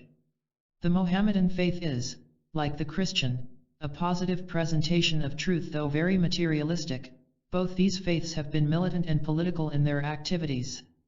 The great Western faith, Christianity, has been definitely objective in its presentation of truth. This was needed. It has been militant, fanatical, grossly materialistic, and ambitious. It has combined political objectives with pomp and ceremony, with great stone structures, with power and an imposed authority of a most cramping nature. The early Christian Church, which was relatively pure in its presentation of truth and in its living processes, eventually split into three main divisions: the Roman Catholic Church, which today seeks to make capital out of the claim that it was the Mother Church, the Byzantine or Greek Orthodox Church, and the Protestant churches. All of them split away on the question of doctrine, and all of them were originally sincere and clean and relatively pure and good. All have steadily deteriorated since the day of their inception, and today the following sad and serious situation can be found. 1. The Roman Catholic Church is distinguished by three things which are all contrary to the spirit of Christ. A. An intensely materialistic attitude. The Church of Rome stands for great stone structures, cathedrals, churches, institutions, convents, monasteries. In order to build them, the policy down the centuries has been to drain the money out of the pockets of rich and poor alike. The Roman Catholic Church is a strictly capitalistic church. The money gathered into its coffers supports a powerful ecclesiastical hierarchy and provides for its many institutions and schools. B. A far-reaching and far-sighted political program in which temporal power is the goal and not the welfare of the little people. The present program of the Catholic Church has definite political implications. Their attitude to communism has in it the seeds of another world war. The political activities of the Catholic Church have not built for peace, no matter under what guise they are presented. C. A planned policy whereby the mass of the people are kept in intellectual ignorance and, through this ignorance, are naturally to be found among the reactionary and conservative forces which are so powerfully at work resisting the New Age with its new civilization and more enlightened culture. Blind faith and complete confidence in the priest and in the Vatican are regarded as spiritual duties. The Roman Catholic Church stands entrenched and unified against any new and evolutionary presentation of truth to the people. Its roots are in the past, but it is not growing into the light. Its vast financial resources enable it to menace the future enlightenment of mankind under the cloak of paternalism and a colorful outer appearance which hides a crystallization and an intellectual stupidity which must inevitably spell its eventual doom, unless the faint stirrings of new life following the advent of Pope John XXIII can be nourished and developed. 2. The Greek Orthodox Church reached such a high stage of corruption, graft, greed, and sexual evil that, temporarily and under the Russian Revolution, it was abolished. This was a wise, needed and right action. The emphasis of this church was entirely material, but it never wielded, nor will it wield, such power as the Roman Catholic Church did in the past. The refusal of the Revolutionary Party in Russia to recognize this corrupt church was wise and salutary. It did no harm, for the sense of God can never be driven from the human heart. If all church organizations disappeared from off the earth, the sense of God and the recognition and the knowledge of Christ would emerge in strength and with a fresh and new conviction. The Church in Russia has again received official recognition and faces a new opportunity. It does not yet constitute a factor in world affairs, but there is hope that eventually it may emerge as a regenerating and spiritual force. The challenge of its environment is great, and it cannot be reactionary as can, and are, the churches in other parts of the world. 3. The Protestant churches. The Church, covered by the generic name of Protestant, is distinguished by its multiplicity of divisions. It is broad, narrow, liberal, radical, and ever protesting. It comprises within its borders many churches, large and small. These churches are also distinguished by material objectives. They are relatively free from any such political bias as conditions the Roman Catholic Church, but it is a quarreling, fanatical and intolerant body of believers. The spirit of differentiation is rampant. There is no unity or cohesion among them, but usually a constant spirit of rejection, a virulent partisanship and the growth of hundreds of Protestant cults, a constant presentation of a narrow theology which teaches nothing new but produces fresh quarreling around some doctrines or some question of church organization or procedure. The Protestant churches have set a precedent of acrimonious controversy from which the older churches are relatively free, owing to their hierarchical method of government and their centralized authoritarian control. Again, however, the first efforts to achieve some form of unity and cooperation have recently emerged and may continue to grow. The question arises whether Christ would be at home in the churches if he walked again among men. The rituals and the ceremonies, the pomp and the vestments, the candles and the gold and silver, the graded order of popes, cardinals, archbishops, canons, and ordinary rectors, pastors and clergy would seemingly have small interest to the simple Son of God who, when on earth, had nowhere to lay his head. There are deeply spiritual men whose lot is cast within the cramping walls of ecclesiasticism. They are many in the aggregate, and within all churches and faiths. Their lot is a difficult one. They are aware of conditions and they struggle and strive to present sound Christian and religious ideas to a searching, suffering world. They are true sons of God. Their feet are set in most unpleasant places. They are aware of the dry rot which has undermined the clerical structure and of the bigotry, selfishness, greed, and narrow-mindedness with which they are surrounded. They know well that no man has ever been saved by theology but only by the living Christ and through the awakened consciousness of the Christ within each human heart. They interiorly repudiate the materialism in their environment and see little hope for humanity in the churches. They know well that the spiritual realities have been forgotten in the material development of the churches. They love their fellow men and would like to divert the money spent in the upkeep of church structures and overhead to the creation of that temple of God not made with hands, eternal in the heavens. They serve that spiritual hierarchy which stands, unseen and serene, behind all human affairs and feel no inner allegiance to any outer ecclesiastical hierarchy. The guidance of the human being into conscious relation to Christ and that spiritual hierarchy is to them the factor of major importance and not the increase of church attendance and the authority of little men. They believe in the kingdom of God, of which Christ is the outstanding executive, but have no confidence in the temporal power claimed and wielded by popes and archbishops. Such men are found in every great religious organization, both in the East and in the West, and in all spiritual groups, dedicated ostensibly to spiritual purpose. They are simple, saintly men, asking nothing for the separated self, representing God in truth and in life, and having no real part in the church wherein they work. The church suffers sadly through the contrast which they represent, and seldom permits them to rise to place and power. Their temporal power is nil, but their spiritual example brings illumination and strength to their people. They are the hope of humanity, for they are in touch with Christ and are an integral part of the kingdom of God. They represent deity in a manner which the great ecclesiastics and the so-called princes of the church seldom do. 2. The opportunity of the churches. Something of great moment has happened in the world. The spirit of destruction has stampeded through the earth, leaving the world of the past and the civilization which controlled our modern life in ruins. Cities and homes have been destroyed, kingdoms and rulers have disappeared in the aftermath of war, ideologies and cherished beliefs have failed to meet the need of people and have broken down under the test of the times. Starvation and insecurity are rampant everywhere, families and social groups have been disrupted. Death has taken its toll of every nation, and millions have died as a result of the inhuman processes of war.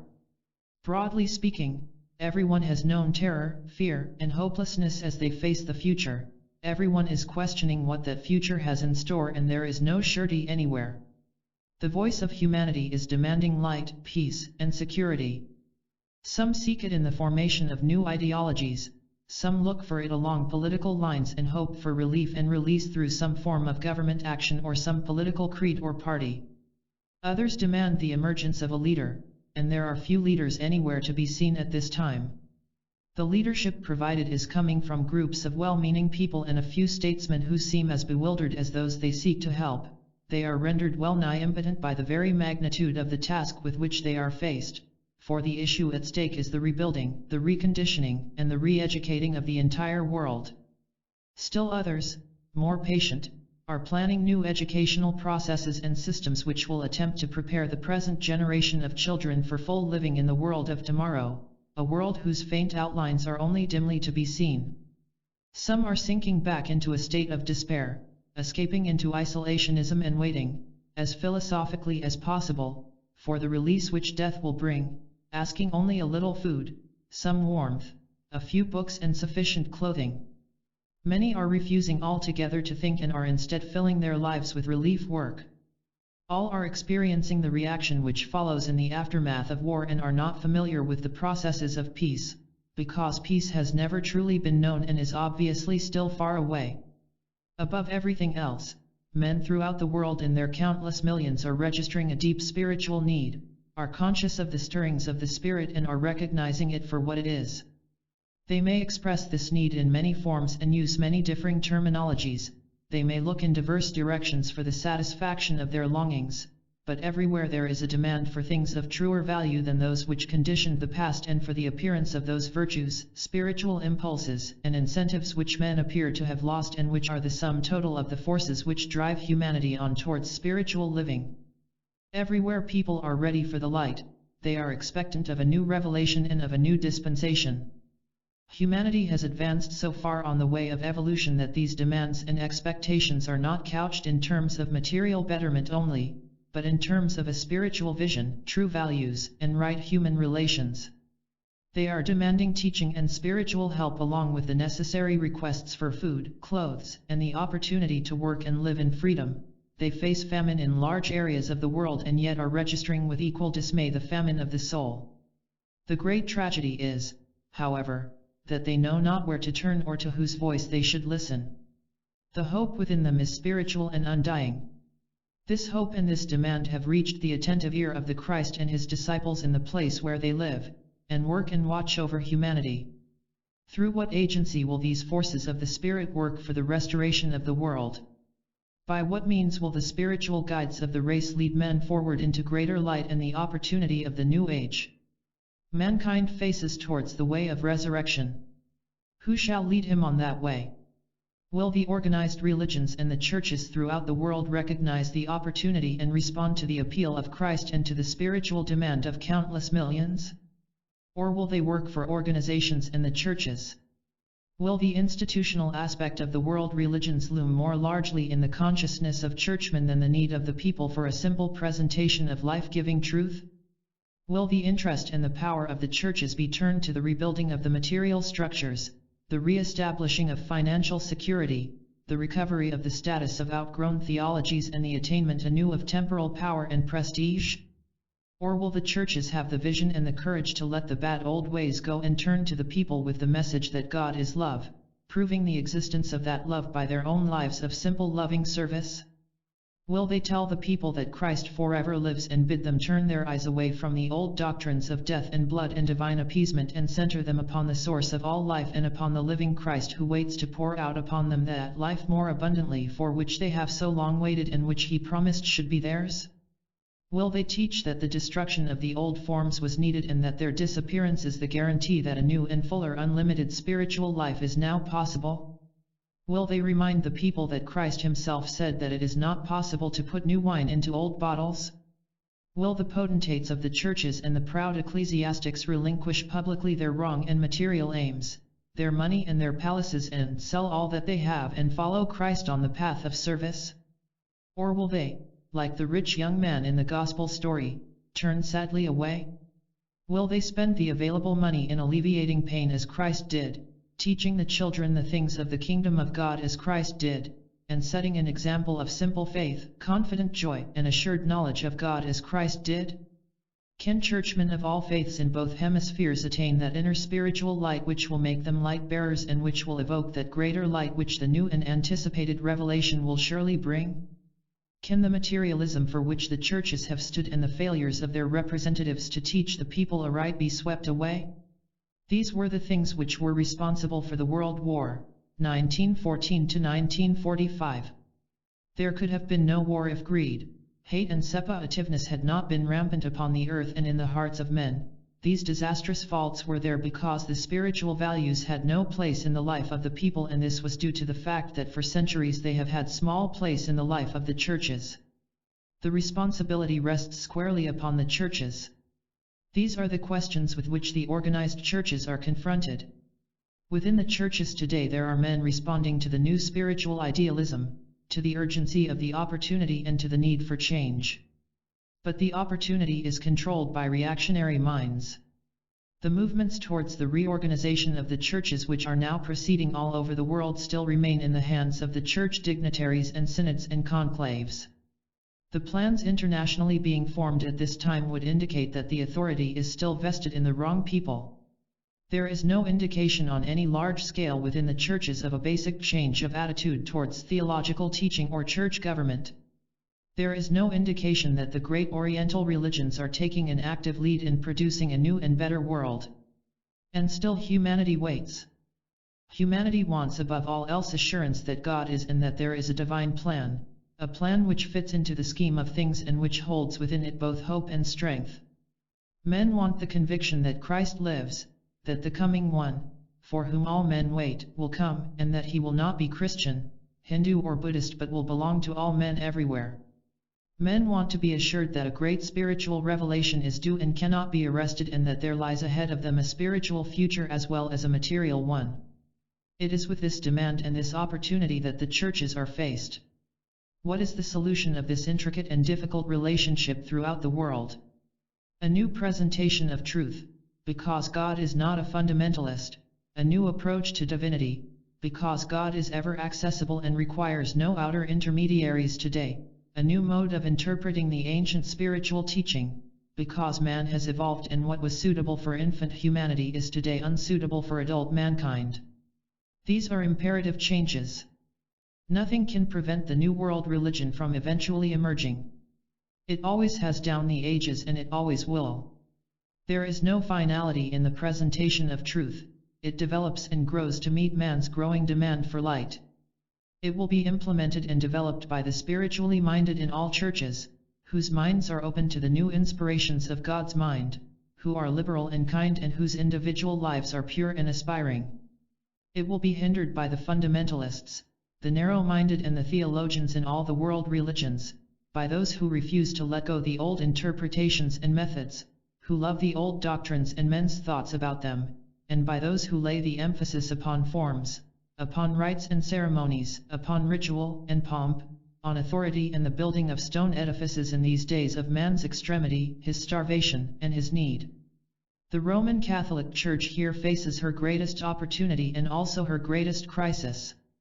Catholicism is founded in ancient tradition, is assertive of ecclesiastical authority, is responsive to outer forms and rituals and, in spite of a wide and beneficent philanthropy, is quite unable to leave her children free. If the Catholic Church can change her techniques, can relinquish authority over the souls of men, which she has never truly had, and can really follow the way of the Savior, of the humble carpenter of Nazareth, she can render a world service and set an example which will serve to enlighten the followers of every faith and of every branch of Christianity. The problem of the freedom of the human soul and its individual relation to God immanent and God transcendent is the spiritual problem, facing all the world religions at this time. No longer must the churches interpose their authority and their interpretations between God and man. The time for that is past.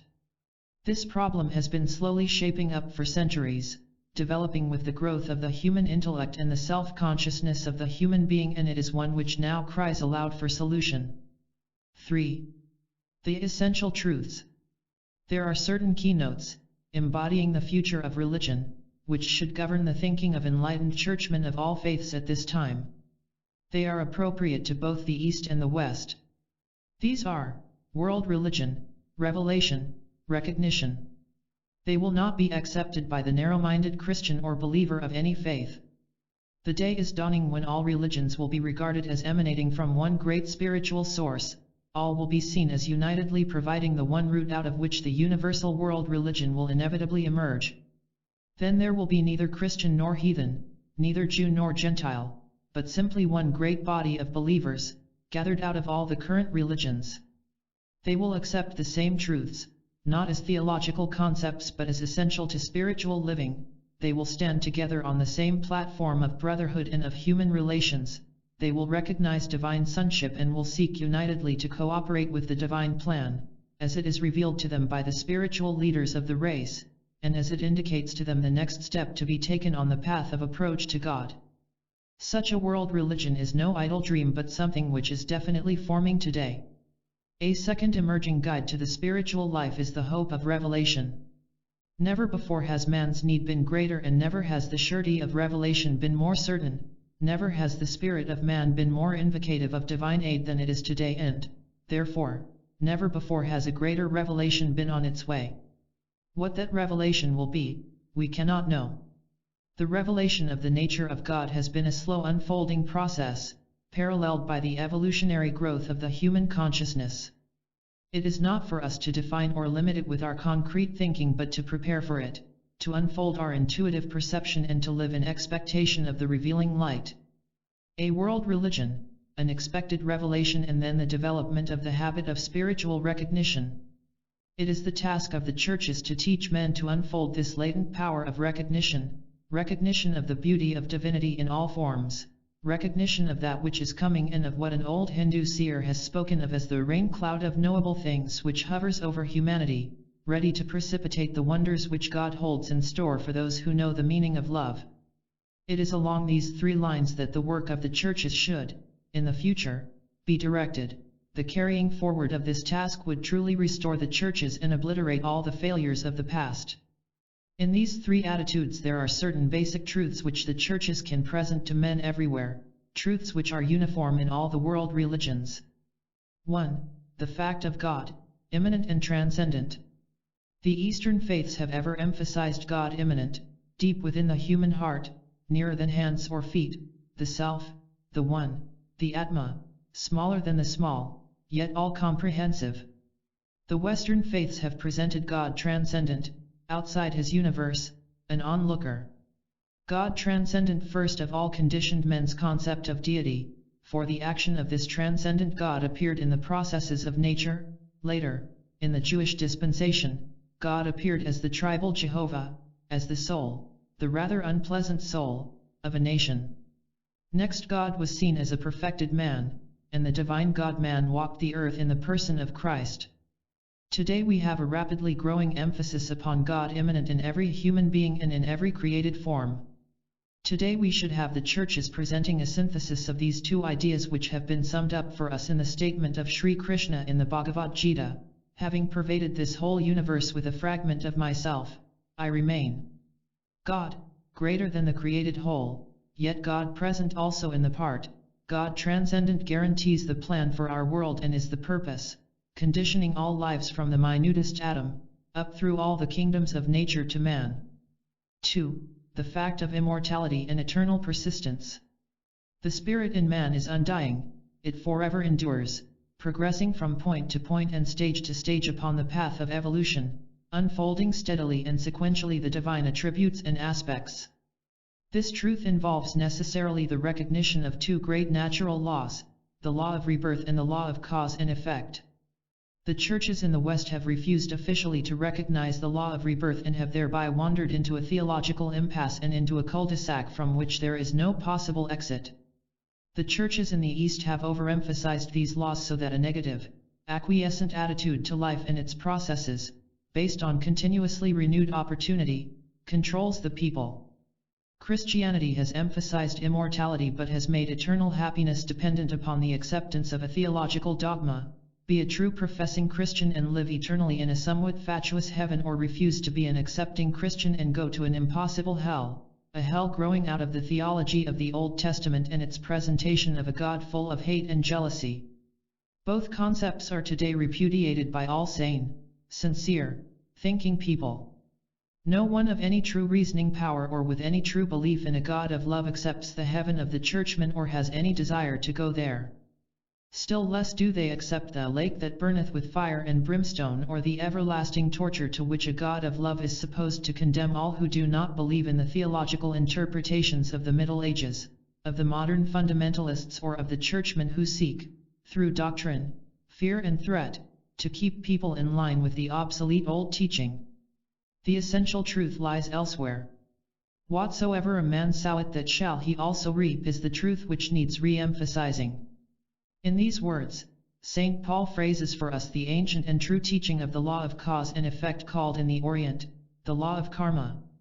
To that, he adds in another place the injunction to work out your own salvation, and, as that contradicts the theological teaching and above all else is not possible to do in any one life, he implicitly endorses the law of rebirth, and makes the school of life a constantly recurring experience until man has fulfilled the command of the Christ, and this refers to every man: be ye, therefore, perfect, even as your Father in heaven is perfect. Through recognition of the results of action, good or bad, and through constant reliving upon the earth, man eventually attains unto the measure of the stature of the fullness of the Christ. The fact of this innate divinity explains the urge at the heart of every man for betterment, for experience, for progress, for increasing realization, and for his steady moving on towards the distant height which he has visioned. There is no other explanation of the capacity of the human spirit to emerge out of darkness, out of evil and death into life and goodness. This emergence has been the unfailing history of man. Something is always happening to the human soul which projects him nearer to the source of all good, and nothing on earth can arrest this progress nearer to God. 3. Christ and the hierarchy. The third great spiritual and essential truth is the fact of Christ, the living Christ, present among his people, fulfilling his promise: lo, I am with you always, even unto the end of the world, and increasingly making his presence felt as men approach closer to him and his group of disciples and world workers. The church emphasis has been, and is today, upon the dead Christ. Men have forgotten that he lives, though they give a tentative recognition to this hope and belief at Easter time, largely because his resurrection guarantees our own rising again, and because he lives, we shall live also. The fact of his livingness and of his presence today, here and now, on earth is not emphasized, except through vague and hopeful generalities. Men have forgotten the Christ who lives with us on earth, surrounded by his disciples, the masters of the wisdom, accessible to those who make the right approach, and saving men by the force of his example and by the expression of the life which is in him and is, unexpressed and largely undiscovered as yet by the majority, to be found also in every man. In the coming world religion, the emphasis will be on these truths.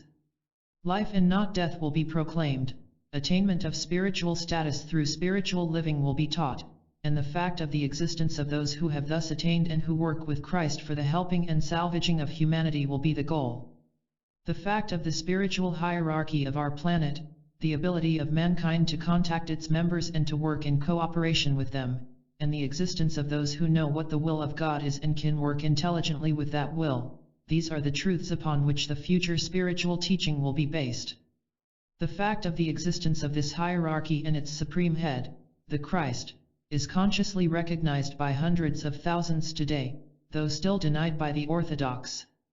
So many know this truth, and so many people of integrity and worth are cooperating consciously with the members of the hierarchy that ecclesiastical antagonisms and the belittling comments of the concrete-minded are of no avail. Men are moving out from under doctrinal authority into direct, personal, and spiritual experience. They are coming under the direct authority which contact with Christ and his disciples, the masters, ever confers. Christ in every man, the guarantee of our eventual spiritual attainment, Christ as the living example of that attainment, who has entered for us within the veil, leaving us an example that we should follow his steps, Christ who ever lives and who has stayed with us for 2,000 years, watching over his people, inspiring his working disciples, the masters of the wisdom, those just men, made perfect, as the Bible calls them, Christ demonstrating for us the possibility of this unfolding, living, spiritual consciousness, which has been given the somewhat vague name of the Christ consciousness, bringing every man, eventually, under the laws of rebirth and of cause and effect, to an ultimate perfection. These are the truths which the Church will eventually endorse, teach, and express through the lives and words of its exponents. This change in the doctrinal presentation will lead to a very different humanity to that which exists today. It will produce a humanity which will recognize the divine in all men, at varying stages of expression, a humanity which is not only expectant of the return of Christ but is assured of his coming and reappearance, not from some distant heaven but from that place on earth where he has always been, known and reached by thousands but held at a distance by the theologies and the fear tactics of the Church. His coming will not be so much a triumphant return to a conquering Church, conquering because the churches have done so fine a piece of work, but a recognition of his factual existence by those who have hitherto been blind to his presence with them and to the fact of his office and activities, ceaselessly carried forward on earth. He does not return to rule, for he has never left off ruling, working and loving, but men will come to recognize the signs of his activities and of his presence and will know that it is he who is overthrowing the churches by the strength of his influence over the hearts and lives of men. Men will then realize that the word spiritual has little reference to religion, as was hitherto its major significance, but that it connotes divine activity in every phase of human living and human thinking. They will grasp the stupendous truth that sound economics, clear humanitarianism, effective education, as it fits men for world citizenship, and a science, dedicated to human betterment, are all deeply spiritual and in their aggregated usefulness constitute a body of religious truth. They will discover that organized religion is only one phase of this worldwide experience of divinity. Christ will, therefore, surely come in three ways. He will come as men recognize that he is truly here as he has been ever since he apparently left the earth. He will come in the sense also that he will overshadow, inspire, and directly guide and personally confer with his advanced disciples as they labor in the field of the world, in the effort to establish right human relations, and as they become known as the directing agents of God's will. He will come also in the hearts of men everywhere, manifesting as the indwelling Christ, struggling towards the light and influencing the lives of men towards conscious recognition of divinity. Men on a large scale will then pass through the Bethlehem experience. The Christ in them will come to the birth and they will become new men. It will be for the dissemination of these existing truths that the Church of the future will work, bringing a great regeneration to the body of humanity, a resurrection into life, and the restoration of the life of God on earth through a Christ-conscious humanity. When this has assumed large proportions and the recognition of these truths is worldwide, then we shall have the restoration of the mysteries, the consequent realization that the kingdom of God is on earth, and that man is indeed and in truth made in the image of God and must inevitably, through the passing of time and the discipline of life, manifest his essential divinity, as Christ did. 4. The brotherhood of man. Much has been written, preached, and talked about brotherhood. So much has been said and so little brotherhood practiced that the word has fallen somewhat into disrepute. Yet the word is a statement of the underlying origin and goal of humanity and is the keynote of the fourth kingdom in nature, the human. Brotherhood is a great natural fact. All men are brothers. Under the divergences of color, creed, cultures, and civilizations, there is only one humanity without distinction or differences in its essential nature, in its origin, its spiritual and mental objectives, its capacities, its qualities, and its mode of development and of evolutionary unfoldment. In these divine attributes, for that is what they are, all men are equal. It is only in relation to time and in the extent to which progress has been made in the revelation of innate divinity in all its fullness that temporary differences become apparent. It is the temporary differences and the sins which ignorance and inexperience betray which have engrossed the attention of the churches to the exclusion of the penetrating, piercing vision of the divine in every man. It is the fact of brotherhood which the churches must begin to teach, not from the angle of a transcendent God, an external unknowable Father, but from the angle of the divine life, eternally present in every human heart, and eternally struggling to express itself through individuals, nations, and races. The true expression of this realized brotherhood must inevitably come through the establishing of right human relations and the cultivation of goodwill. Churchmen have forgotten the sequence in the angel's song, "Glory to God in the highest, on earth peace, goodwill towards men." They have failed to realize and, therefore, to teach that only as goodwill is manifested in the daily lives of men are right human relations thereby established and peace on earth can come. They have failed also to realize that there is no glory to God until there is peace on earth through goodwill among men. The churches have forgotten that all men are sons of the Father and, therefore, brothers, that all men are divine, that some men are already God-conscious and expressing divinity and that some are not. They have overlooked the fact that because of their point in evolution some men know Christ, because the Christ in them is active while others are only struggling to bring the Christ life into activity, still others are entirely unaware of the divine being hidden deep within their hearts. There is only difference in degree of consciousness, there is no difference in nature. 5. The divine approaches. To all these above truths, essential to human unfoldment, must be added another. This truth is only as yet dimly sensed because it is a larger truth than any hitherto presented to the consciousness of mankind. It is larger because it is related to the whole and not to individual man alone and his personal salvation. It is an extension of the individual approach to truth.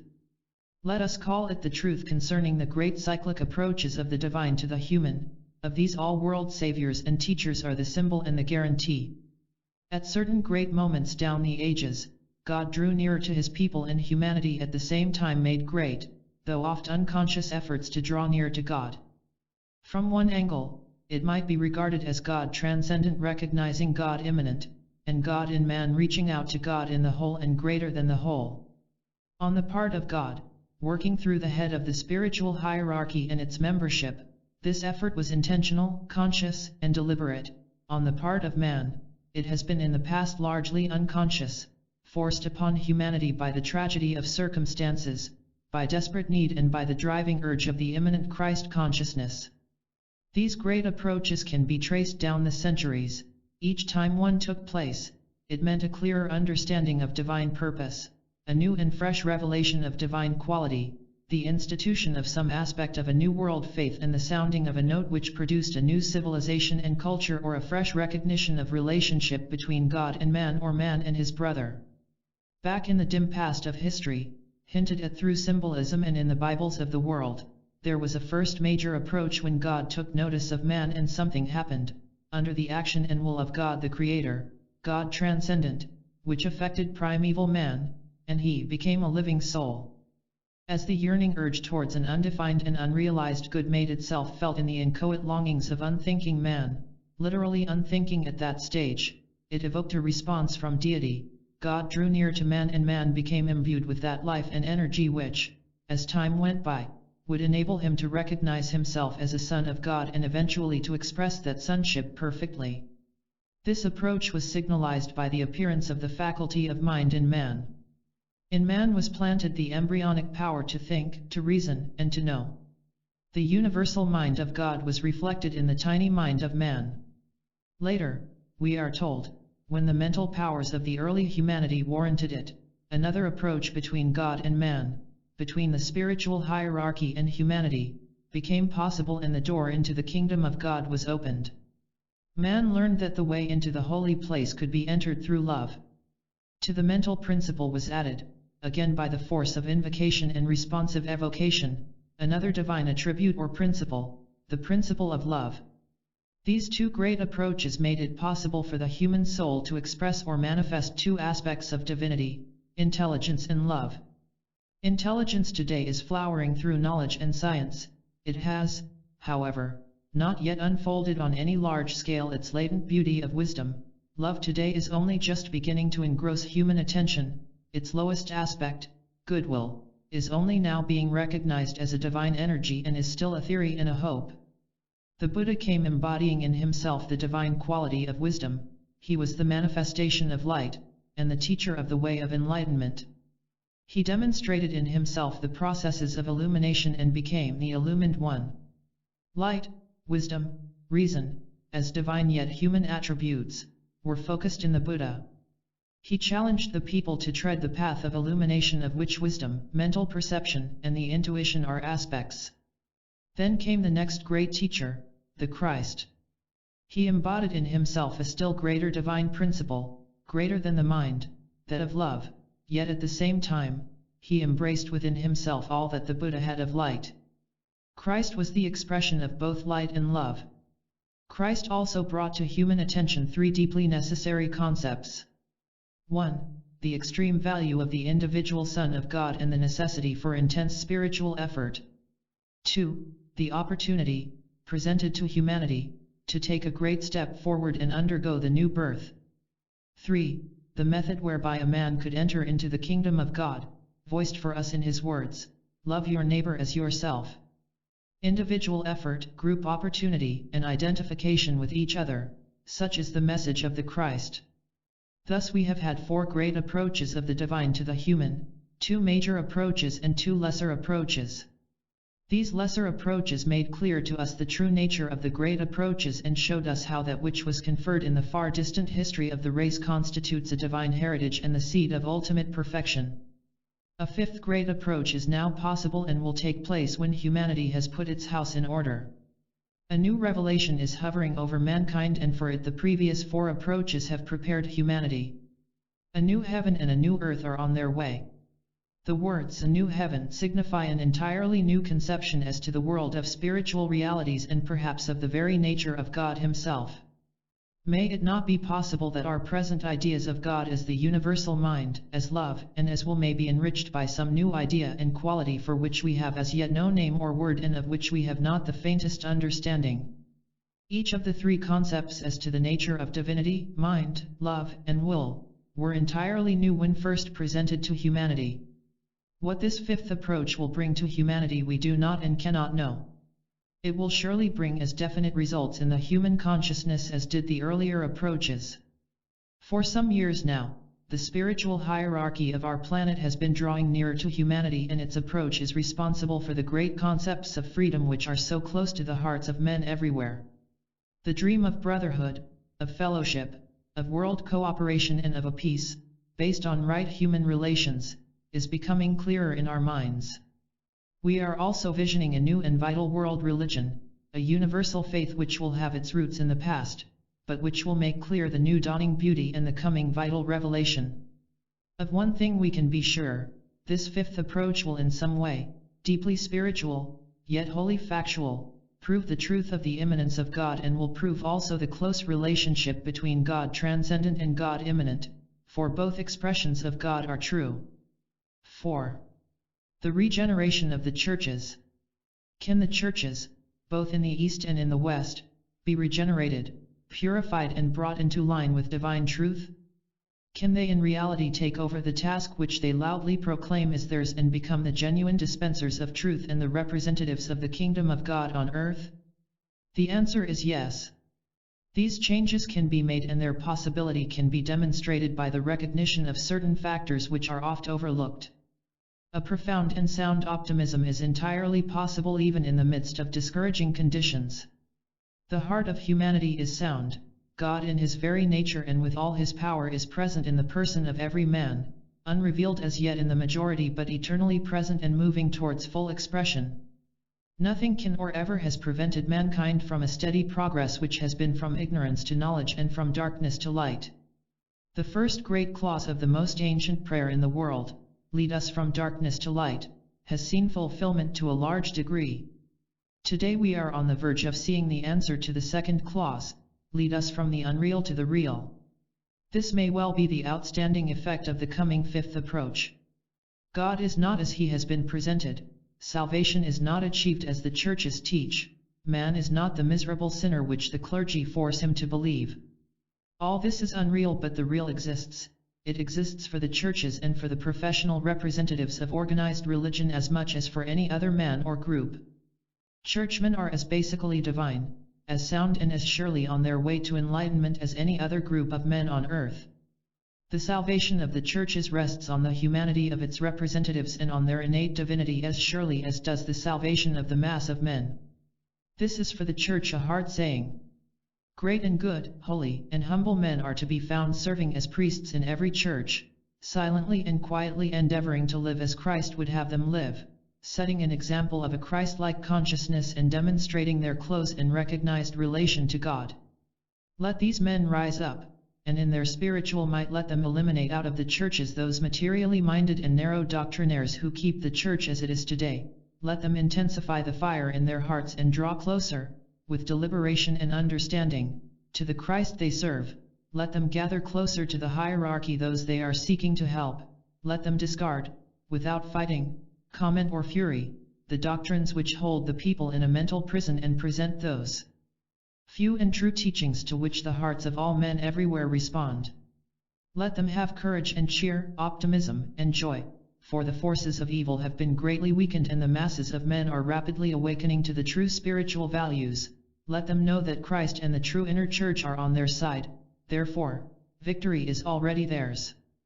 The processes of evolution may be long, but they are proven and sure, and nothing can arrest the moving forward into the kingdom of God. Humanity must progress. Stage by stage and cycle after cycle, humanity approaches closer to divinity, discovers a more brilliant light and arrives at a growing knowledge of God. God, in the person of Christ and of his disciples, also draws nearer to men. What has been in the past shall indeed be in the future. Revelation will succeed revelation until the great informing life of our planet, called in the Bible the Ancient of Days, will stand finally revealed in all his glory. He will then himself approach his regenerated and purified people. Another point which should be remembered is that in the new generation lies hope, hope through repudiation of the ancient and undesirable, hope because of their ceaseless demand for spiritual light, hope because of the promptness with which they recognize truth wherever it is to be found, in the church or out of it, and hope because, having been born in the midst of a ruined world and a general chaos, they are ready for the rebuilding. The church will then proclaim that men can draw near to God, not through the mediation, absolution, and the intercessory work of any priest or churchman, but by right of man's inherent divinity. This it will be the duty of every churchman to evoke by example, by the energy of applied and practical love, not expressed through a soporific paternalism, and by the unified effort of the clergy of all faiths everywhere in the world. The churches in the West need to realize that basically there is only one church, but it is not necessarily only the Orthodox Christian institution. God works in many ways, through many faiths and religious agencies.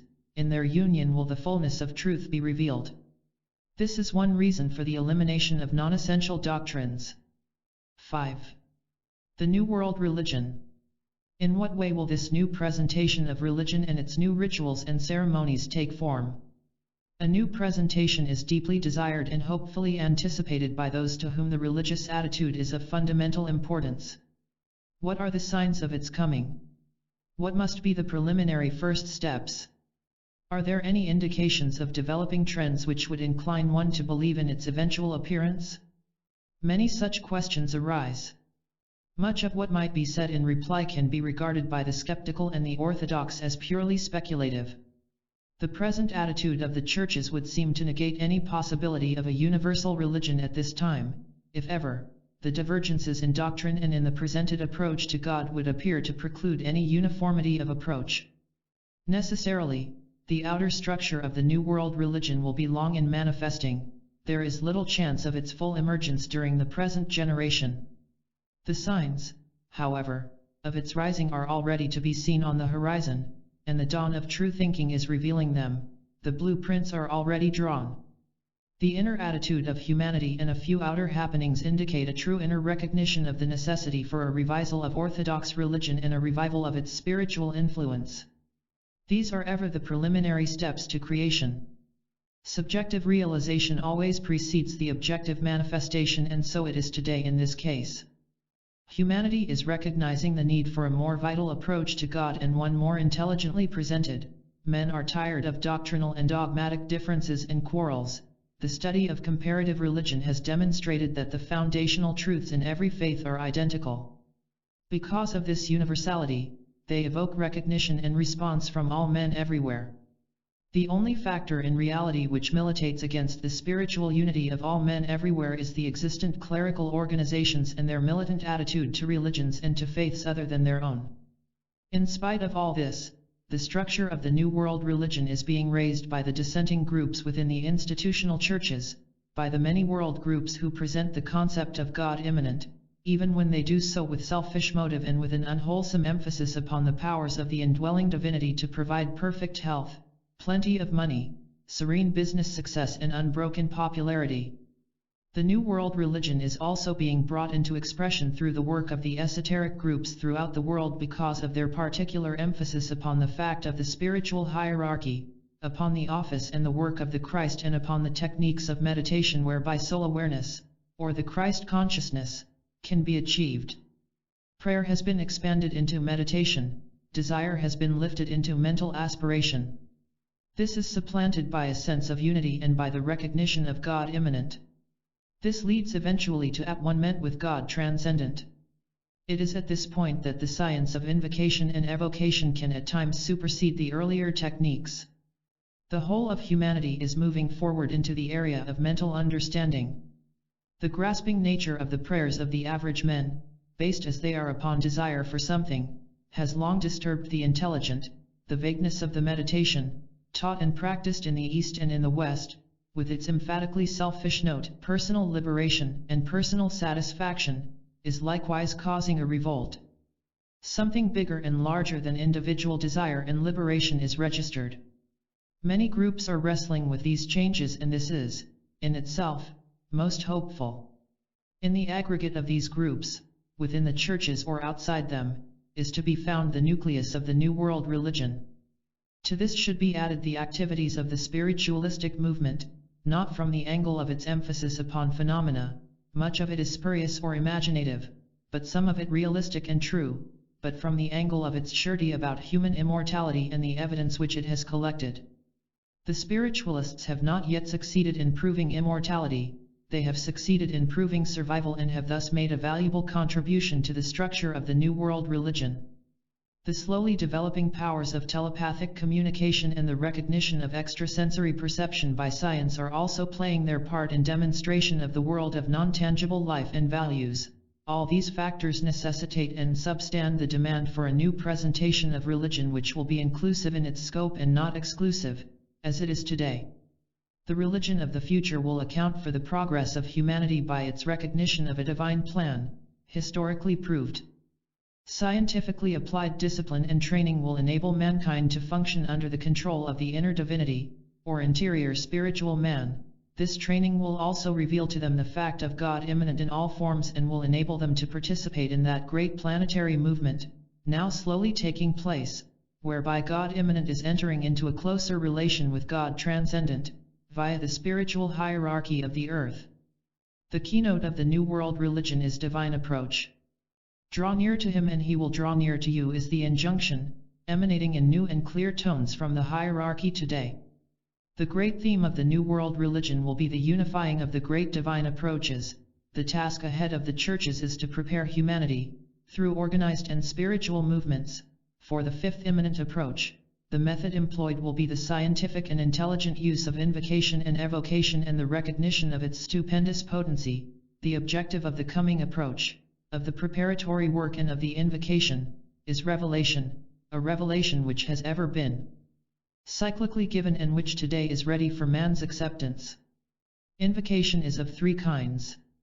There is, first of all, the massed demand, unconsciously voiced, and the crying appeal, wrung from the hearts of men in all times of crisis, such as the present. This invocative cry rises ceaselessly from all men living in the midst of disaster and is addressed to that power outside themselves which they feel can and should come to their help in their moment of extremity. That great and wordless invocation is rising everywhere today. Then there is the invocational spirit, evidenced by sincere men as they participate in the rites of their religion and take advantage of the opportunity of united worship and prayer to lay their demands for help before God. This group, added to the mass of men, creates a huge body of invocative applicants and, at this time, their massed intent is in great evidence and their invocation is rising to the Most High. Then, lastly, there are the trained disciples and aspirants of the world who use certain forms of words, certain carefully defined invocations and who, as they do, focus the invocative cry and the invocative appeal of the other two groups, giving it right direction and power. All these three groups are, consciously or unconsciously, swinging into activity at this time and their united effort guarantees a resultant evocation. This new invocative work will be the keynote of the coming world religion and will fall into two parts. There will be the invocative work of the masses of the people, everywhere trained by the spiritually minded people of the world, working in the churches whenever possible under an enlightened clergy, to accept the fact of the approaching spiritual energies, focused through Christ and his spiritual hierarchy, and trained also to voice their demand for light, liberation, and understanding. There will also be the skilled work of invocation as practiced by those who have trained their minds through right meditation, who know the potency of formulas, mantras, and invocations and who work consciously.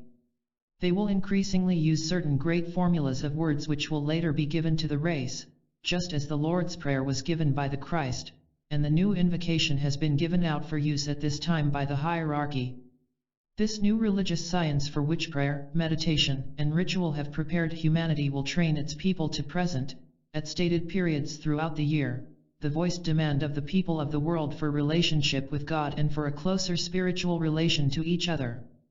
This work, when rightly carried forward, will evoke response from the waiting hierarchy and from its head, the Christ. Through this response, the belief of the masses will gradually be charged into the conviction of the knowers. In this way the mass of men will be transformed and spiritualized, and the two great divine centers of energy or groups, the hierarchy and humanity itself, will begin to work in complete at-one-ment and unity. Then the kingdom of God will indeed and in truth be functioning on earth. It will be obvious to you that this technique of invocation and evocation has its roots in past methods of human approach to deity. Men have long used the method of prayer with important and deeply spiritual results, in spite of its frequent misuse for selfish purposes. People, more intelligent and more mentally focused, have employed more generally the method of meditation in order to arrive at knowledge of God, to awaken the intuition and to understand the nature of truth. These two methods of prayer and of meditation have brought humanity to the various spiritual recognitions which distinguish human thinking. Through their means also the scriptures of the world have been produced and the great spiritual concepts which have conditioned human living and which have led man on from one revelation to another have found their way into the minds of men. Worship also has played its part and has attempted to organize groups of believers into an oriented and united approach to God. However, the emphasis has again been on God transcendent and not on God immanent. When the God immanent in every human heart is awakened and functioning, even if only in a small degree, the potency of worship as an act of invocative approach to God will prove amazing and miraculous in its results. A response beyond man's deepest hopes will be evoked from Christ and his group of workers. To these two great concepts underlying the New World religion, approach to God, and invocation and evocation, must be added the exceedingly modern one of energy as the basis of all life, all forms and all action and the medium of all relationships. The force of the mind in producing telepathic rapport has already been recognized by science. Mental power is today registered as an energy, capable of contact, of recognition, and of producing a reciprocal activity. Prayer has always recognized this, without attempting to formulate the mode whereby phenomena are produced through the medium of prayer. But in prayer, meditation, and worship there is undoubtedly an energy factor, proceeding from this to that and producing in many cases the desired response in some form or another. Meditation is also an energy, setting in motion potencies which can eliminate certain aspects of thought or attract other aspects, such as visions, ideas, and spiritual recognitions. Worship has ever been known to produce a group stimulation when successfully oriented and focused even to the point of ecstasy or hysteria, Pentecost, or revelation. To these three, prayer, meditation and worship, must now be added conscious invocation, plus a trained expectancy of a reciprocal evocation. There are also many forms of energy and many spiritual potencies which are not as yet generally recognized but to which the church festivals of all religions bear witness. These are released at the period of the festivals. It is not possible in this book to deal with this subject in any detail. But we can indicate the general line of thought which will produce and condition the New World religion, which will link it with all of the good which the past has given, which will make it spiritually effective in the future and which today will slowly condition man's approach to God, an approach which for the first time in history can be organized on a worldwide scale and consciously undertaken. This indicates that because of man's desperate need, because of the crisis through which humanity has just passed and is now passing, men and women of vision and of inclusive thinking in all the churches of every world faith will end their doctrinal differences, agree on the essential religious truths and then proceed unitedly and with some uniformity of ritual and ceremonial to approach together the center of spiritual power. Is this too much to expect and to ask of humanity in the hour of man's need? Cannot the enlightened members of the present great world religions in the East and in the West get together and plan for such an invocative undertaking and thus together inaugurate the mode of spiritual approach which will serve to unify their efforts and establish the seed at least of the New World religion? The establishing of a measure of uniformity of procedure will not prove so difficult once a measure of unity on the spiritual essentials has been achieved. This carefully determined uniformity will aid men everywhere to strengthen each other's work and enhance powerfully the stream of thought energy which can be directed towards those spiritual lives, working under the Christ, who stand expectantly waiting to come to the aid of humanity. At present the Christian religion has its great festivals, the Buddhist keeps his particular set of spiritual events, and the Hindu has still another list of holy days, as has also the Mohammedan. Is it not possible that in the world of the future, men everywhere and of all faiths will keep the same holy days and unite in honor of the same festivals? This will bring about a pooling of spiritual resources and a united spiritual effort, plus a simultaneous spiritual invocation. The potency of this is surely apparent. Let us indicate the possibilities of such a spiritual happening, and prophesy the nature of certain of the future worldwide festivals. There are 3 such festivals each year which all men could and would normally and easily keep together, in unison and with a uniformity of approach which would link them all closely together. These 3 festivals are concentrated in 3 consecutive months and lead, therefore, to a prolonged annual spiritual effort which should affect the entire year. They would serve to unite in closer spiritual ties the Eastern and the Western believer. They express divinity in manifestation through the place where the will of God is known, through the spiritual hierarchy where the love of God is fully expressed, and through humanity whose task it is intelligently to work out God's plan in love and goodwill to all men. 1. The Festival of Easter. This is the festival of the risen, living Christ, the head of the spiritual hierarchy, the inaugurator of the kingdom of God and the expression of the love of God. On this day, the spiritual hierarchy which he guides and directs will be universally recognized, man's relation to it emphasized, and the nature of God's love registered. Men everywhere will invoke that love, with its power to produce resurrection and spiritual livingness. This festival is determined always by the date of the first full moon of spring.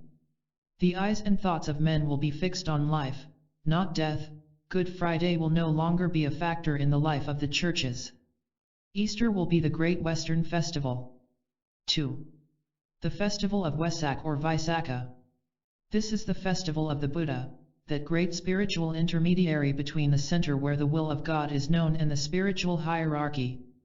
The Buddha is the expression of the will of God, the embodiment of light and the indicator of the divine purpose. Men everywhere will evoke wisdom and understanding and the inflow of light into the minds of men everywhere. This festival is determined in relation to the full moon of Taurus. It is the great Eastern festival and is already meeting with Western recognition. Thousands of Christians today keep the festival of the Buddha. 3. Nearer to God, seeking conformity to the divine will to which the Buddha called attention, dedicated to the expression of goodwill which is the lowest aspect of love to which Christ called attention and of which he was the perfect expression. It will be the day preeminently on which the divine nature of man will be recognized and his power to express goodwill and to establish right human relations, because of his divinity, will be stressed. On this festival we are told Christ has for nearly 2,000 years represented humanity and has stood before the hierarchy as the God-man, the leader of his people and the eldest in a great family of brothers. This will, therefore, be a festival of deep invocation and appeal. It will express a basic aspiration towards fellowship and for human and spiritual unity. It will represent the effect in the human consciousness of the work of the Buddha and of the Christ. It will be held at the time of the full moon of Gemini.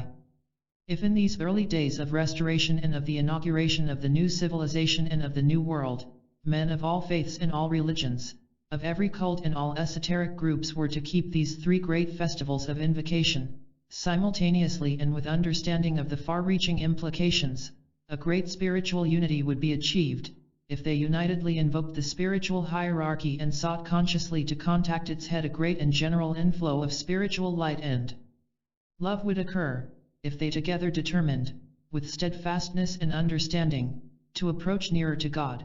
Who could doubt the stupendous results which eventually would be seen?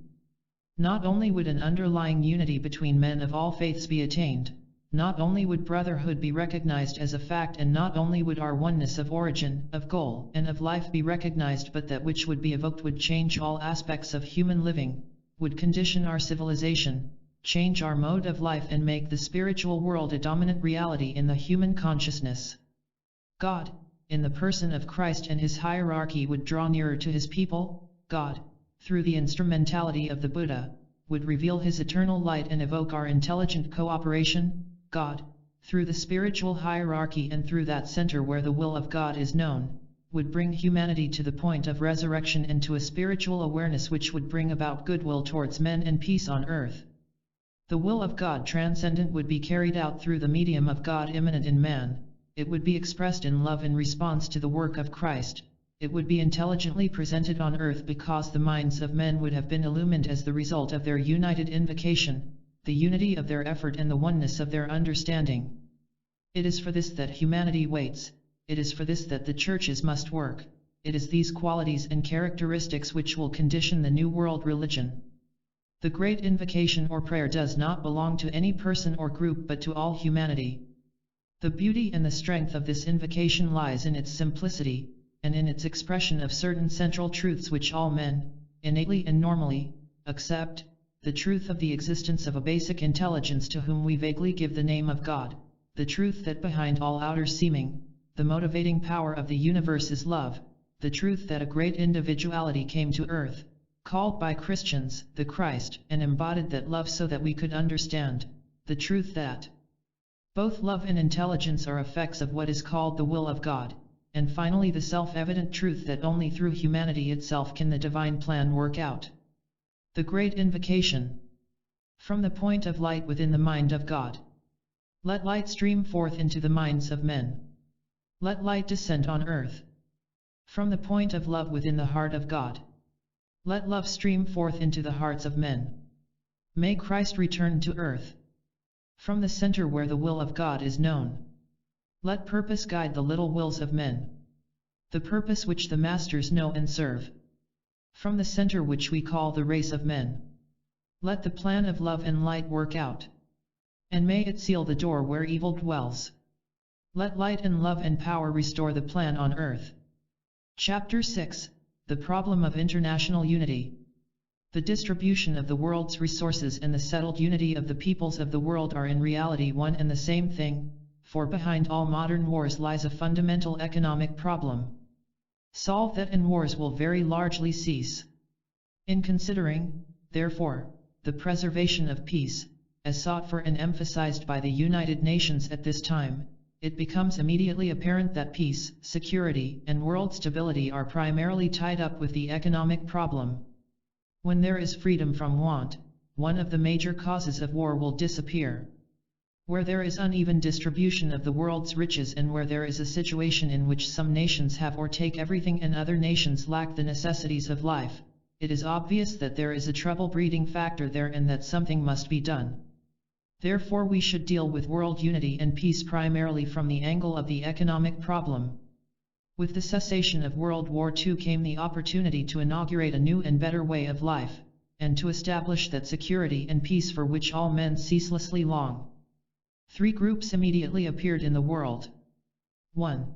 The powerful, reactionary, conservative groups desirous of retaining as much of the past as possible, having great power and no vision. 2. The fanatical ideologists in every country, communistic, democratic and fascist. 6. 3. The inert masses of the people in every land, ignorant for the most part, desiring only peace after storm and security in the place of economic disaster.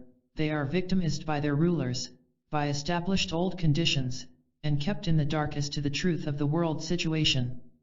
All these factors produce the present disorders and condition the deliberations of the United Nations. Though there is no major war, there is no peace, no security, and no immediate hope of either. It is essential for the future happiness and progress of humanity that there should be no return to the old ways, whether political, religious or economic.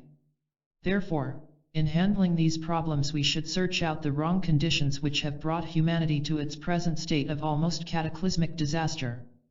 These conditions were the result of religious faiths which have not moved forward in their thinking for hundreds of years, of economic systems which lay the emphasis upon the accumulation of riches and material possessions and which leave all the power and the produce of the earth in the hands of a relatively few men, while the rest of humanity struggle for a bare subsistence, and of political regimes run by the corrupt, the totalitarian-minded, the grafters and those who love place and power more than they love their fellow men.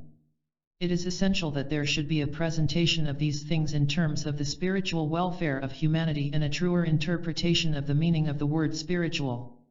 The time is long past when a line of demarcation can be drawn between the religious world and the political or the economic. The reason for the corrupt politics and the greedy ambitious planning of so many of the world's leading men can be found in the fact that spiritually minded men and women have not assumed, as their spiritual duty and responsibility, the leadership of the people. They have left the power in the wrong hands and permitted the selfish and the undesirable to lead. The word spiritual does not belong to the churches or to the world religions. Pure religion and undefiled is pure charity and a selfless following of the Christ. The churches are themselves great capitalistic systems, particularly the Roman Catholic Church, and show little evidence of the mind that was in Christ. The churches have had their opportunity, but have done little to change men's hearts or to benefit the people. Now, under cyclic law, political ideologies, and national and international planning are occupying the attention of the people, and everywhere efforts are being made to bring about better human relations. This, in the eyes of the spiritually minded and of the enlightened worker for humanity, is a sign of progress and an indication of the innate divinity in man. That is truly spiritual which properly relates man to man and man to God, and which demonstrates in a better world and the expression of the four freedoms throughout the planet.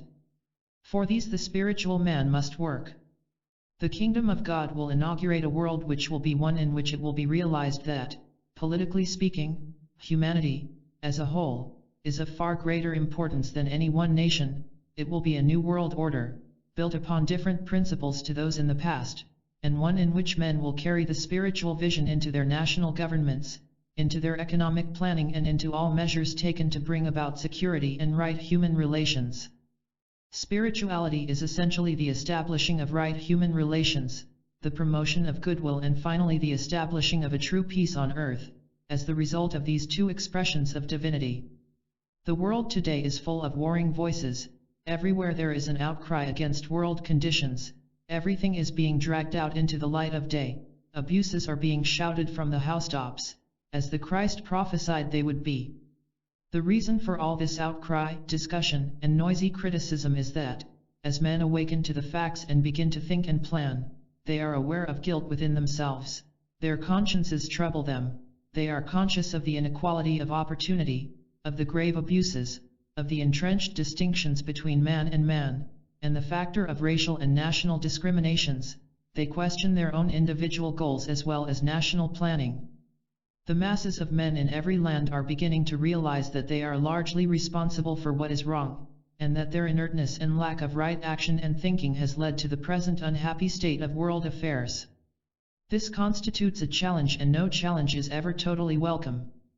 The awakening of the masses and the determination of the reactionary forces and of the moneyed interests to preserve the old and fight the new are largely responsible for the present world crisis.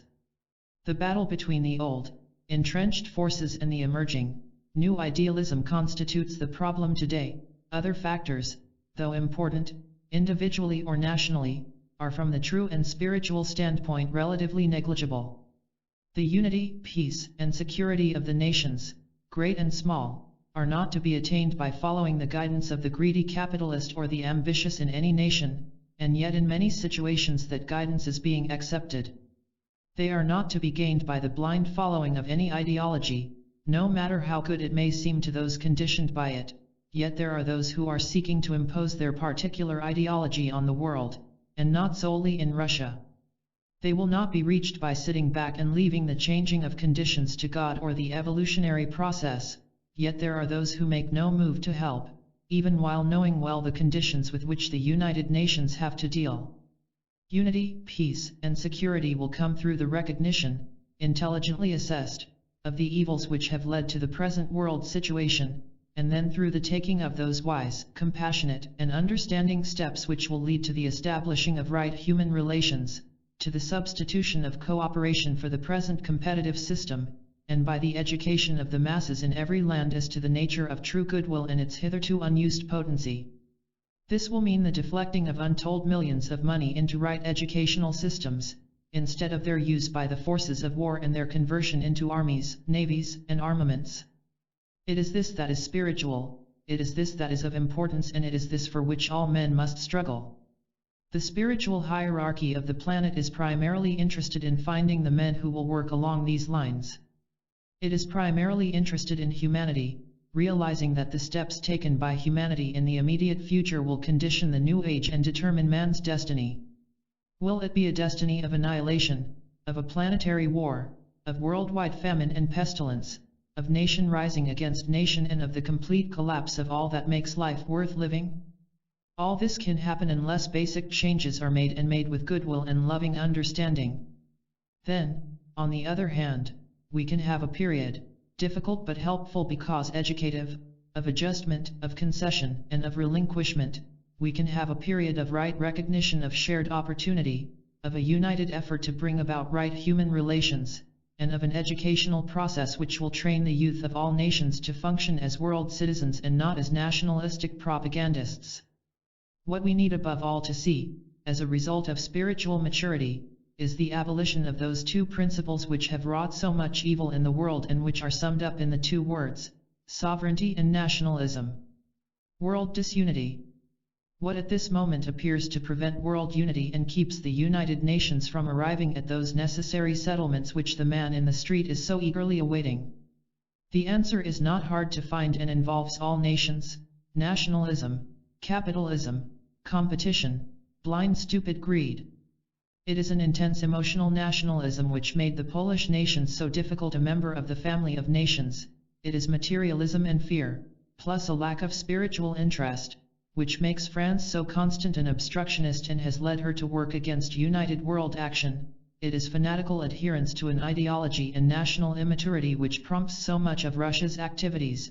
It is a rampant capitalism which makes the United States one of the most feared of the nations, plus her gestures of armed power. it is the fast-dying imperialism which handicaps Great Britain in a clinging to responsibilities and territories which she is realizing could well be turned over to the United Nations. The hope of Great Britain lies in her socialistic tendencies which enable her to take the middle path between the communism of Russia and the capitalism of the United States. It is the smug greed of the nations which escaped the war which is hindering progress. It is the devious actions of the Jews and the hatred which they cultivate which tend also to undermine the hope of peace. It is the chaos in India and China which is complicating the work of the well-intentioned. It is the unchristian and undemocratic treatment of the Negro peoples in the United States and Africa which is contributing to the ferment. It is the blind inertness and lack of interest of the masses of the people which permit the wrong men to be in power. It is fear of the rest of the world which makes the Russian leaders keep their peoples in ignorance of the attitude of other nations on world affairs. It is the wrong use of money which colors the press and the radio in Great Britain and still more in the United States, thus keeping much of the truth from the people. It is the upheaval of labor everywhere which feeds the turmoil and forces unnecessary suffering upon the public. It is powerful, political, and international distrust, lying propaganda and the apathy of the churches which still further complicate the problem.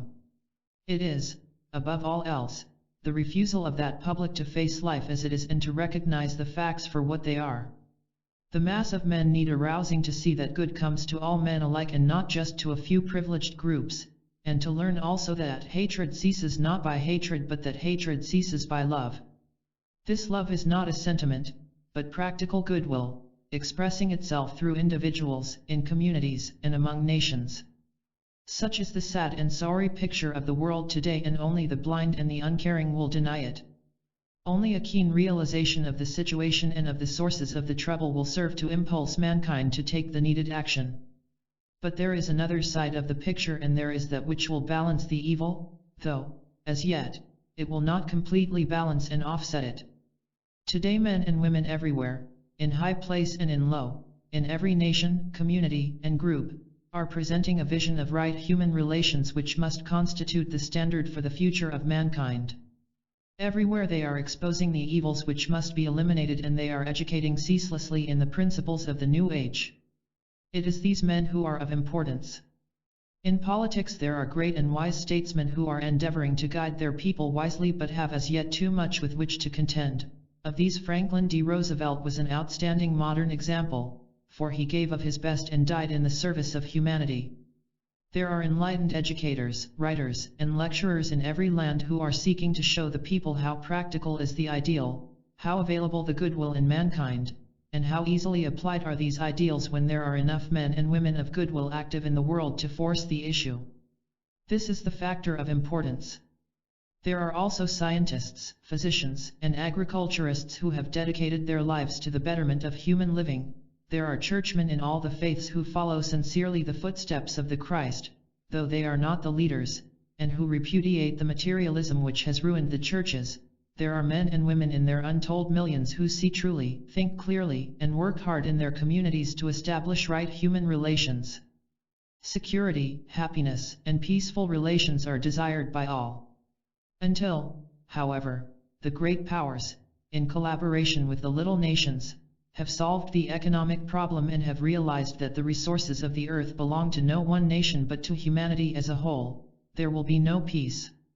The oil of the world, the mineral wealth, the wheat, the sugar, and the grains belong to all men everywhere. They are essential to the daily living of the everyday man. The true problem of the United Nations is a twofold one. It involves the right distribution of the world's resources so that there may be freedom from want, and it involves also the bringing about of a true equality of opportunity and of education for all men everywhere. The nations which have a wealth of resources are not owners, they are custodians of the world's riches and hold them in trust for their fellow men. The time will inevitably come when, in the interest of peace and security, the capitalists in the various nations will be forced to realize this and will also be forced to substitute the principle of sharing for the ancient principle, which has hitherto governed them, of greedy grabbing. There was a time, 100 years or more ago, when a just distribution of the world's wealth would have been impossible. That is not true today.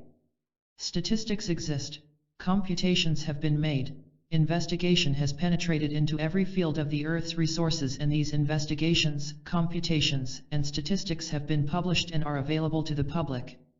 The men in power in every nation know well exactly what food, minerals, oil, and other necessities are available for worldwide use upon just and equitable lines. But these commodities are reserved by the nations involved as talking and bargaining points. The problem of distribution is no longer difficult once the food of the world is freed from politics and from capitalism. It must also be remembered that the means of distribution by sea, rail, and air are adequate. None of this will, however, take place until the United Nations begin to talk in terms of humanity as a whole and not in terms of boundaries, of technical objectives and fears, in terms of the bargaining value of oil, as in the Near East, or in the language of mistrust and suspicion. Russia distrusts the capitalism of the United States and, to a lesser degree, that of Great Britain. South America is rapidly learning to mistrust the United States on the ground of imperialism.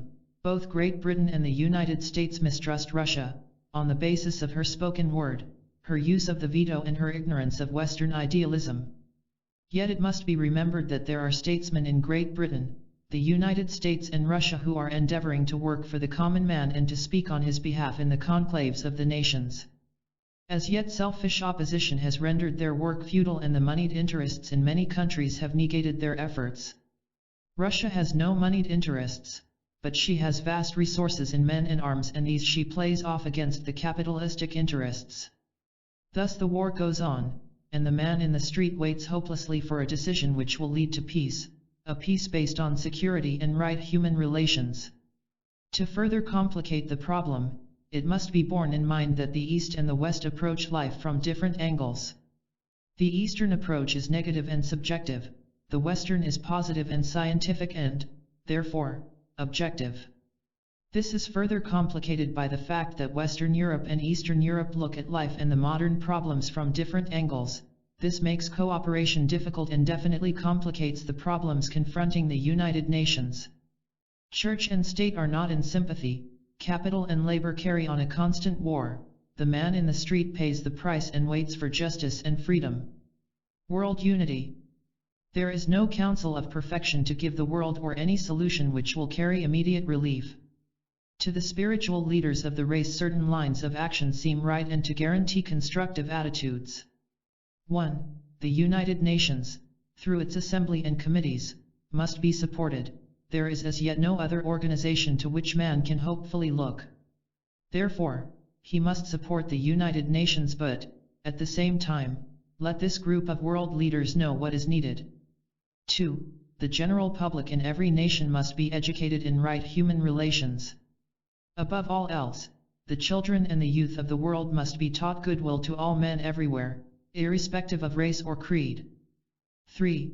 Time must be given for the needed adjustments, and humanity must learn to be intelligently patient. Humanity must face with courage and optimism the slow process of building the new civilization. 4. An intelligent and cooperative public opinion must be developed in every land, and the doing of this constitutes a major spiritual duty. This will take much time, but if the men of goodwill and if the spiritual people of the world will become genuinely active, it can be done in 25 years. 5.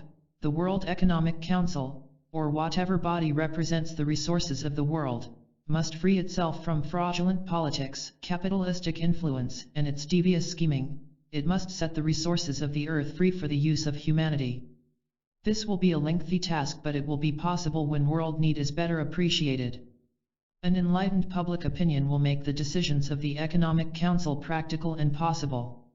Sharing and cooperation must be taught instead of greed and competition. 6. There must be freedom to travel everywhere in any direction and in any country. By means of this free intercourse, members of the human family may get to know each other and to appreciate each other.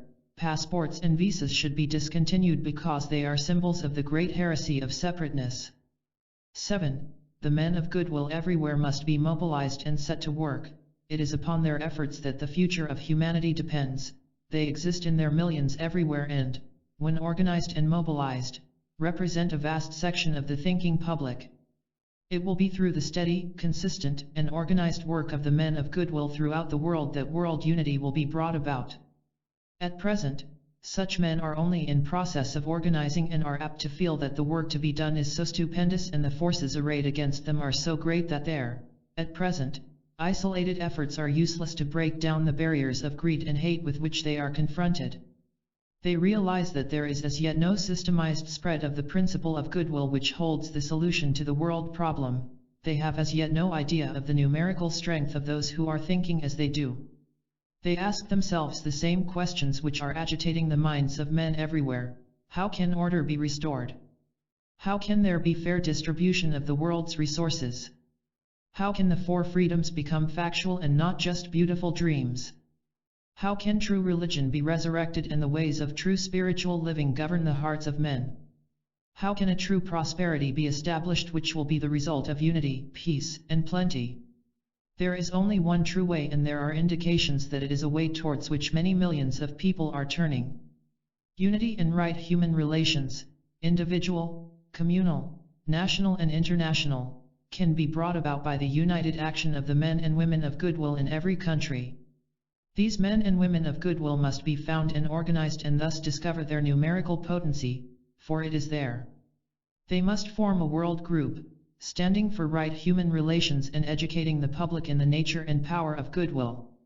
They will thus create a world public opinion which will be so forceful and so outspoken on the side of human welfare that leaders, statesmen, politicians, businessmen, and churchmen will be forced to listen and comply.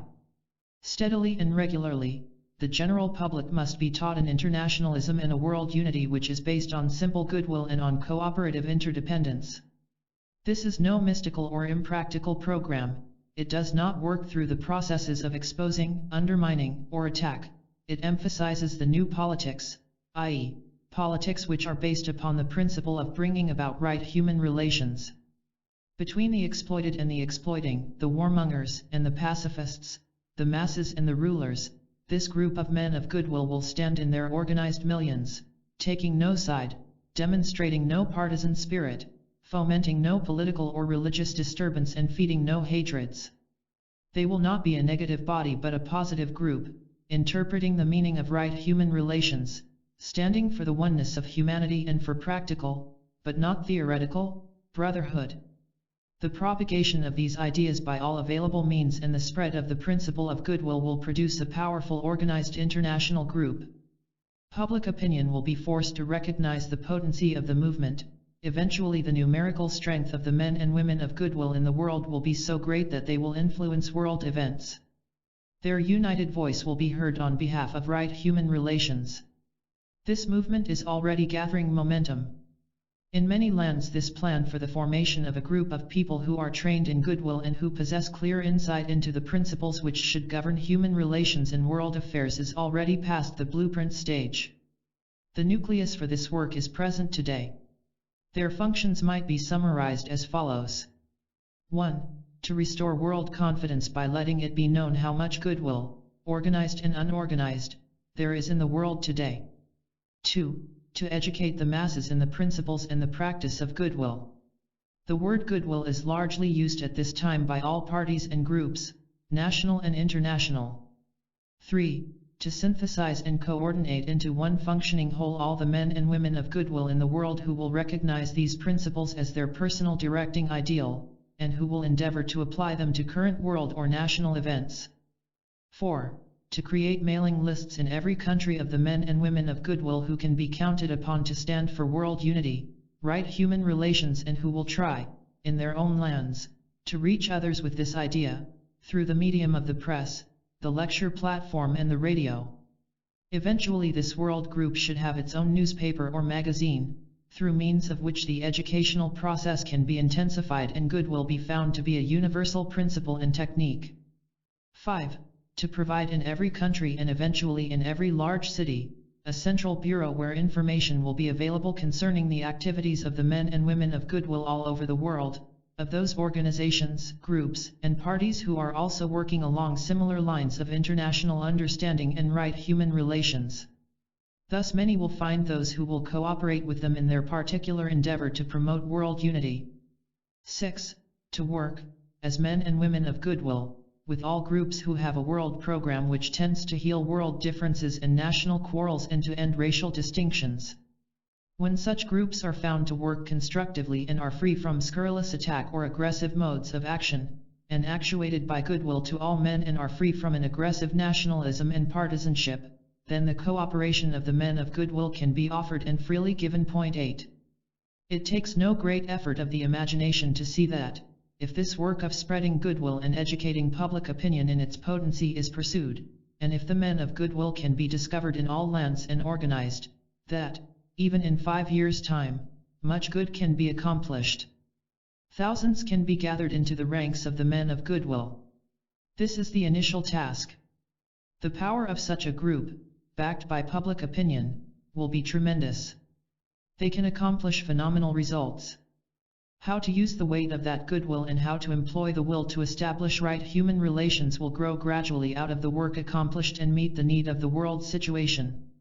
The trained use of power on the side of goodwill and on behalf of right human relations will be demonstrated as possible, and the present unhappy state of world affairs can be changed.